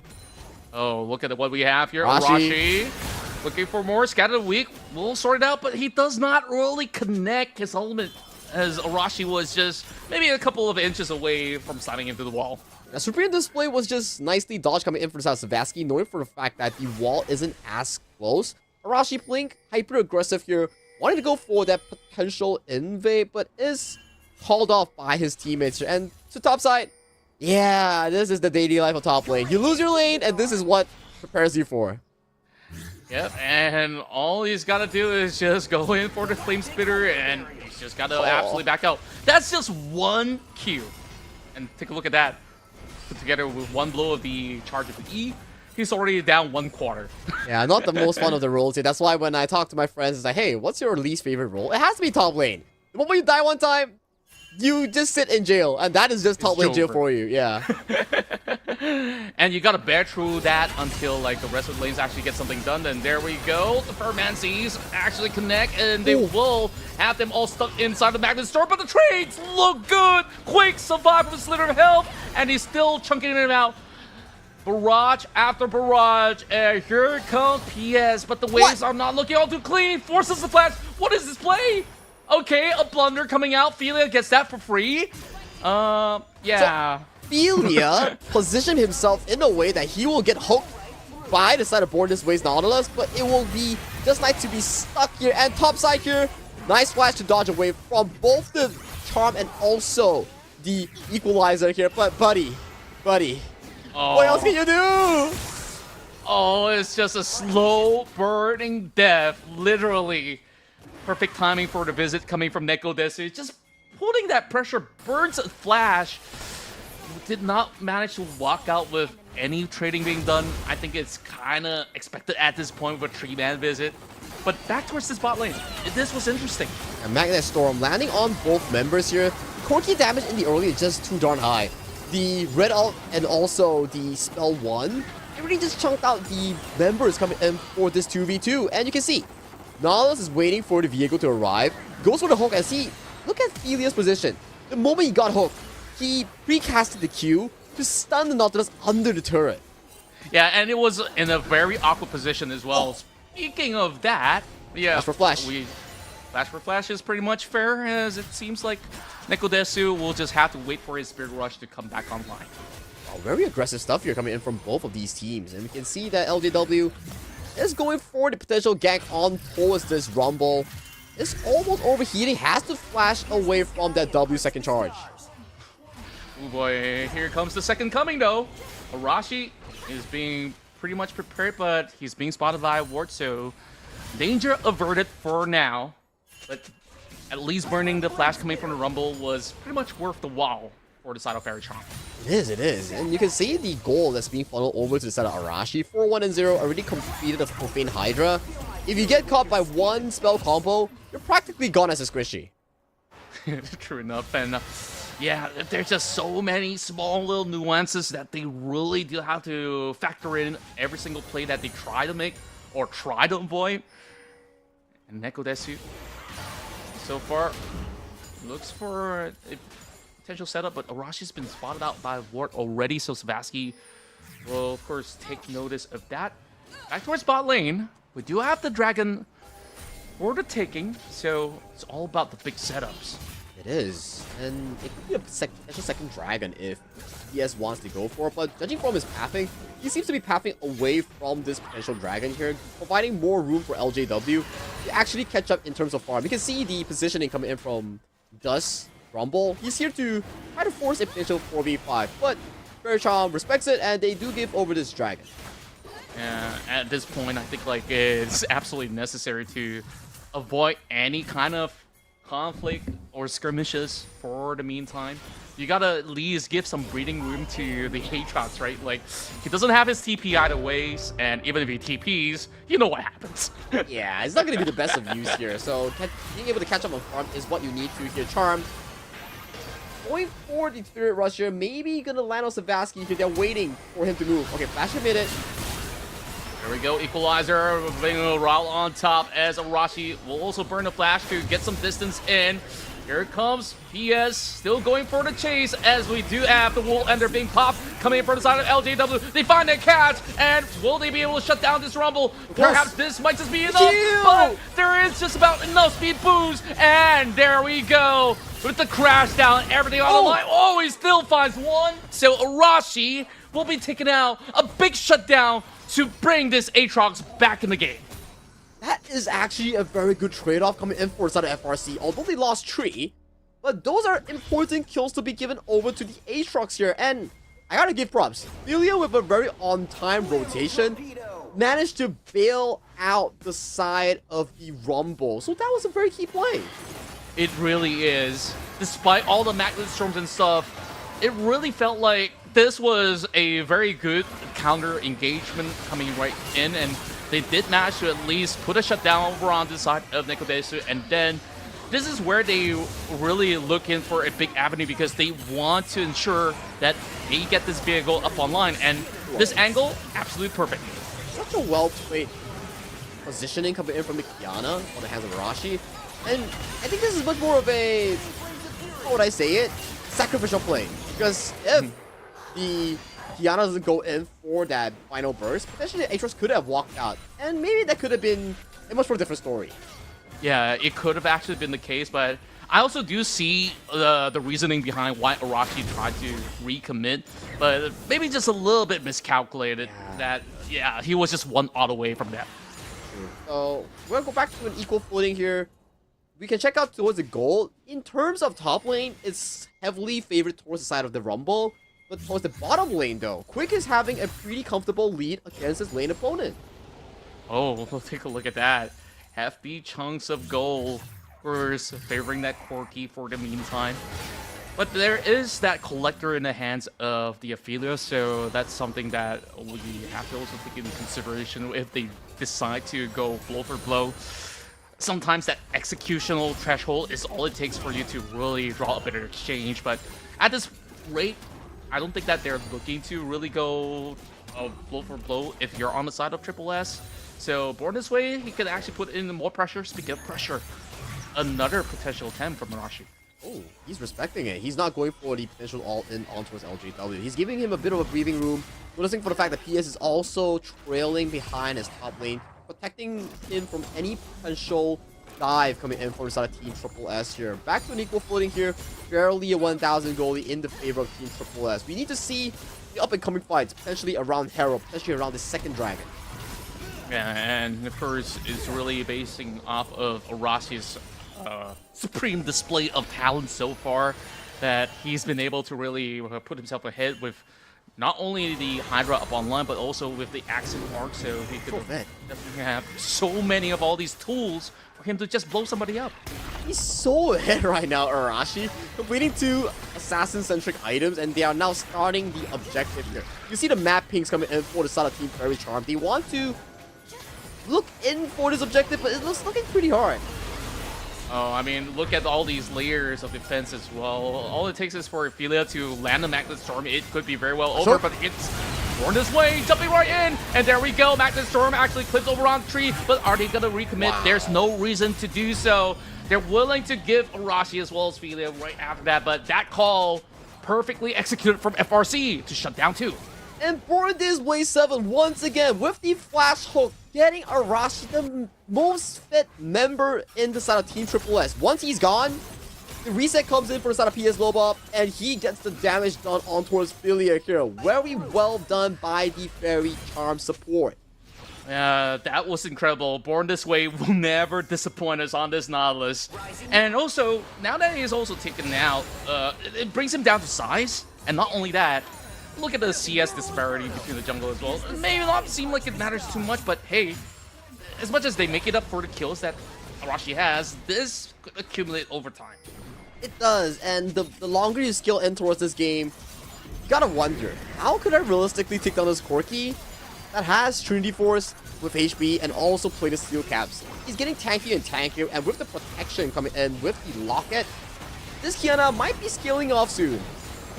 It really seemed like a very scary taunt, and they've already worked on the dragon already, as this is gonna be a upcoming Cloud Soul.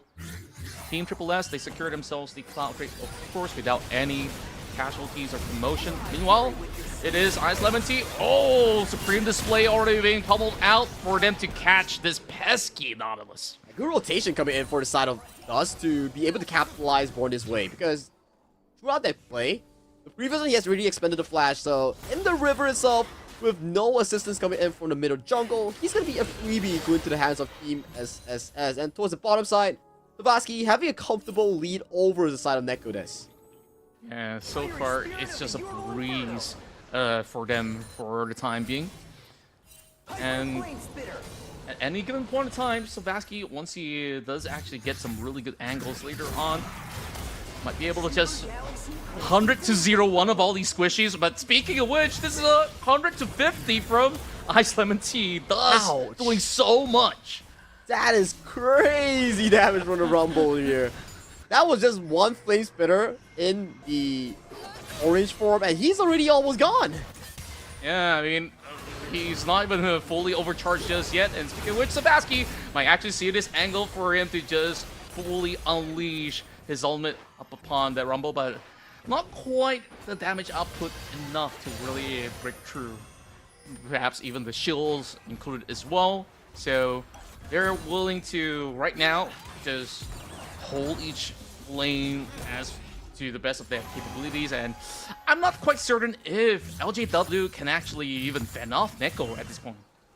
I think Neko should be fine. Neko doesn't have sufficient damage to fully burst an Aatrox, let alone a Aatrox with the Maw of Malteria, so Neko will be a decent lane target for the side of LGW to supplement that farm. Problem is, from the top side though, if Ice17 gets a nice equalizer onto Savasky, that's minimally a flash that's going to be expended from the Syndra. Yeah. And you know that things are rough when you see the first item for the Aatrox is a Maw to kick things off with. But it's absolutely necessary, right? You look at the amount of damage output, of course, from Neko as well as Rumble. Absolutely calls for it. Meanwhile, big catch! Oh, that ultimate slams him to the wall, but the follow-up is a little too late though. Back to the Storm trying to chase up the target. Neko does actually find LJW, but while at it, Blaze is getting bombarded from the tail end of things. So it's gonna be a 2-for-2 trade up, but they lose their ADC. Yeah, losing ADC is not going to be fine here coming in for the side of Team Triple S because this Aphelios needs to be the late game benchmark to outscale the members of the FRC, but you can see the mechanical prowess coming in for the side of Lobop. He played that really well, utilizing the Kiana Grass Q, make sure that he stalled enough time for the cooldown of the ultimate to come back online. He traded with Blaze, but still, valiant effort coming in for the side of PS. Look at this play. Previous little tower landing on towards two members with the Aatrox on the head of LJW. They need to heal all of the empowered auto attack. He falls, and Viego getting a clutch reset here, immediately going for the grass element, jumping over the wall to find that supplementary damage onto the side of Blaze.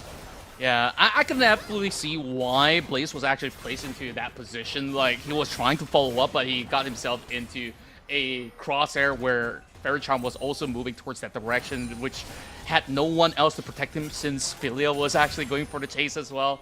But I gotta, of course, commend proactive plays so far from Triple S. It is, but you gotta give props to the side of Faerie as well. To be dumped on so suddenly and to be able to react accordingly is not an easy feat. And talking about it, 20 minutes is up. We are looking at a barrel flip coming in from both teams. LJW looking for a recall here. It will be slow towards the party. Magnet Storm connected onto bonus wave 7 has to pop the flash. Savasky coming in from a flank angle, wanting to go for a potential engage. Oh, very risky plays out there. Philia really called the Magnet Storm very early on. They did manage to bring that Baron to 50% before they decided onto that team fight call, but they know that there is a flank inbound, which is why they did not fully commit. That was a really risky play, by the way, coming in from Team Triple S. They almost, if they got caught by one more dredge line coming in from Bonus Wave 7, that could have been a really disastrous fight for Team Triple S. But right now, with both teams pulling off away from the Baron here, the next priority will be heading over to that bottom side for the up and coming Dragon here. This will be a potential Cloud Soul for both teams taking. Oh, look at Arash's position though. This is going to be pretty crucial as they really call it shots. Supreme display of talent that's actually catch over onto PS, and now there is multiple members underneath that equalizer to be able to melt the back lines of the rest of Team Glass, but they prevail and they will overpower a double under the Aphelios name, and this is how they take control of yet another Cloud Drake in their hands. Arashi finding another angle to nuke the biggest member coming in from the side of Faerie. PS in low bomb. He had zero chance to do damage, he had zero chance to react, and he was eliminated from that team by Arashi. And with that, they secure Soul Point. The pressure is on for the next Dragon for the FRC. It was so unfortunate. We gotta really break this down again. Look at Kiana. Immediately, EQR slamming a full combo onto Diego here. Had no chance of any replay here. And look at Aatrox here. He's soaking so much damage. He's getting so much heals with the Maul, with the passive auto attack here. But without the supplementary damage from the PS, there's just no one that could handle the backline.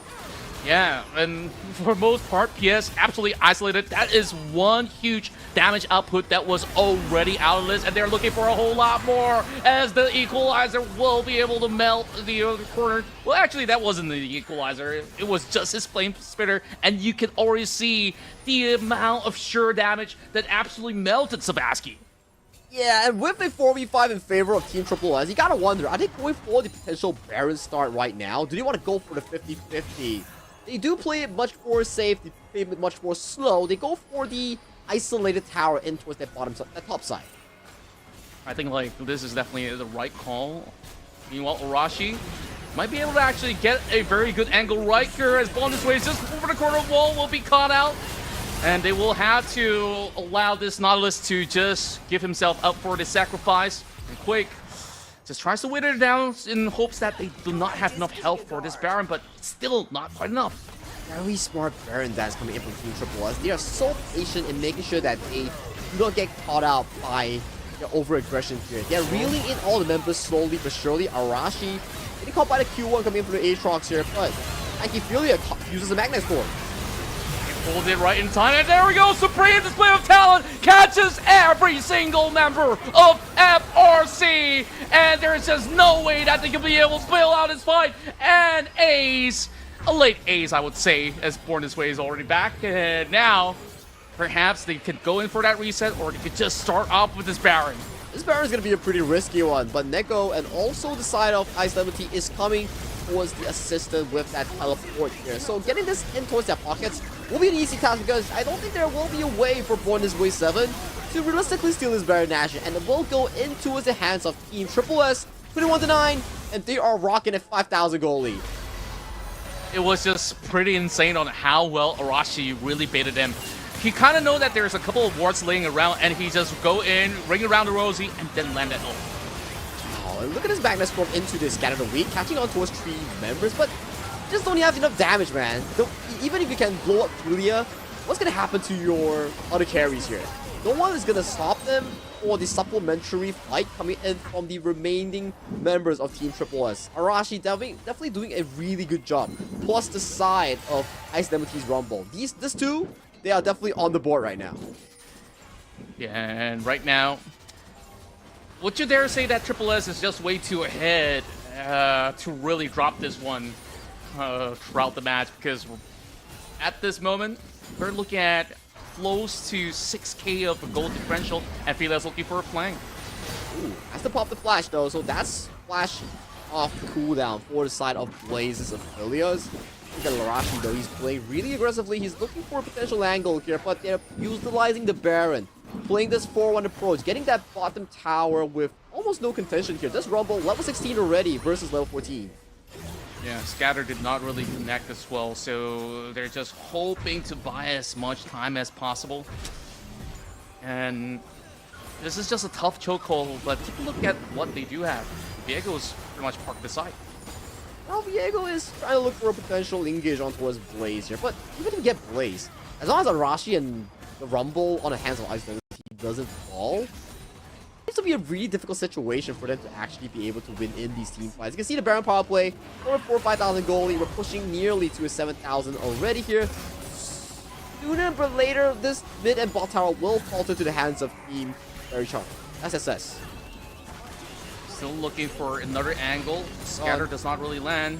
No dredge line as well, so they just have to go in for another long, winding road to try to at least stall this matchup until perhaps you get those big spikes for the ADC or Savaski to finally pick somebody off. But you can see how disciplined the side of Team SSS is actually playing. Don't force unnecessary fights. They are making sure that, hey, Soul is coming up really shortly. I'm just going to be playing over aggression, but the Kiana gets caught out.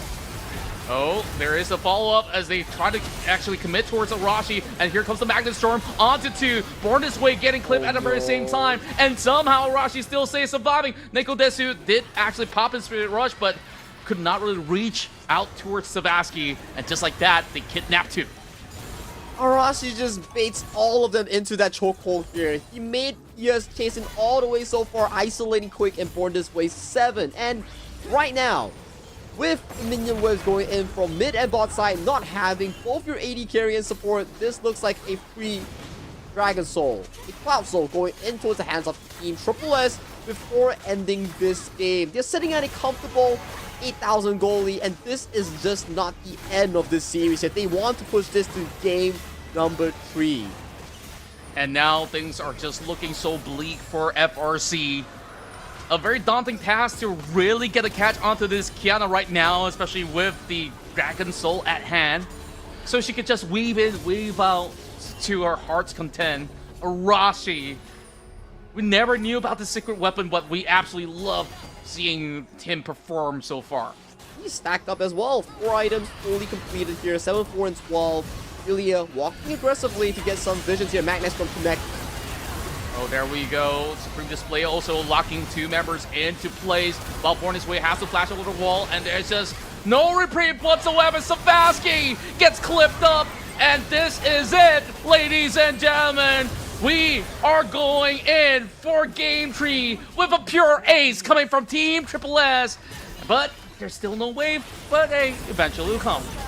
Yep, 3 caster minions arrive in front of the mid high ground. With the minions marching in, Inhibitor will fall short soonly. 12 seconds, the nearest death timer will be Born His Way 7 coming off of Death's door. But that wouldn't be enough. This game goes over to the side of Team Triple S as we pace ourselves into it, the final game of this BO3.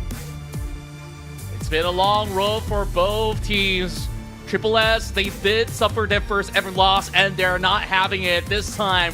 They show them brute force in order to tie the series. So it all boils down to one game remaining. LJW, the sole person to be targeted on repeatedly. He's just not having a good day on the Aatrox here. The moment he died once in that 1v1, he was jailed for the rest of the game. Multiple ganks landed on towards that top side. Multiple attempts, multiple 3v1 attempts. It's just a top island for the Aatrox main. Yeah, it is so difficult for him to really pull through throughout the rest of the course of the matchup, where of course he had to build a lot more defensively, and there were some avenues that he did manage to at least pull something back, but eventually I felt like Arashi, he just played such a vital role throughout this matchup. Yep, and with that one final break, we will be throwing to that for the next 3 to 5 minutes before we go into that final showdown. See you after this break.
Lanterns dance as twilight spills across the open skies.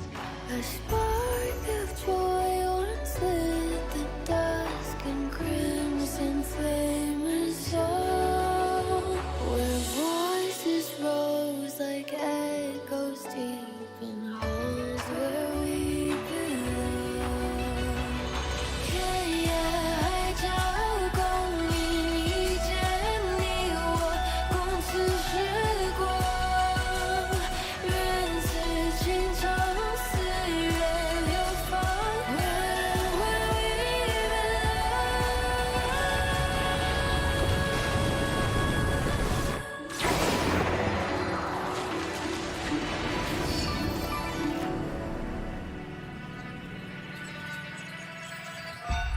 Until I see you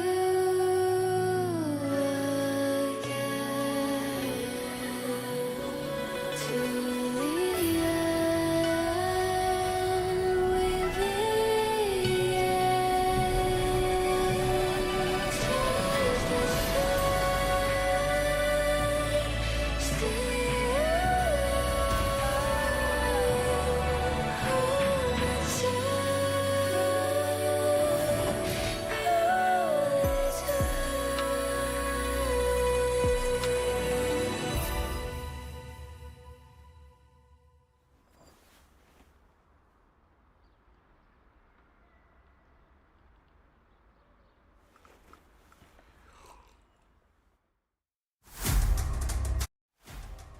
Ladies and gents, we're down to one final game remaining to prove who is the best here in the Battle of S.E.A Proving Grounds. Once again, Sagi, this has been an epic brawl between the two, and now it's one game to decide who walks out as the champions. Yeah, in the final best of 3 right now, we do have Faerie leading the series 1-0 at the start of the series. Then, immediately, we see a really good performance coming in from both Duz and Arashi, piloting the Rumble and the Kiana to bring the game back into a 1-1 for Team Triple S. And with the effect of our tournament rule, we do have the Fearless Draft, so 20 champions are automatically banned from both teams, excluding the bans.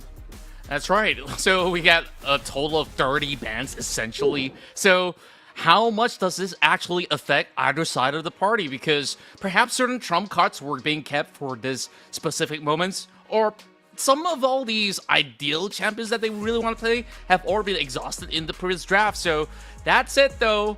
This is where Faerie, they want to double down on the carry potential of Arashi, because if you give him a carry jungle right now, he's gonna obliterate Faerie.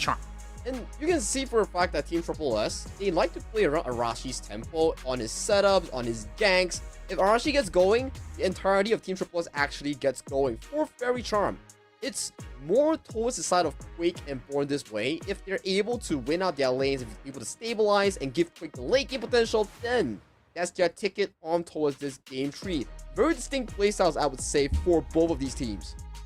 Indeed, and overall, we just love witnessing how well they've been able to really play around that sit tempo that you mentioned. So, looking at the side of Faerie Charm, this is where they get halted back. So, what is going to be the call right now in order to really get this big W by the end? Because LGW definitely had some of all these instances where he struggled with that Aatrox. Well, perhaps he's pretty much happy that that was rid off anyway, so now he actually gets to focus. So first pick, it could either be perhaps an ADC that is going to be absolutely efficient, and we have seen Leona being banned out for a couple of times, and this is where Born This Way wants to shake things up because you don't have the access to that Nautilus, so this is high value moving into such a drastic round for the two of them.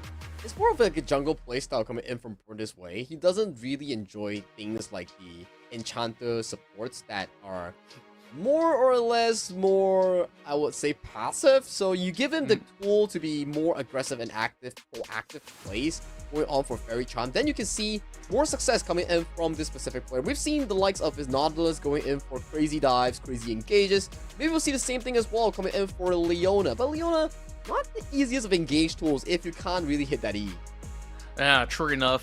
For most part, if you could trust him landing so many different hooks on all the champions that he played out, then I think that this should still be pretty efficient. It's more like when is the right moment for him to really jump on board, because now Triple S does lock in the Kai'Sa as well as Rakan, which can easily disengage and reposition from some of all these potential skirmishes, so it might not be the easiest of tasks. And of course, we'll have the couples pretty much separated on each side. This time, it is Quick on the Xayah with a very heal-heavy kind of tool, and he's going to be looking to really be that main carry to slowly wear him down.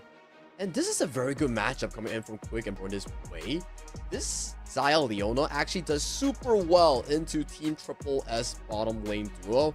So for them, it's going to be a bit of a terror here. And we do see LJW get his signature Fiora locked in towards the top lane here. For this third pick, are we going to see something like the Jarvan to counter out against the Xayah? Or are we going to see a direct counter in towards that top lane for the Hands of Dust? I really think that the Jarvan is a very good call right now because it's not being banned away. It was not being picked up throughout the course of the series, but since out, this has been played out in so many of all these professional leagues all across the globe, and I think like this is a great tool for them to disengage as well as to also focus down on either one of all these pickoffs to really put FRC slightly behind in some of these team fights. Yeah, that could be true, right? And Xin Zhao, a very good tool as well to counteract against some of these range mages, range ADCs. You draw the circle of your ultimate, and any damage that comes in outside the circle doesn't really do damage against the Xin Zhao. And you can see towards the second phase of the pick and bans, more of the junglers are being removed away from the hands of PS. Oh, we've got the Wukong taken out, and also, just to ensure that there's not going to be all too much of a rough time over the side lane, they're going to take out that Renekton as well. So, no Lee Sin on board this time around. So, Arashi, if he's really looking for something to really propel the team ahead and find that huge tempo swing, what is going to be the answer right now? Because I think, like, maybe a Nidalee could be something, but it's not really ideal if you're going up against a Xin Zhao. So you ideally don't want to move in and be caught by a Rakan. So a tough decision. Faerie Charm, they might need to consider maybe a tank jungler could also be part of the equation. Maybe there's just something like the Sejuani to pair up with the Fiora, or something like the likes of Jarvan that couldn't be too much of a use. I'm also thinking here, like, what are the potential junglers for this PS in towards the jungle? Well, overall, I think that PS can definitely go in for that Jarvan, like you did mention. But we look towards a very heavy team fight angle coming from the side of Triple S. Now, I definitely think that this is very interesting because They really have to time everything together because Crescent Guard, you get to sweep people away, whereas the quickness as well as Cannon's Elbow is meant to really lock somebody in place.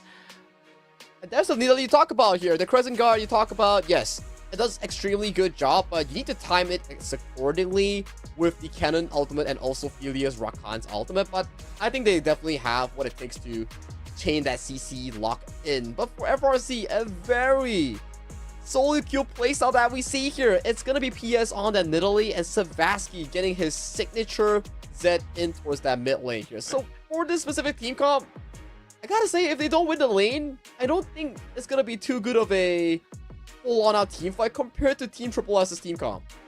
I really love that they actually doubled down, right? It's all gas, no brakes, and Team Triple S, they say, we got all these answers. Like, we can basically force you to hit the brake, whether you like it or not, because we got plenty of all these crowd control tools. Whether if you face up against a Sintel all the way down to a Lissandra, there's just ways for them to actually counteract some of the advancements coming from Faerie Charm. And I think that this is not the ideal matchup for the Zed as well, because she could just easily pop her ult and she could save herself from all these dangerous threats. It's not easy for the Zed, especially here. So for Savasky, he needs to find the equilibrium on how he wants to play out this lane. We will see Ignite being picked up by Savasky later on towards that mid lane. Go for the early pre-6 solo kill angle. My concern is for the side of Team Triple S, yes, your composition looks really good, but the Kaisa and Rakan will be in a bit of a difficulty while laning against the Xayah and Leona. It's not going to be the easiest of the laning phase for Team Triple S bottom lane here. Yeah, perhaps the game plan for FRC is to really break the ankles of the bot lane and just slowly snowball from that point onwards. Then things could actually get a little bit more difficult. And also, you gotta think about what happens over the top lane. A good repause up against a cannon could easily turn the tides in favor up against a Dust. So gotta be always mindful despite that cannon having a little bit more of that range advantage. Which is true, right? We have to see coming down towards this final seconds of the draft here.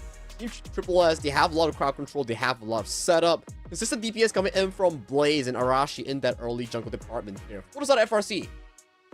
It's more towards the early game jungle pressure that's being generated by PS's Nidalee, and also the strong laning prowess coming in from Quick and Born Displays AD support duo here.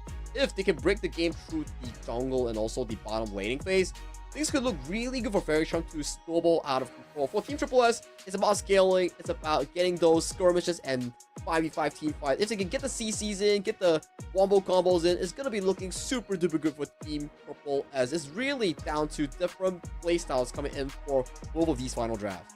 Such a drastic difference, right, when we really make comparison between the two. And I think like one other win condition that Faerie Charm does have towards the late game is that the strength of their side lane push could be pretty insane. You got a Zed, you got a Fiora, so they can actually start to really look for maybe backdoor potential if they are going to be that far ahead. And even if they are behind, if they can stall just about enough for this Xayah to come online, maybe there is going to be that hope. But Team Triple S, they could just basically root for some of all these fights. They can call for a fight whenever, wherever they want.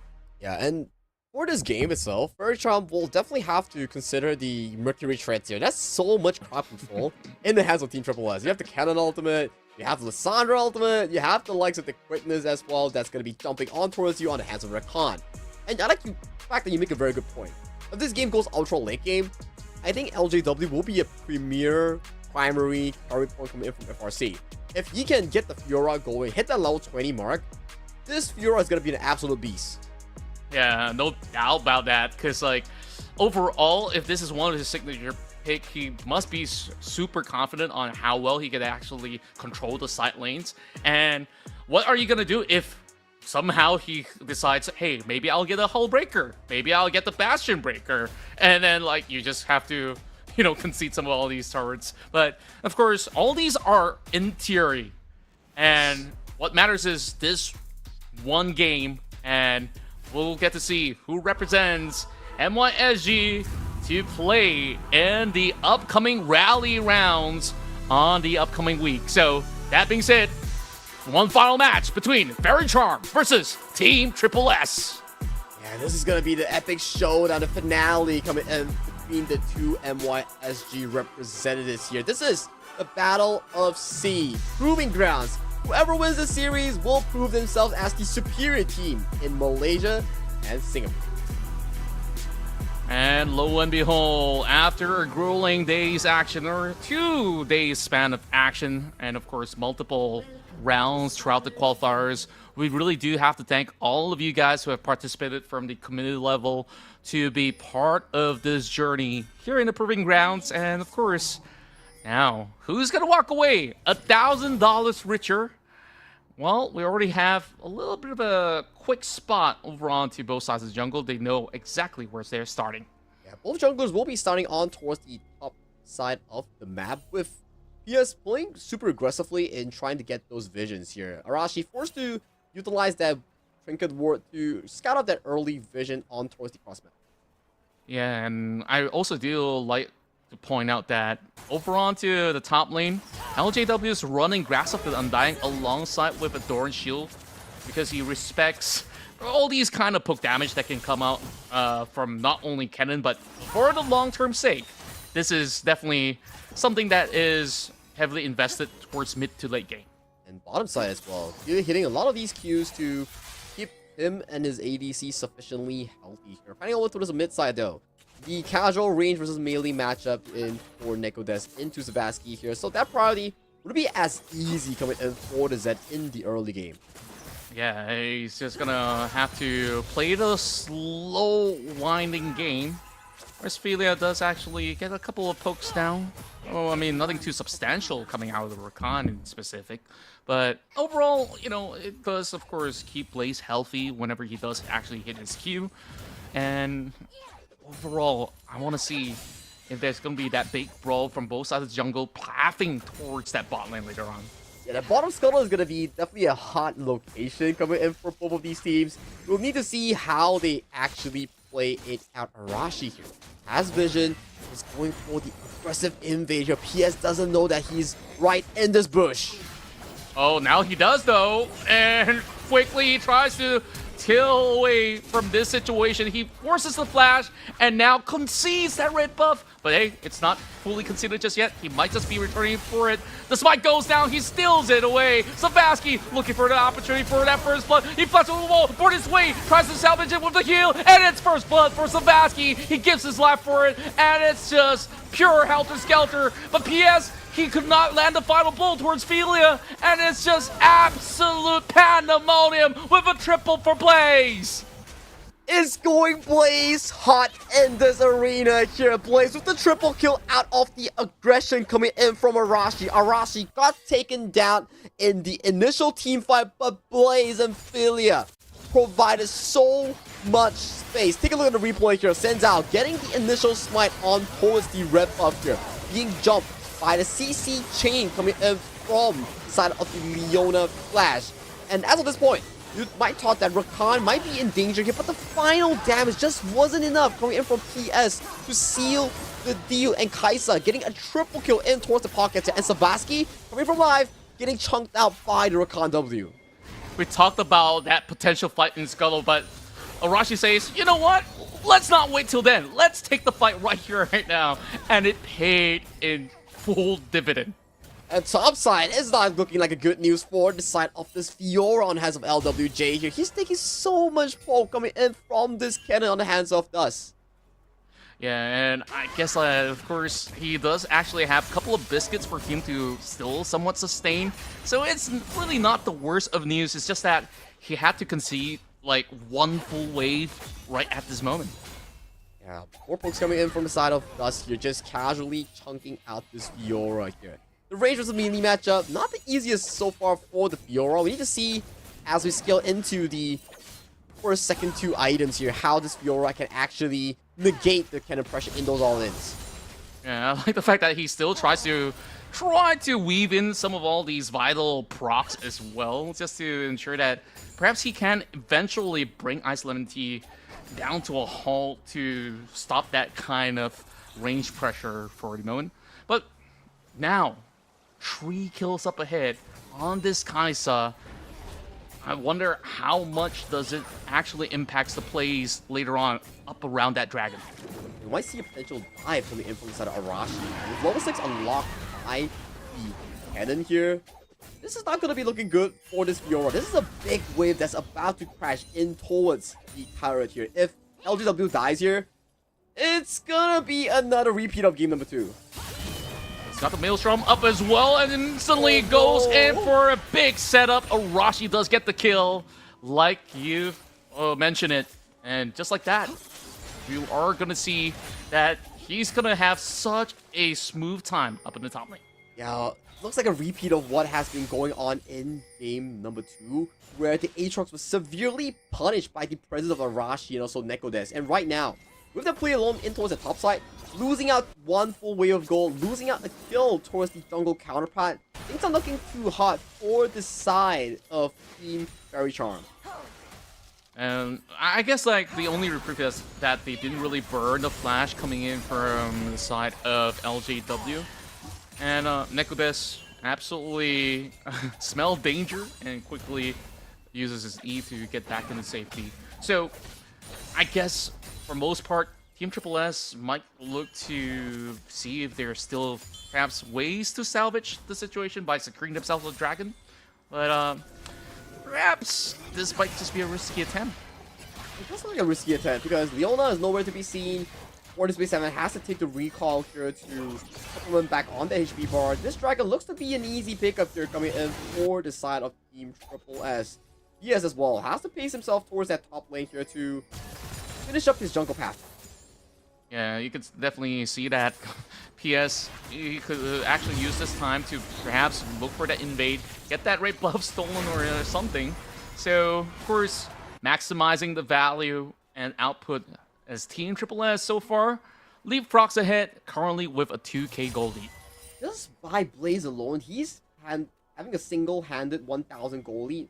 Over to the side of Quick, this comes from the early support that he got from that early invasion in towards that red buff area for Team Faerie Charm. So this Kaisa is going to be above the curve, especially in a considerable difficult laning phase against Azaya. Yeah, it is definitely tough for them to really kick it off on that kind of notion.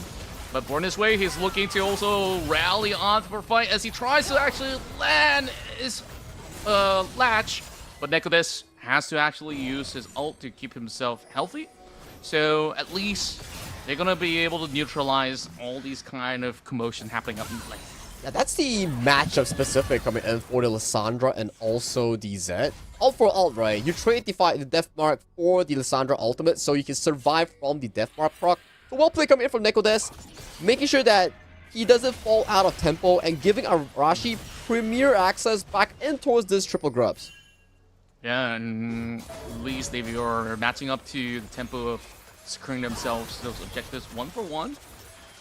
Well, there is some potential for Faerie Charm to look for a dive, but it is definitely going to be tough, especially when you're facing up against a Kaisa as well as a Rakan. You don't want to be hit with the quickness under the turret, so no point in doing so.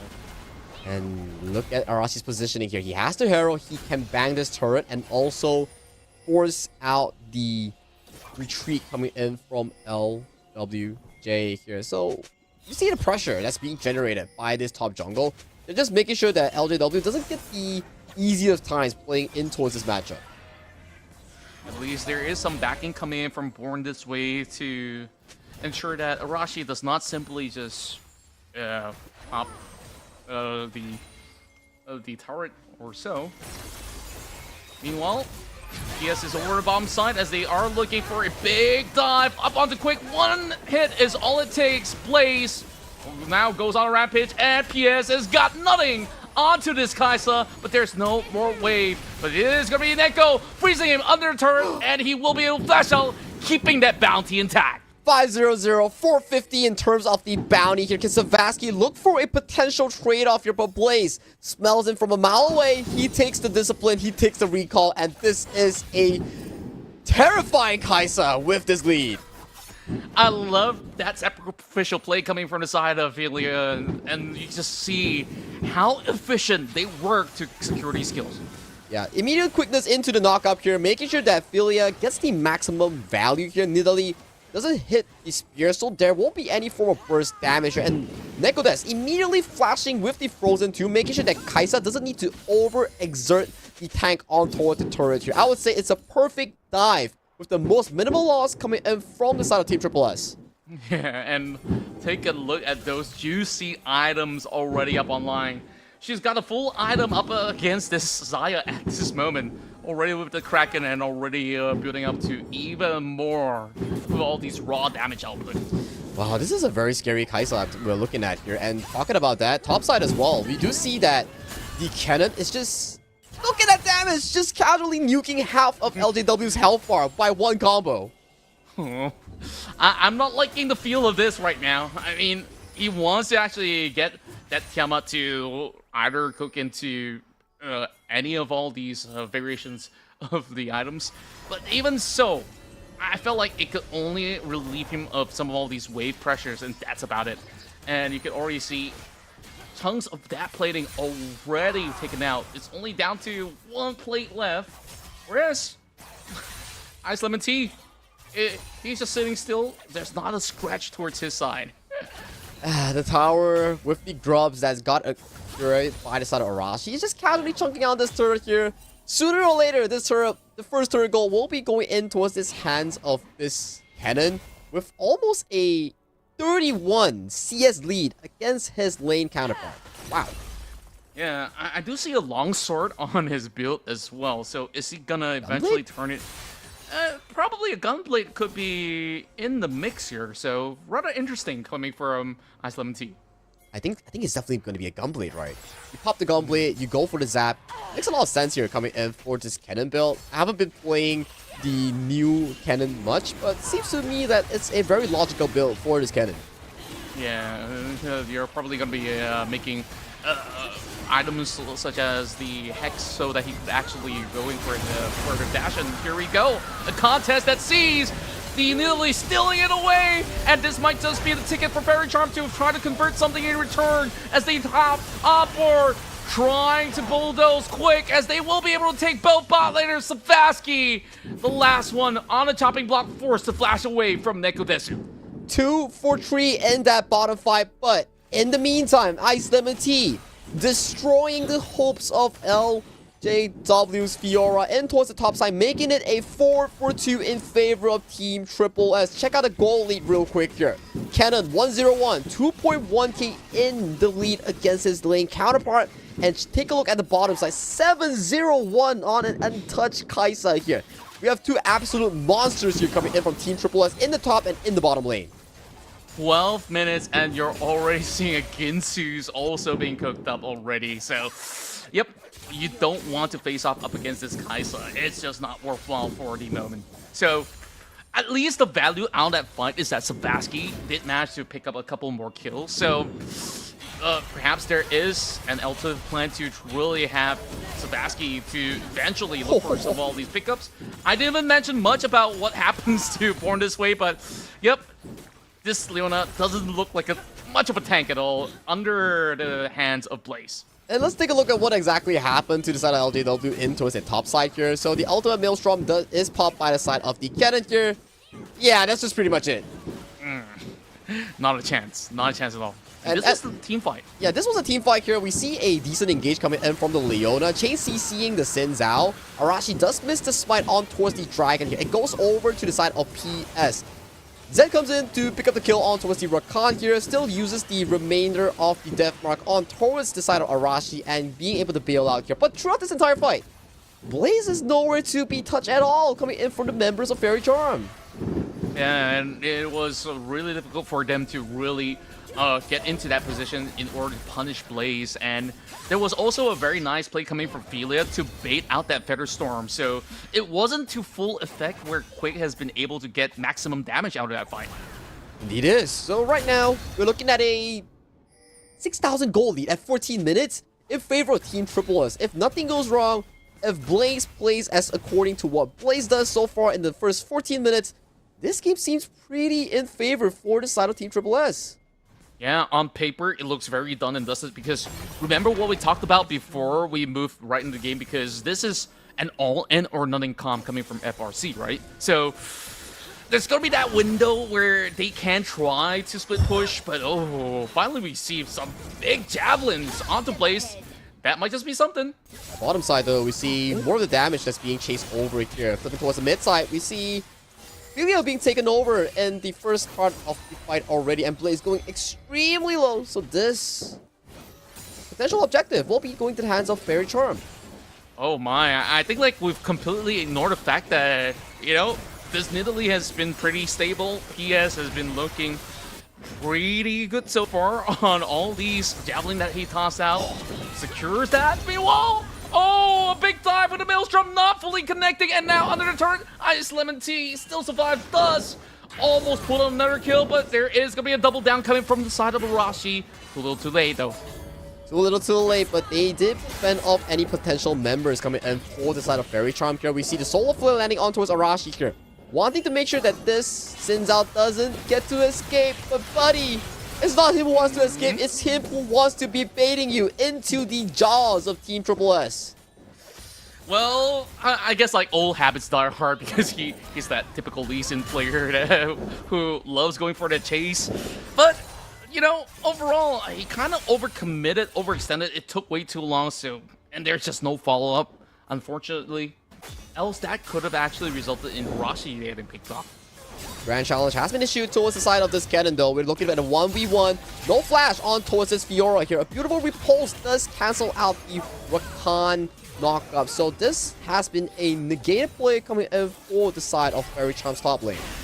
Meanwhile, another Duke out coming from both mid laners as Nekodesu keeps himself for the moment, but with the rival PS, this is going to be a big shutdown onto Neko. A nice job coming in for the side of PS to capture the over-aggression from the side of Nekodes. So that does give them a comfortable objective towards the top side here. More gold going in towards their pockets here. So Arashi arriving, getting the immediate assassination towards Savasky. Yeah, Savasky stayed for a little bit too long. He was not really high in health bar. Wow. And just like that, a swift double for Arashi. And he just shows him how he's going to be able to just absolutely trample upon them. People's looking good, right? The objective bounty, the turrets all going in towards the side of Faerie Charm. Then Arashi just comes in, drive-bys, gets 2 kills quick on towards PS and also Savasky. So the good got removed almost immediately with the arrival of Arashi Sinzao. Yeah, and of course, it sets it up nicely for him to also secure pretty much a free Drake in hand. Well, this might just be the catch onto Blaze Feather Storm. Perfect, but it is going to be that White Collar that is pulled back. But just in the right place at the right time. LGW, get that cash out. That's definitely what he needed throughout this entire game. Considering the fact that he's almost losing like a 2,000 goalie prior to that kill, that is exactly what you need to be putting yourself back in towards this game. So 6.4k versus 8,000. So before that kill, he was trailing behind 2.5k against the cannon on the hands of Ice Lemon Tea. They're slowly getting there, so you just gotta let the man cook, right? So we gotta see if he's gonna be able to eventually bring it pretty much to a steady standpoint where you could just absolutely rule with this cannon. So for now, at least they remain to be very hopeful. Oh yeah, there's still definitely hopes here, but it comes down to a point where they can consistently capture Blaze in his overly aggressive attempts. Because if you see the levels, right, Blaze is level 11, Quick is level 12. What's going on? Well, I guess like this is just, well, I'm trying to find a way to explain it, but overall, I think like it was just majority of the time, even despite getting kills, you can see that he's matching up to pretty much the same level CS. Just goes to tell you that Quake, he is still pretty much in the game. Yeah, of course. And maybe a possible explanation is that Warner's Way 7 hasn't been getting EXP for a long time. So most of the EXP has been going directly in towards the pockets of Quick as solo EXP, and Blaze and Philia is always like tied with each other as a couple like that. So I guess that's why that there's a level lead for the hands of Quake. Yeah, that makes absolute sense because we can see the difference between the support levels overall. So, yep, that absolutely answers it. So, there is a contest for this red buff though. Born This Way goes in for the jump up against Arashi. He will just commit with that smite. That will secure it, but oh, solo flare onto 2, but it's Sebaski jumping onto Blaze. Not enough damage with a great quickness to haul the output from Sebaski. Sebaski just casually being taken down by the quickness from Faerie here. Arashi getting into the grand challenge here. Doesn't have to flash it. Might be too little too late here, but the ultimate coming in from the overly fed cannon. Blitzing every single one in that Maelstrom. Oh, that was just another mind game pulled out from the side of Team Triple S to bait them into that bush trap. And this could also potentially be that Baron call, and they will just basically double down because right now, 3 members are out, coming out from the side of FRC, and this might take a miracle for PS to secure it. It's difficult, right? You have Neko that's just casually standing up front right now. Still has a frozen tomb. But when you walk in as the Nidalee, you'll be frozen in place, and awaiting for you is the multiple members of the side of Team Triple S. And with that alone, you currently hold the Baron, Nasher, and also a 7,000 gold lead ahead of this Baron power play. Yeah, it's getting worse for wear, and this becomes a ticking time bomb for the side of Fairy Charm. We haven't really gotten too much of these activations, and we go back into what transpired in the jungle. Oh, Born This Way engaged with the Fiona E to look for a potential angle. So the members do come in. You see a big flank engage coming in from Sebaski, getting the full WQE combo on towards the Kaisa. As of this point, we thought it's already done and dusted, but Fiora on has an LWJ comes in, issues the grand challenge on towards Arashi sends out. But the cannon that's overly flipped, just blitzes everybody in that exchange. Meanwhile, we go back into the fight. They finally get the catch onto Blaze, but in response, they do have the Maelstrom that actually cuts through Quake. Born This Way will also be clipped by Nekodes as they will just run the mid lane down. First turret out of the way, make that 2. There's nothing much that LJW can do about things. It's a 3v1 for LJW here. If he goes in for this specific play, I'd call him crazy. But pretty good stuff so far for the side of Fairy Charm. At the very least, they get the kill on towards Blaze again prior to this play. We can check out what exactly happened here. The Shadow Q into the Death Mark flying on towards the Kaisa. Blaze has to force the aggressive Hunter ultimate to get back the shield for his defensive self. And at this point, you have no consistent damage coming in for the Zayak here. There's no tank, so it's an easy pickup coming in for the remaining members of Team Triple S. Yeah, and to sum up that fight, it's like they throw everything, including that kitchen sink, onto the bot laners, and at what cost, right? So, yeah, I guess like there is maybe some form of value, but it doesn't seem like it was pretty much a huge conversion for the side of FRC. Yeah, and you can see the itemization coming in from Blaze. He's working towards his 4th item, excluding the boots, almost completing that Infinity Edge right now. Top side, S17 being engaged by Born This Way 7. Yep, perfectly latched onto Iceland T, so Dust has to eventually give way, and ooh, there we go, 1,003 gold for that Nidalee. PS, he's feeling like he's Elon right now. Yeah, money in the bank. Pimping ain't easy here. You will love that gold that's when you're losing. So, for the mid lane though, Blaze does get a quick pick off on towards Quake. And with the remaining Baron buff here, most of the towers have been demolished out of the mid and bot side here. Tier 2s are already gone. The last Tier 2 will be in that top side here. Next objective will be that final dragon, the soul point for the side of Team Triple S. I really am intrigued on what could transpire coming from the side of Fairy Charm, because now they're really looking for all these pickups, and they have absolutely succeeded on what they actually called for. But this duel, you can see the damage output is really close. Quick just needed maybe to weave one more auto in order to secure it. But of course, interesting 1v1 between the ADCs. Yeah, I mean, that was a lot of feathers coming in from the feather call, the blade caller coming in from the Xayah. So that almost one-shotted Blaze while he was being on the aggressive end here. So for Blaze, if they want to end this game calmly, is for him to decide whether he wants to go aggressive or be on the consistent end of the team fights. Yeah, I think like if he were to maybe amp it up a notch or really put it to fifth gear, it could look pretty devastating on what he could actually offer towards the rest of FRC. So now both sides are just waiting for some of all these big objectives to come up for them to have a firm reason to really call some shots. And we don't really get to talk a lot about the top laner's quests out of the last 2-3 series that we casted. Take a look at S17. Level 17 already. 6th level up against Leona. 3 levels up against most of the members coming and from the side of Faerie Charm here. That's the strong part about completing the top lane quest, which reduces your ideas on the early game lane swap. And he could eventually propel ahead to up to level 20, and Exactly. it will definitely take a while for this Fiora to even get there, right? So yeah, I love that you actually did the math to compare him to Born This Way to really measure the magnitude of what this is.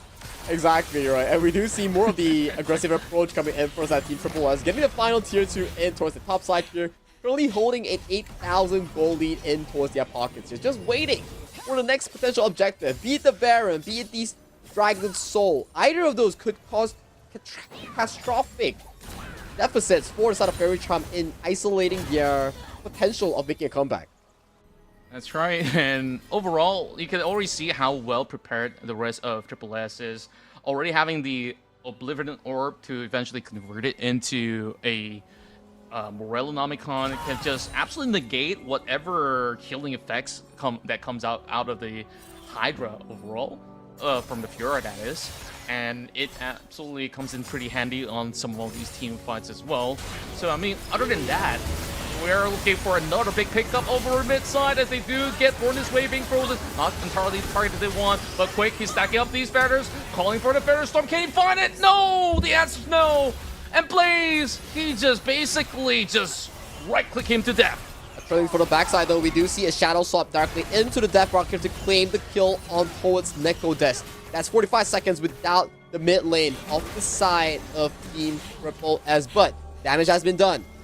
High ground and also the inhibitor of the mid lane has been taken down with the respawn of the Baron Nashor here. More of the teams are starting to pace towards this objective here. LJW face checks into a cannon here, takes a chunk of damage in towards the face. Oh, that's looking a little rough, especially when they want to basically startle the Baron. And they could easily just fully commit to it. And he actually gets a catch on the PS, so they get that free Baron. And this might just be the end of the matchup if they could just pull off a perfect Baron play. And they're just waiting for Neko to come out of death respawn here, making sure that every single member coming in from Team Triple S gets the Baron Nashor buff in towards their pockets here. And with this goal lead, with this gigantic resource advantage, they're looking to close out this game with the up-and-coming team fight. We haven't really fully utilized the Baron power play effect, and it's already 10,000 lead for the side of Triple S. So it is really, really difficult for them to really handle the pressure. So LJW, he really has to maybe pull something out of the hat to commit to a split push alongside with Savaski, rather than actually looking for some pickoffs that might actually cost them. It's not easy, right? Because even if you go for the split push, you cannot win the 1v1 against your primary target. Look at that one shuriken! It took like what? 30% of Savaski's health? That's ridiculous. Absolutely ridiculous. He's got a Rabadon, guys. Oh my. Okay. This is a cannon that's on steroids right now, and he's just single-handedly man-marking 4 members. And you gotta understand one fact. There's no exhaust in this game to counteract against that cannon here. So the moment he enters, it's just gonna be everyone praying that, okay, don't zap me, don't zap me. I'm not the target you want to be going for. And LJW going for the Hail Mary push on towards the top side here, but the base is currently in shambles. The end is nigh as they move right in, and Rashi goes into the Vanguard sweep, and they will just go in for a dive bomb into the base, looking to finish off with an ace. That's not necessary, as they will be your champions in the Battle of S.E.A. Proving Grounds. Team Triple S is the best of the rest. They're the best of the rest out of all the participating teams of the Proving Grounds here. The members, thus, Arashi, Nekodes, Blaze, and Philia. These 5 members only lost one single game across the entirety of their journey here in the Battle of S.E.A. Proving Grounds. This is your representatives coming in from the Malaysia-Singapore region, heading over to the next stage next week. A true champion. From the low brackets, they climb all the way back up. They had some tough hurdles, but they have absolutely proven themselves worthy to, of course, be representing MYSG on the upcoming rally day that will be played out over on the next Sunday. So I'm looking forward to see some of the finalists of MYSG to, of course, have some fun times with our dear creators. Yeah, man. I mean, you know for a fact that I know Arashi and also Philia, they are definitely ARAM mains that have a pretty good track record in that mode itself. So it could be a dominating force heading into the up-and-coming tournament for that specific case. Yeah, but Qontra, wow, what a day of back-and-forth action. And the final series was definitely something to take a look for. Game 1 was in the favor coming in for the side of Team Faerie Charm. Game 2 and Game 3, however, it was smooth sailing leads for the side of Team S.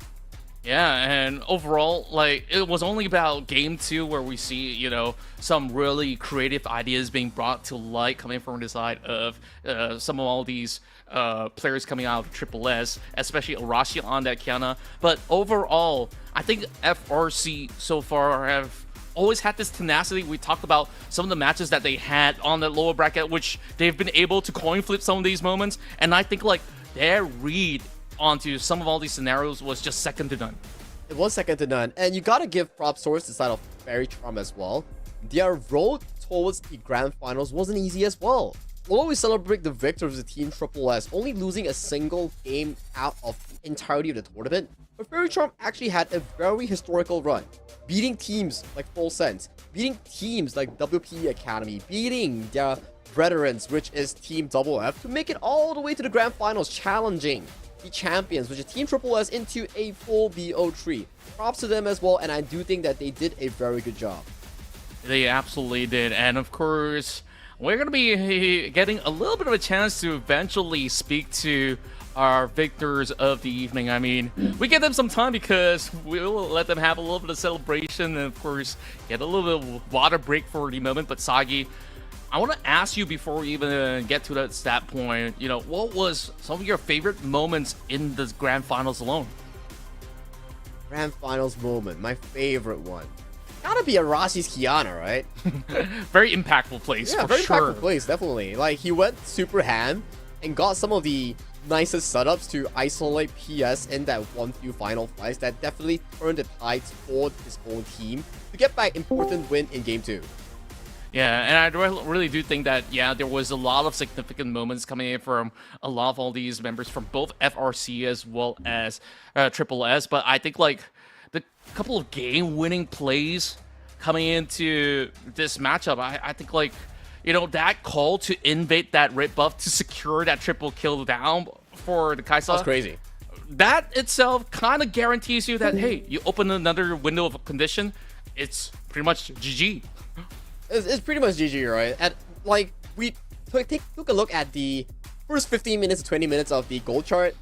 Top lane was an island for LJW. He single-handedly selected that 1v1 matchup into the early pick on the Fiora and immediately got busted down by the cannon coming in from Dust. And then It was not close. It was not close. Top lane had like a 4,000 gold deficit. Bot lane had a 4,000 gold deficit. It was all over the place. Yeah, maybe you gotta learn a couple of tips from weak side wallies. Like, okay, certain times you gotta hold yourself back. Maybe play something that is a little bit beefier. But I do get the idea. It's just that it was such a risky call coming from the side of FRC, right? Because you've already got a lot of all these conditions to be met. Because you have a carry jungler, you have assassin mid lane, you are also doubling down on scaling skirmisher over on the top side. So it's a lot goal that you need to achieve in order to eventually get all the way up. But like you said, that condition could have been met if certain things fell in their favor. It just didn't happen. Yeah, it just didn't happen, and especially difficult when you voluntarily pick up the Fiora so early on in towards the draft, just to be hit by a very strong counter coming in from Dust Cannon. And I think Arashi played a very pivotal role as well. The moment they smelled the dive coming in from that top side, LJW just lost the entire wave, plus 1 kill over to the side of his opponent, and as of that point, he can no longer face up a 1v1 squarely against the side of Dust's Cannon. So that really put into an effect of what actually happened in Game 2 for the Aatrox on the hands of LJW, and Game 3 for LJW's Fiora as well. Yeah, I think like there's just certain moments of brilliance coming from every part of the series, right? Where PS have been able to match blow for blow up against Arashi, particularly back in Game 1 where they absolutely countered his Nocturne with every single paranoia. But Game 2, Game 3, you can kind of see that he really showed that there was signs of struggle to really deal with Arashi's maneuver, with, of course, evidently that Xin Zhao invade coming in through Game 3. Game 2, well, what can we say more about Arashi's performance on that Kiana? It was just phenomenal. It was phenomenal. He was setting the tempo really well for the team. And Game 3 was the game breaker where the red buff happened, triple kill towards Blaze, top side was on fire, mid lane, Savasky couldn't find a inch against the direct mid lane 1v1 matchup because of the direct counter, so everyone else wasn't finding much of a success, because we were talking about during the draft, like, hey, if this Xayah Leona doesn't win the laning phase for the side of Team Fairy Charm, it's gonna be really difficult for the game to be broken wide open, given for the fact that Team Triple S's composition is just way better in this Game 3. Yeah, I really do love how well, you know, the tandem dynamics were working out for the bot lane. But of course, we're not gonna waste any more time. It's time, Sagi, for us to talk to the champions. So of course, we'll love to welcome them on board. Hello, everybody. Hello. All right. Congratulations on the win. Hello. Congratulations, everyone. Triple S, you. you guys have done fantastic in this best of 3. Now, of course, any takers for the first question, because I want to know, how do you guys feel about the journey so far in the Proving Grounds? Does go first? You guys are a little shy. Well, how do you guys feel about all the games? Let's go for Neko. How do you feel? I feel great. I think all of us had a pretty good time playing this tournament. And then towards the end, we played with some of our friends as well in the finals and the upper finals as well. Yeah, I heard they all came from one Discord group, right? So I have one question. Ilya, don't be shy. I just want to ask you, how does it feel to play against Born This Way without emotes? Very nice, very nice. I really thanks the organization mute him from emoting. I don't have to mute him myself. So, from what I was told by a certain someone, usually Ilya will automatically mute Born This Way because Born This Way has this playstyle of emoting and mastering. Of course, shout out to Born This Way. Everybody knows that that's his playstyle, no flavor whatsoever. But Arashi, how do you feel after Game 1 that you're Nocturne 0-5 and you carried Game 2 against PS? I think the Game 1, pretty sure I a bit too rushing to rush in. Yeah, then the second game, I feel like we need to do some more aggressive play to make the team win. Yes, Oh, wow. I love the mindset where, you know, like, Game 1, not aggressive enough. You got the double down, triple down, and over the last game, well, you absolutely dumpstered the Fiora over the top side. I think, like, you know, was Cannon something that was in your mind when we go into Game 3 where, you know, the team says, hey, I think Cannon looks good here. So, what was the call? No, I was just praying really hard that he didn't pick Fiora, but he did it anyway. Oh, really? So I was like panicking a bit, you know. But then my jungle came in clutch, give me the cannon suggestion. So yeah, that's how we got it. Wow. All right. Teamwork makes the dream work. So, Sagi, any questions that you want to ask Triple S before we actually wrap this up? I think I definitely gotta ask Blaze, right? How does it feel getting that triple kill in towards that red buff in towards that early game? Considering you're fighting against a Xayah of all matchups. When I get a triple kill, I thinking if I don't carry this game for the spot, it's AD cap, you know? That's it. Yeah. Okay, so there's a viewer request on a specific question. I'm not gonna point out who. I know some of you has like girlfriends, but you had to play this tournament during Valentine's. So what did your girlfriend say? I think Stars that'll and be Echo. me. So she was really nice to be able to accommodate this request, and luckily we won it all. So yay, thanks. It's okay. Now Alright. you can tell her you have 200 USD extra to spend on a compulsory Oh, yeah, Valentine's yeah. Day like supplement, right? So it's like I got you covered, bro. I got you covered. Yeah, I need to give a percentage of it back to her. Yeah. What about the others though? What about the others? Like, is your girlfriend? What did your girlfriend say? Yeah, I'm ready to buy some pop art for her now. Okay. Alright, nice. This is gonna be an interesting one, man. But Qontra, any other questions for our boys here?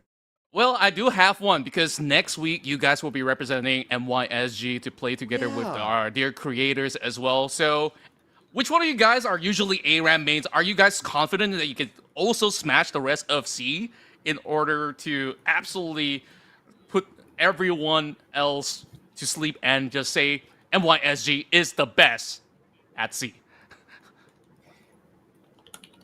Elvin, you go. No You ARAM are main, bro. mains? Elvin, bro, I'm please. pretty sure our Are Arashi we- and Philia are ARAM mains, right? Yeah, bro. No, Yeah, I don't Philia, really Philia. play now. Philia. Sure Me? not. Yeah, bro. Yeah, you do always play Oh. with the girlfriend, Philia. Go. Oh, that's why. Okay, guys. I know like you have to play like what 5v5, ARAM, and also Arena. Like, how long have you guys not played Arena? Like, how long? Very long, I think, since Mayhem release. Oh, I think we no. quit Arena. We're gonna get gapped, bros. Like, we are from MISG. It's okay, we'll practice, no worry. Okay. Thank you guys. I don't know how many more questions do I have to ask you guys, but I need to check with the producer. But Qontra, any more questions? Well, so far, is there any kind of words that you want to say to people that has been supporting you in the chat, or some of your significant others as well as family members that's been, of course, backing you guys on your journey in competing in League of Legends as well as being part of this tournament? One by one. Let's start with us. I wanna. Oh, Oh my god, okay, I'll start first. Okay, so like I said just now, I wanna thank my girlfriend for allowing me to play during Valentine's, even though it's like okay. Yeah, I mean I mean at least we won. Okay, I know what I'm saying. I also want to thank my teammates for carrying me the whole way through. I was kinda inting every single lane. So yeah, thanks. Wait, shout out to your girlfriend, man. Thank you so much. Alrighty. So yeah, I believe that we still have some time here. So yeah, anyone who will still want to like maybe do a little bit of shout out to perhaps some fans. Yeah, that's Kevin, supporting go. You guys. I wanna give a shout out to my girlfriend for supporting us throughout the tournament and being understanding. And I think a shout out to my friends and the people who supported us during this tournament as well. Yeah, very cool, man. Thank you so much. I mean, I think we have like one final question. Okay, if there is an MVP, who would you think it will be out of 5 of you? Anyone can answer. MVP. Or give to Jungle. Jungle? Arashi? Oh, Arashi. Ooh. Wow, What do very you think, striking, Arashi? Thanks to my teammate. Okay, thank you so I much, would guys. say Congratulations. Yeah? You're saying, Arashi? Yeah, I would say HGMI is the best server. Ooh, SGMI is the best server. Let's go. Let's go. I think that's without doubt. I mean, we secured top 3, even your dear friends, FRC, as well as those that have been playing across the journey has been able to at least do us proud. Of course, we'll have to put you guys to the test again next week. So thank you guys once again. Of course, congratulations for being the champions once more here at the Battle of S.E.A. Proving Grounds. All right, you guys have worked hard. Bye. It's time to have a good night. Bye. Well, Qontra, that's the definitely end of the Proving Grounds here coming of Battle of S.E.A. So, I think, yeah, this was a very eventful day. We saw yesterday we had like, what, 6 BO1s, and today we had like almost like, every single game played another 6 games as well. So, it's really down to how well our team, MYSG, which is Team Triple S, that's going to be performing later on into the next week, which is the Rally Day, right? That's right. On Rally Day, honestly, anything could happen because I'm pretty sure there's about enough time for our dear creators to cook up some really interesting drafts, some spicy little picks that we'll get, and we don't know what happens in the arena. The boys here from MYSG say that, hey, we haven't played too much, but they got some plans in return. I don't know how much I believe them, but hey, we gotta also hear from the chat. I'm pretty sure the fans from Thailand, from the Philippines, they want the strikers down, and perhaps that's where 22nd of February is where we'll have everyone come together for the rally day.